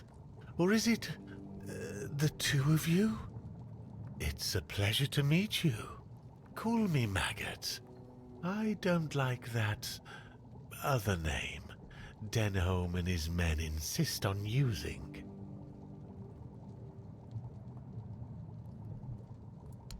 I don't know, and that bothers me a lot. But I sense something lurking inside you. Something quite terrifying, I must say. All I'm sure of is that you've been exposed to vast quantities of the Wyrdness and survived. And that's rare. Let's say I have certain skills when it comes to magic.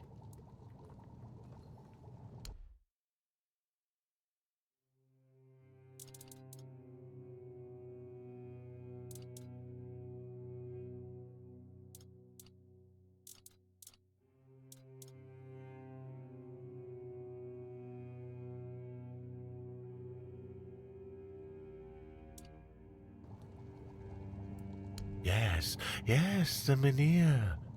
It responded to your presence. It reacted to you. And that's unusual. It means big changes are coming to our small Kunacht. Do you know why all those Camelot troops are here? That's right. Unfortunately, they believe that by gathering all the dying Mynheers and placing them around Camelot, they'll stand a fighting chance against the oncoming Wyrdness. But they don't know, or they don't want people to know, that a Mynheer is nothing but a piece of rock, unless it has been ignited by a special ritual. And if they were ignited once, they can be rekindled again. You see where I'm going with this?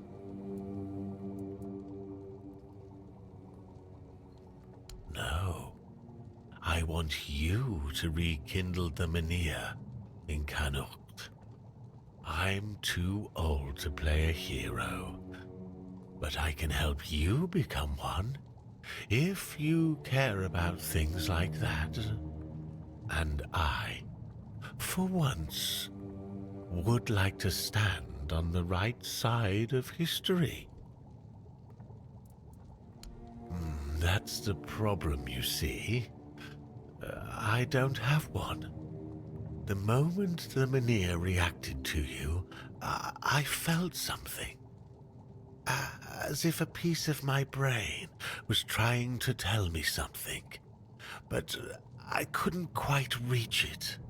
I suddenly remembered about the Mynheer rites, the ritual I told you about, and that there were 2 scrolls that contained it. But where are they? How do I even know that? That's lost on me. So, it looks like we'd have to take a little trip into the recesses of my memory, literally. Well, not literally. As entertaining as that sounds, you won't be dissecting me. I'm talking about a journey into the subconscious, not an anatomy lesson. Just a bit of mushroom potion and poof, you're on your way. Safest option we've got, relatively speaking. Do you think I want somebody wandering around in my brain, looking for memories I decided to bury? I like your eagerness, but I don't exactly have the materials required for this particular kind of potion on me. It's not like I'm letting people inside my mind every day, you know. Here's what we'll need in order to make this thing work. Just grab these and bring them back and we'll see what happens.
Back again? Finally, Croakmore's skin. I'll make sure this goes to good use. Didn't think you had it in you, but you proved me wrong. Keep it up.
Let's see.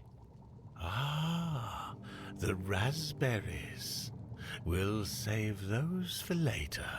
Very nutritious. perfect for the after effects. Nutrition is key, my brave friend. I'll make jam so delicious it'll knock your boots off. You'll thank me later. Wait and see. Now, it's time for us to embark on this shared journey into the self. See you on the other side.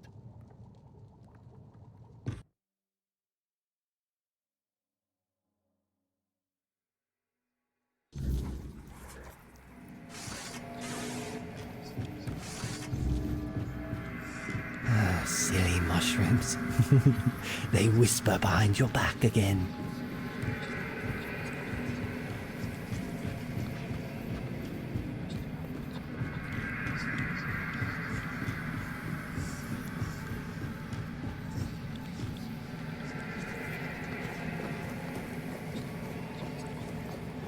How did you lose your name? Did the fire take it? A drink a day keeps the clarity away.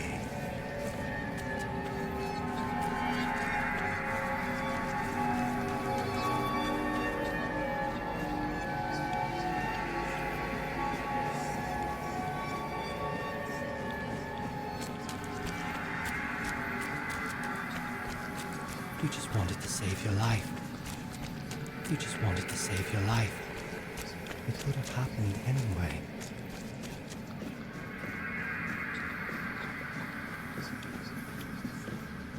If it weren't you, someone else would have pointed them to the hiding place. You did this.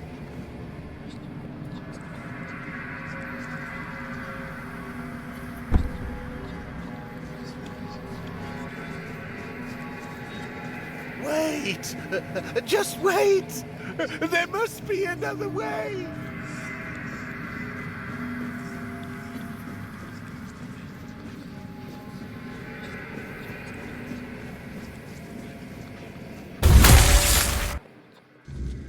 Oh, there you are. What a journey it was, huh? And that King Arthur at the very end. That I did. If I remember correctly, I was trying to convince him to kill me, but I didn't really want it. I just couldn't speak, because it kind of wasn't me. Anyway, it doesn't matter, because the wise king was wiser than me. He didn't let me die. He just said,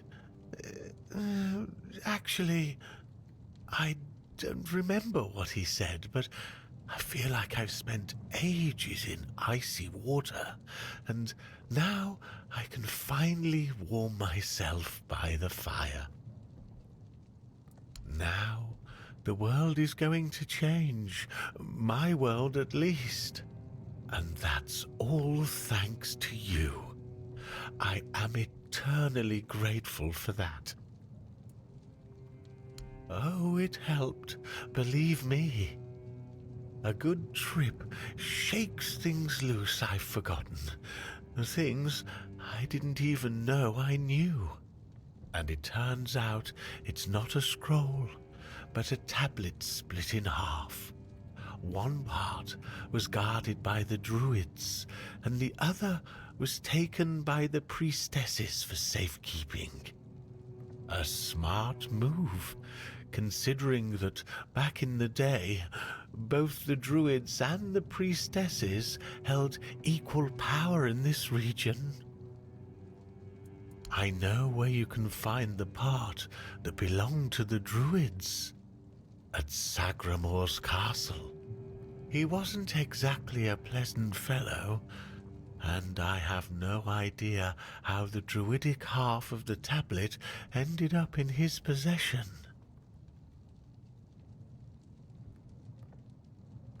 About 200 years ago, his castle literally sank underground, and all that remains are some grim legends. But my subconscious doesn't lie. My master etched Sagrimor's name onto it, so it must be the only place where that part of the tablet could be. You'd have to ask Nianti about that. She's much more knowledgeable when it comes to all that priestess stuff.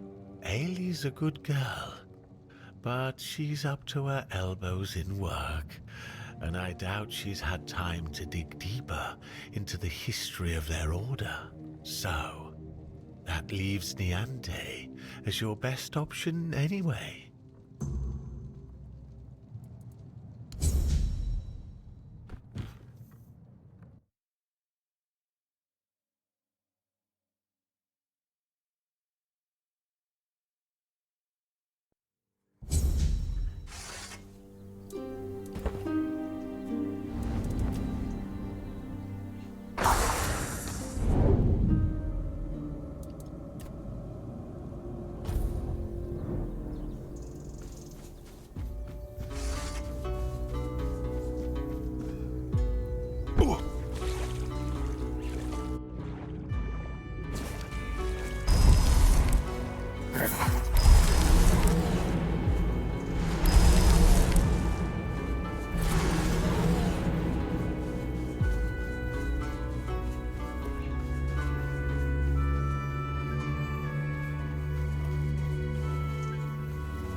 This is my shield, but there's no part of my soul inside.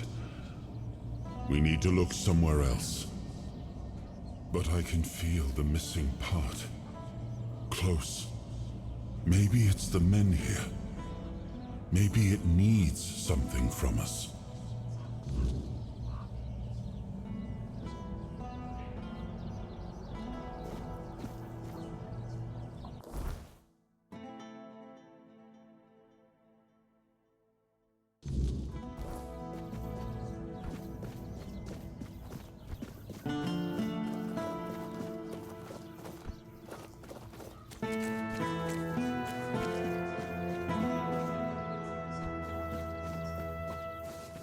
Help a soul out on your journey, will you?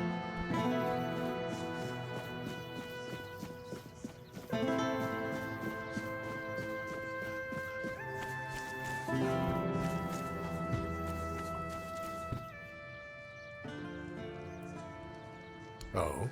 You managed to extract coherent information from that druid who insists he isn't a druid? Remarkable. In any case, this truly is good news, especially for us. A ritual that works on one menhir should work on all of them. You must bring the tablets to me, not to him.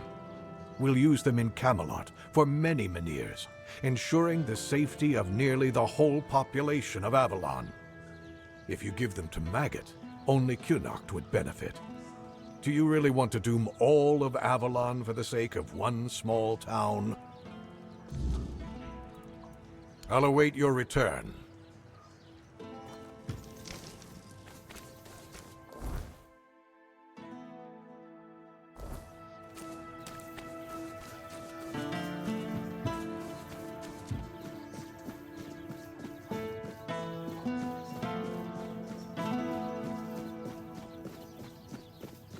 Spare a coin for the hungry.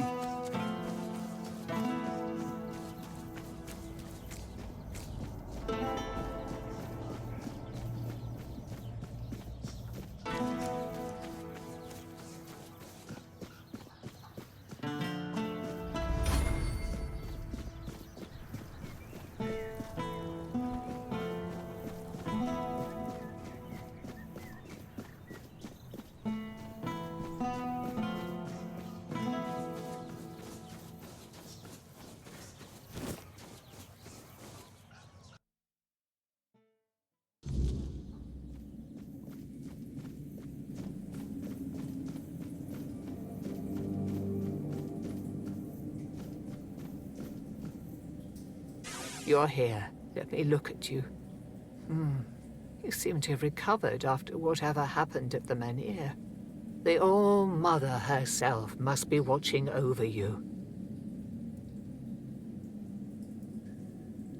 Whatever the All-Mother wanted you to see is between you and her. I can only accept and work with the outcome.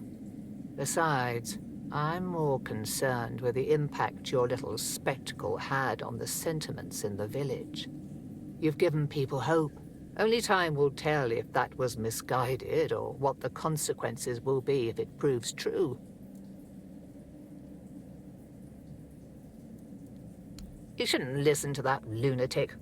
Every time I see him is under the influence of goddess only knows what. I suppose he's right and the Menhir really can be reignited. Then what? This land is dying and barely produces any crops. Menhir or not, I can't see a future for Kunart. It would need a miracle to survive. Relocation would be the best outcome for everyone. There is more than one way to spread the All-Mother's grace. Why shouldn't a priestess take part in leading the people she serves? Lord Yvain is in a precarious situation. He needs all the support he can get, and supporting him in this endeavor only benefits the residents of Kunart. Besides, my apprentice Ailey is very talented and can handle all the matters that require a more hands-on approach perfectly well. The hospital will manage without me for a little while longer. Ailey is more capable than she realizes. Here lies Lady Maeve, wife of Lord Yvain Tarion, my dearest friend. The one I couldn't help. I'm wondering the same. I thought I'd find solace or perhaps even grief, but all I feel is numbness. I wouldn't know. It does sound like typical druid nonsense. Split the knowledge so nobody has a full picture, and then act surprised when everything falls apart. If anywhere, it'll be at the temple of the All-Mother, or what's left after its fall. When corruption spreads there. My sisters who served became something else. Abandon this quest while you still can. Whatever you seek there isn't worth what this twisted place will do to you.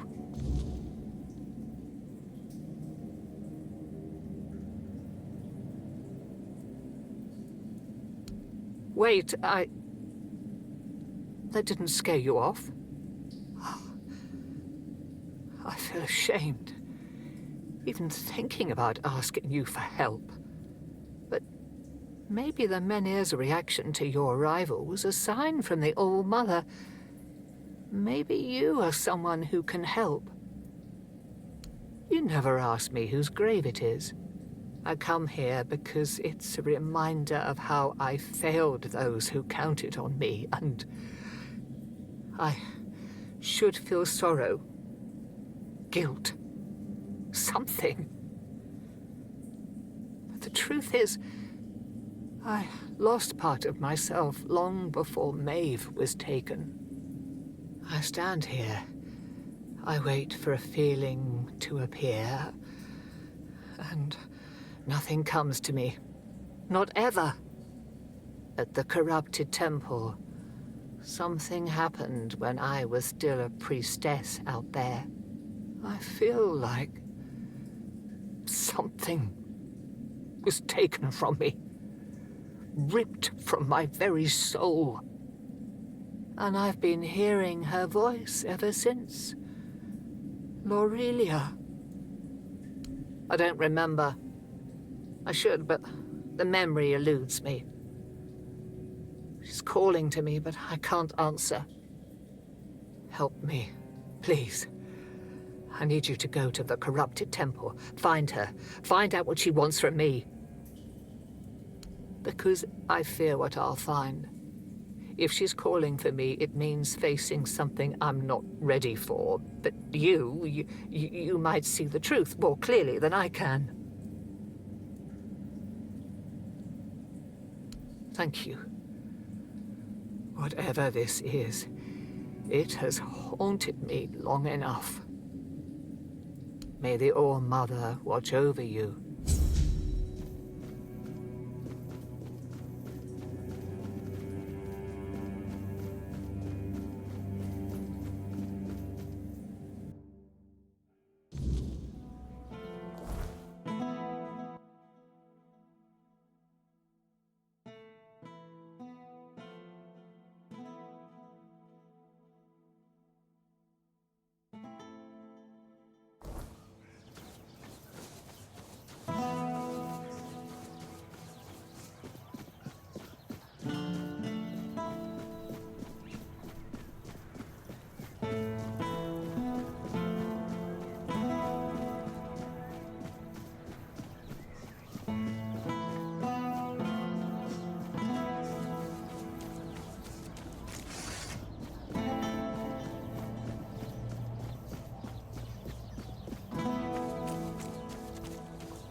You can see me, hear me.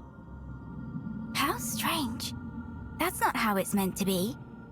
I decide who sees, who hears, yet here you are, unbidden. Why? An offering upon the altar of the All-Mother, sacrificed and brought back before Her Majesty. I gave her my life, expecting nothing in return. And I received her highest grace. But what are you, I wonder? That you've broken the rules of my domain? Perhaps the Mother sent you, Or perhaps you've come to tear my purpose apart. I am Laurelia. Do you know my title? I am the Herald of the All-Mother, her voice. And all who heed her voice shall receive grace, while those who defy her shall perish. You will carry out her will fervently, won't you?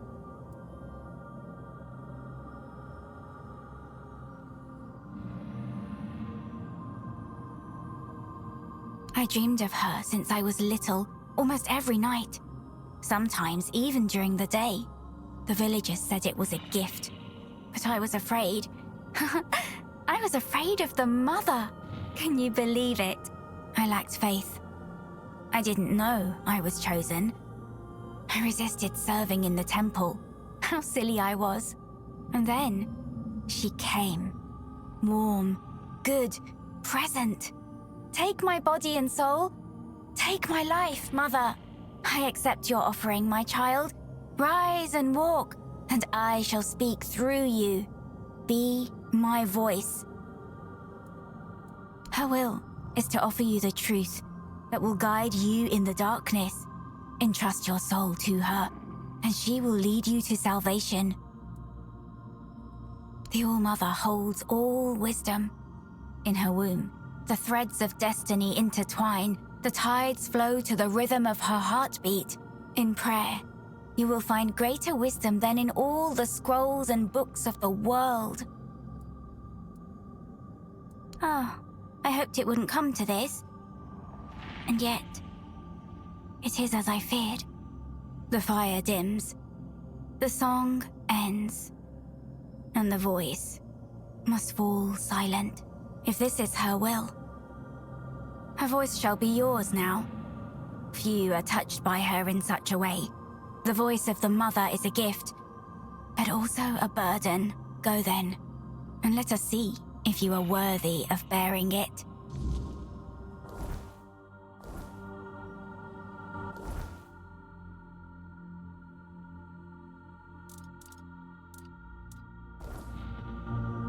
And now, in the ruins of the temple sanctum, find my sight. It has always been, and always will be, all-seeing. It watches you, even now.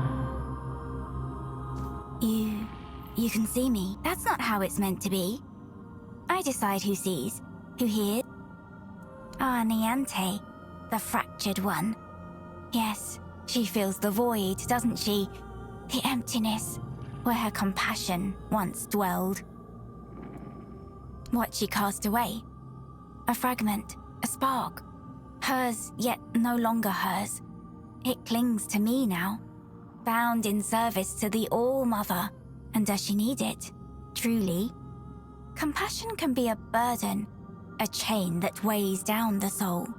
I held it for her because she could not bear it. She gave it to me. Is that what she told you? That I stole it like a thief in the night? No. It was her despair, her doubt, that cast it away.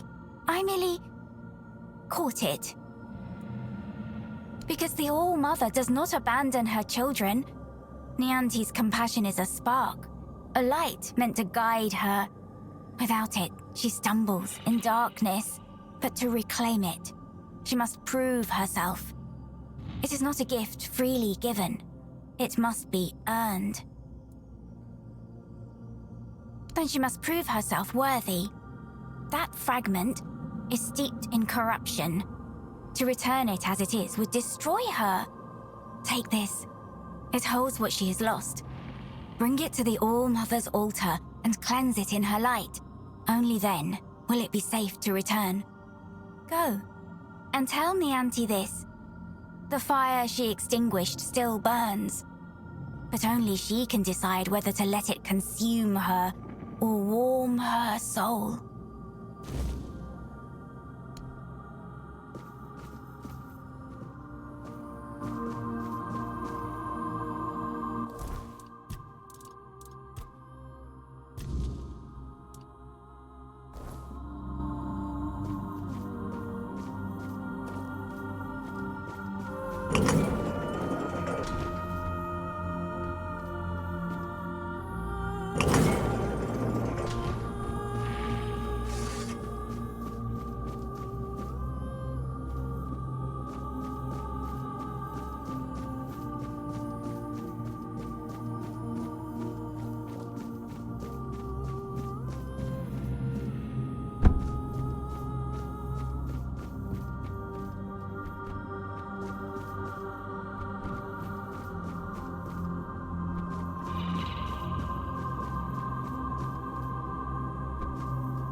new set of eyes. And how hateful they are. Would you close them for me, please? Could you grant me a tiny scrap of mercy?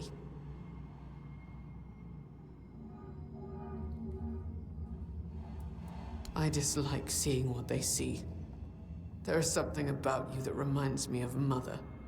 She sees everything. And when she allows, I see it all too. It feels like 1,000 eyes open all at once, revealing nothing but boundless suffering wherever they look. Your eyes seem to carry a similar kind of rot just around the edges.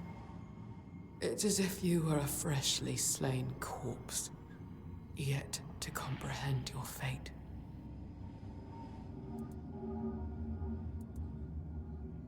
Mother is bathed in shadows and swaddled in raven wings. All she ever sees is misery. The day she appeared in the temple, she requested a frith from me.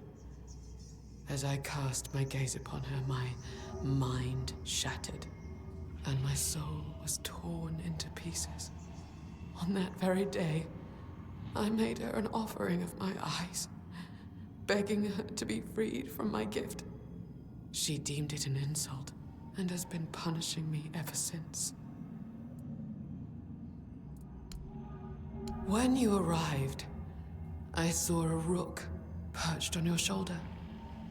A sick, vile thing, loathsome to behold. I do not know why I expected compassion from someone whose hands only manifest torment. I've seen into your tainted soul. No matter what path you take, it always leads to despair. You are a blight upon this land. That is all you have been, and all you will ever be. Alas, no matter how revolting I may find you, it is my sacred duty to offer you relief from the burden of your sins.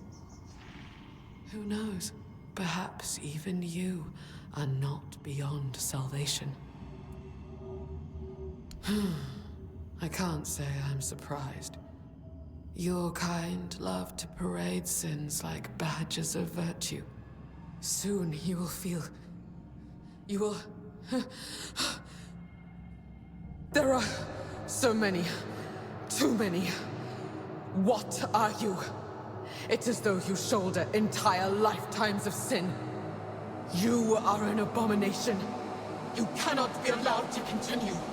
May your soul finally know freedom.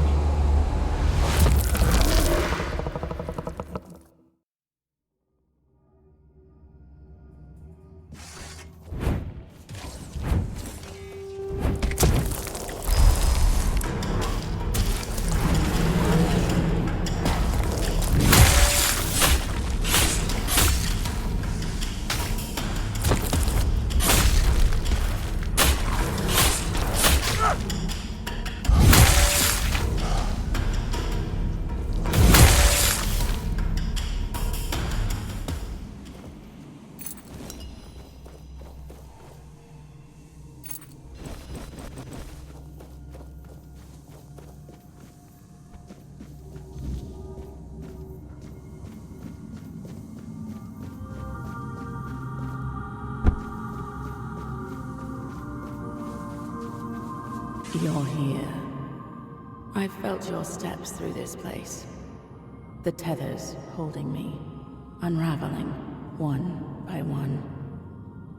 Are you here as my savior? Or have you come to seek my mother's embrace?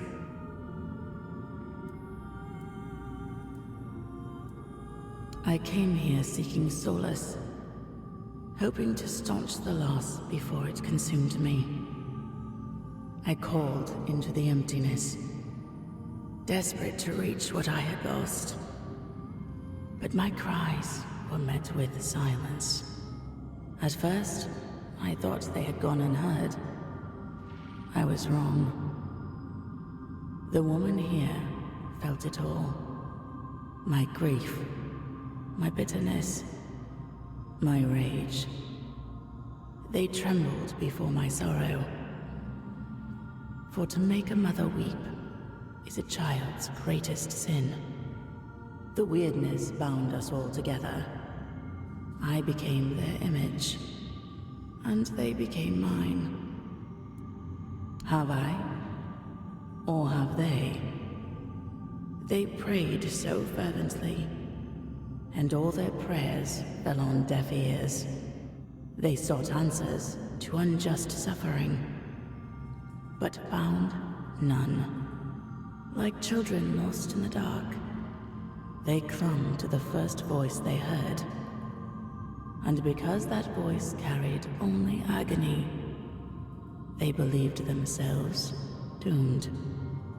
There is no path for a soul so utterly lost, but to descend into madness and despair. You have already freed me. You restored the sight I shared with the tormented Frither, and returned my undying body, once bound to the fallen Percival. And my voice, I grew weary of it, so I gave it to Lorelia to speak on my behalf. The sweet girl made it her own, ensuring she will remain here, even when I am finally gone. I lingered only because I wished to meet my savior. I had hoped, but no. What I hoped for no longer matters. As for the others, I fear they are too far gone in their madness. The only freedom left to them is the one only a mortal can embrace. Farewell, stranger. Perhaps our paths will cross again.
careful with that.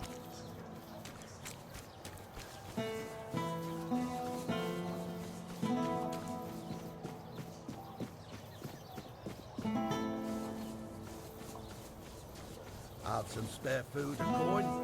Anything else?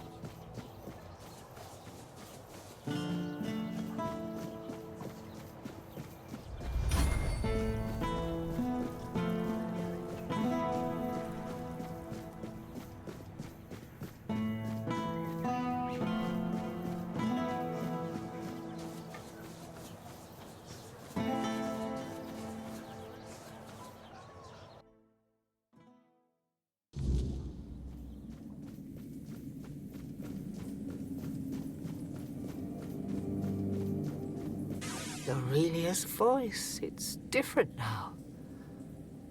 I take it you're the reason for that. So, this is it. The piece of myself I've been missing all this time. It feels familiar, yet strange and deeply corrupted. If it truly is mine, I cannot leave it in this state. If I try to retrieve part of my soul from this thing, it will poison me as much as it heals me. She's right. Surprising, considering the things she's whispered to me all this time. Meet me at the statue of the All-Mother. There, in her light, I will perform the cleansing ritual. You've already done so much for me, but I must ask for one more thing. Your presence. This is something I can't... This isn't something I can face alone. Thank you. May the All-Mother guide us both.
The All-Mother's light will reveal the truth, or burn it away.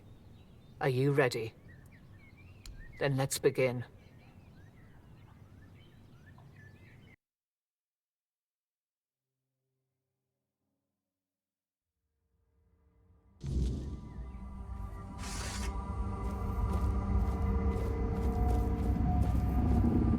Oh, hello. Are you real, or just another shadow of this place? My name is Nianti. I don't know how long I've been here, but something's wrong. I don't know why I'm here or why I can't leave. I came to the All-Mother's Temple not that long ago, I think. They said I had a gift. They said I had the power to heal. I wanted to use it to help, to serve. But one day something changed. Corruption seeped into the temple, into me. I tried to fight it, to cleanse myself in her light, but I failed. I tried to escape, but I couldn't. And now I'm here. But that can't be the whole story, can it? What?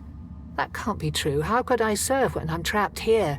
How could I help anyone when I'm incomplete? Tell me, what's left of me out there? Is it enough?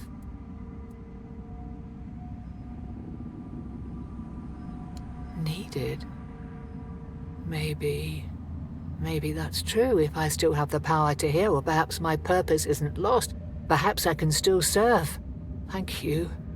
You've given me the clarity I've lacked for so long.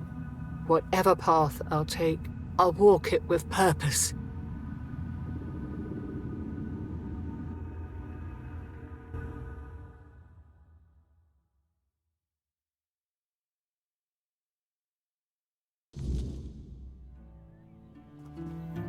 So, this is what it feels like to be whole again. It's strange. Like I've been walking in a fog all these years, blind to what I'd lost. And now, the light is so clear. I feel as I always should have: compassion, care, hope, all the things I pushed away out of fear. They were never weaknesses, they were my strength. First, I will return to the people of Kunad. They deserve the priestess I promised to be, not the bitter shell I became. You have done more for me than I ever could have asked for. You reminded me of who I truly am. For that, I will always be grateful. No, you didn't. The All-Mother guided us both. But now it's up to me to carry this forward. Thank you, truly. There is much to do, but this time, I will face it with open arms and a whole heart.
You're not one of the rats scurrying about this place. Truth be told, you don't seem to belong here at all. Perhaps you shouldn't be here, eh? But in the grand scheme of things, it's none of my concern. Do you need something? Name's Gatto. Once upon a time, I used to be a rat catcher at the court of King Sagramore. Later, fate led me to catching rats here, outside the cold walls of Sagramore's castle.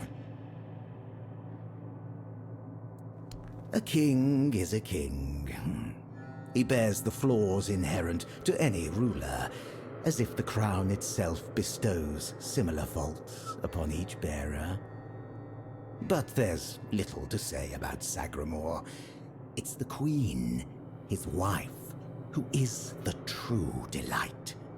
She's scheming, spiteful, and beautiful. The ideal woman. Trust me, I've met King Sagramore on many occasions. He doesn't make much of a grand impression, and he used to have quite the short temper. There's not much around here. The most important places are my shop and Sagramore's court, just over there. You might also run into the Shroom Knight, the Queen's personal lapdog. Though he's a knight, he's a rat of the lowest order. I can't make heads or tails of him. No idea what he needs. If you want, go ahead and talk to him. I've grown tired of that fellow. Waiting for a customer. Are you interested?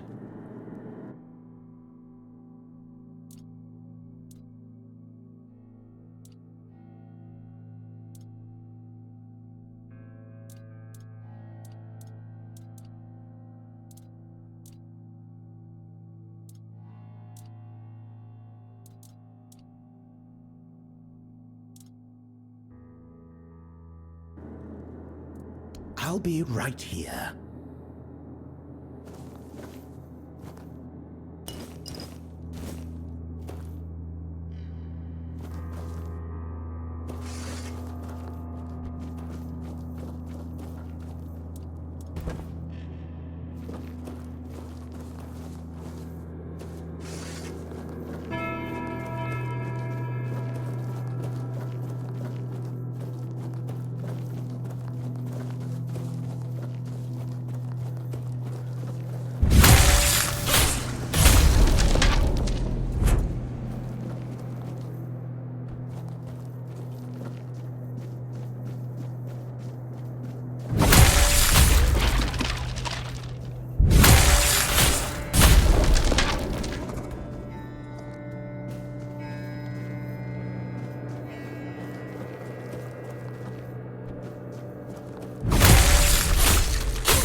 Greetings to you, strange soul.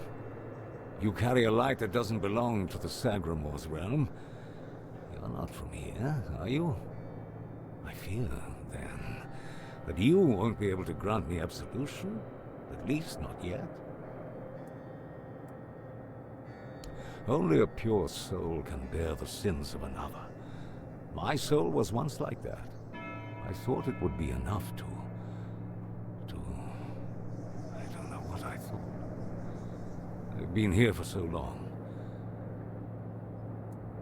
not just anyone's. I took upon myself the sins of my queen. I had no choice. I swore an oath of loyalty.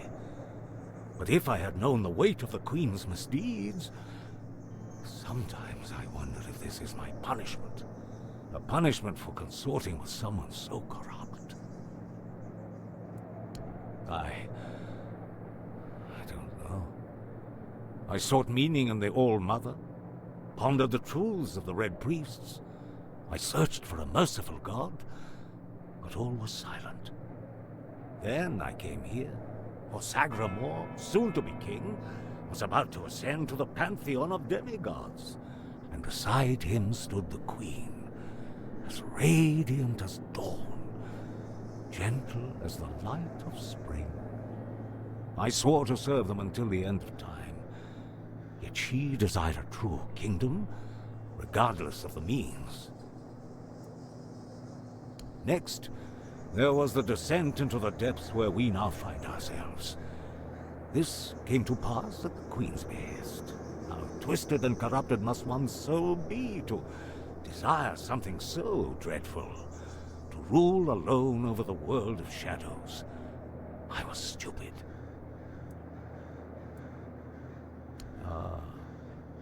That. It may be my only solace in this vale of tears. The fungus helps me keep my senses, attuning me to the rhythm of this forsaken kingdom, making me somehow understand. I feel the footsteps of the souls wandering above. I feel their ever unfulfilled needs and desires. The fungus conveys this to me quite clearly. Yes, and in a way, I accept the workings of this wretched place. I feel as though I am a part of it. It gives me some sense of belonging. And perhaps there is another future for this realm. Perhaps if we are all connected here, forming one single organism, it might lighten our burden? Who knows? Apparently, this is what the world looks like without gods. Everything that was meant to be born here was supposed to fulfill a beautiful mission. Instead, became an endless wandering in the abyss. Sagramore took a wife, a woman whose power no one was aware of, much like her true intentions. And here it is, the kingdom deep in the abyss, with its abysmal king and queen. Scroll. Indeed, I recall seeing druidic sages arriving at the court long ago. I also witnessed powerful acts of magic. Surely the court custodian might know more, but you must forgive me. I cannot provide you with a more specific answer. May goodness and light guide you.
Ah, a new guest in our court. Welcome, stranger, to the humble halls of King Sagramor's castle. Are you here to seek an audience with the king and queen? Many are eager to see them, though most are the old regulars. I'm sure their highnesses will be pleased to see a new face. We haven't had many guests of late. Oh, no need to trouble yourself with me, my lord. I am but a simple custodian, a lowly servant of our gracious majesties. Though, if I had performed my duties better, perhaps there wouldn't be so much constant dying. Oh, it's no big deal. We live here in perpetual suspension. Time can't touch us, and it's all thanks to the Queen and her sisters, who decided that would be best for everyone. Well, as long as you don't sin against their majesties, then you might share my fate. Or that of Sir Stygander, who you may have encountered on your way to the castle. Well, I wanted to feel the softness of the royal bed. Yeah, no, don't look at me like that. It's not what you think. The Queen's honor is intact, at least where I'm concerned. But I happened to be in the chamber when King Sagramor appeared. He wasn't alone, and his companion wasn't the Queen. It was one of the harpist sisters. But shush. The king didn't notice me, but the Queen caught on to my unease. She tried to force me to confess what I had seen. I think she suspected it involved one of the king's indiscretions. In the end, I was the one who paid for his sin. Oh well, it's the lot of servants to bear the burden of their lord's transgressions. Loyalty, of course. Sir Stygander swore to our queen that he would remain faithfully by her side, and that he would take every sin of hers upon his shoulders. That was a very unfortunate pledge, as it later turned out. Now our brave and loyal Sir Stygander is atoning for sins that aren't his. But breaking his vows would be a sin in itself, requiring even more atonement. It's a no-win situation. But such is our fate. Oh, I'm sure they will. But you might have to wait a bit. The king's schedule is completely full for the foreseeable future. And, before you ask, no, there's no way to speed it up. King Sagramor is very particular about treating all his subjects equally. Unless you're aiming to become the court jester, there's not much I can do to help. Though, now that I think about it, perhaps if the Queen's sisters put in a good word for you, you might just get to the front of the line. Oh, that would be Miss Clare and the midwife. Should I elaborate about the royal family in any particular order? She's the youngest of the sisters. She used to be so sweet and innocent. But now, well, I shouldn't gossip.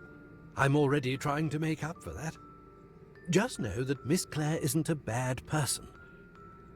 She became envious of the Queen's love for the king and ended up chasing after boors who never really returned her feelings. I don't know much more than that. Talking to Miss Clare is rather, difficult. You'll see what I mean.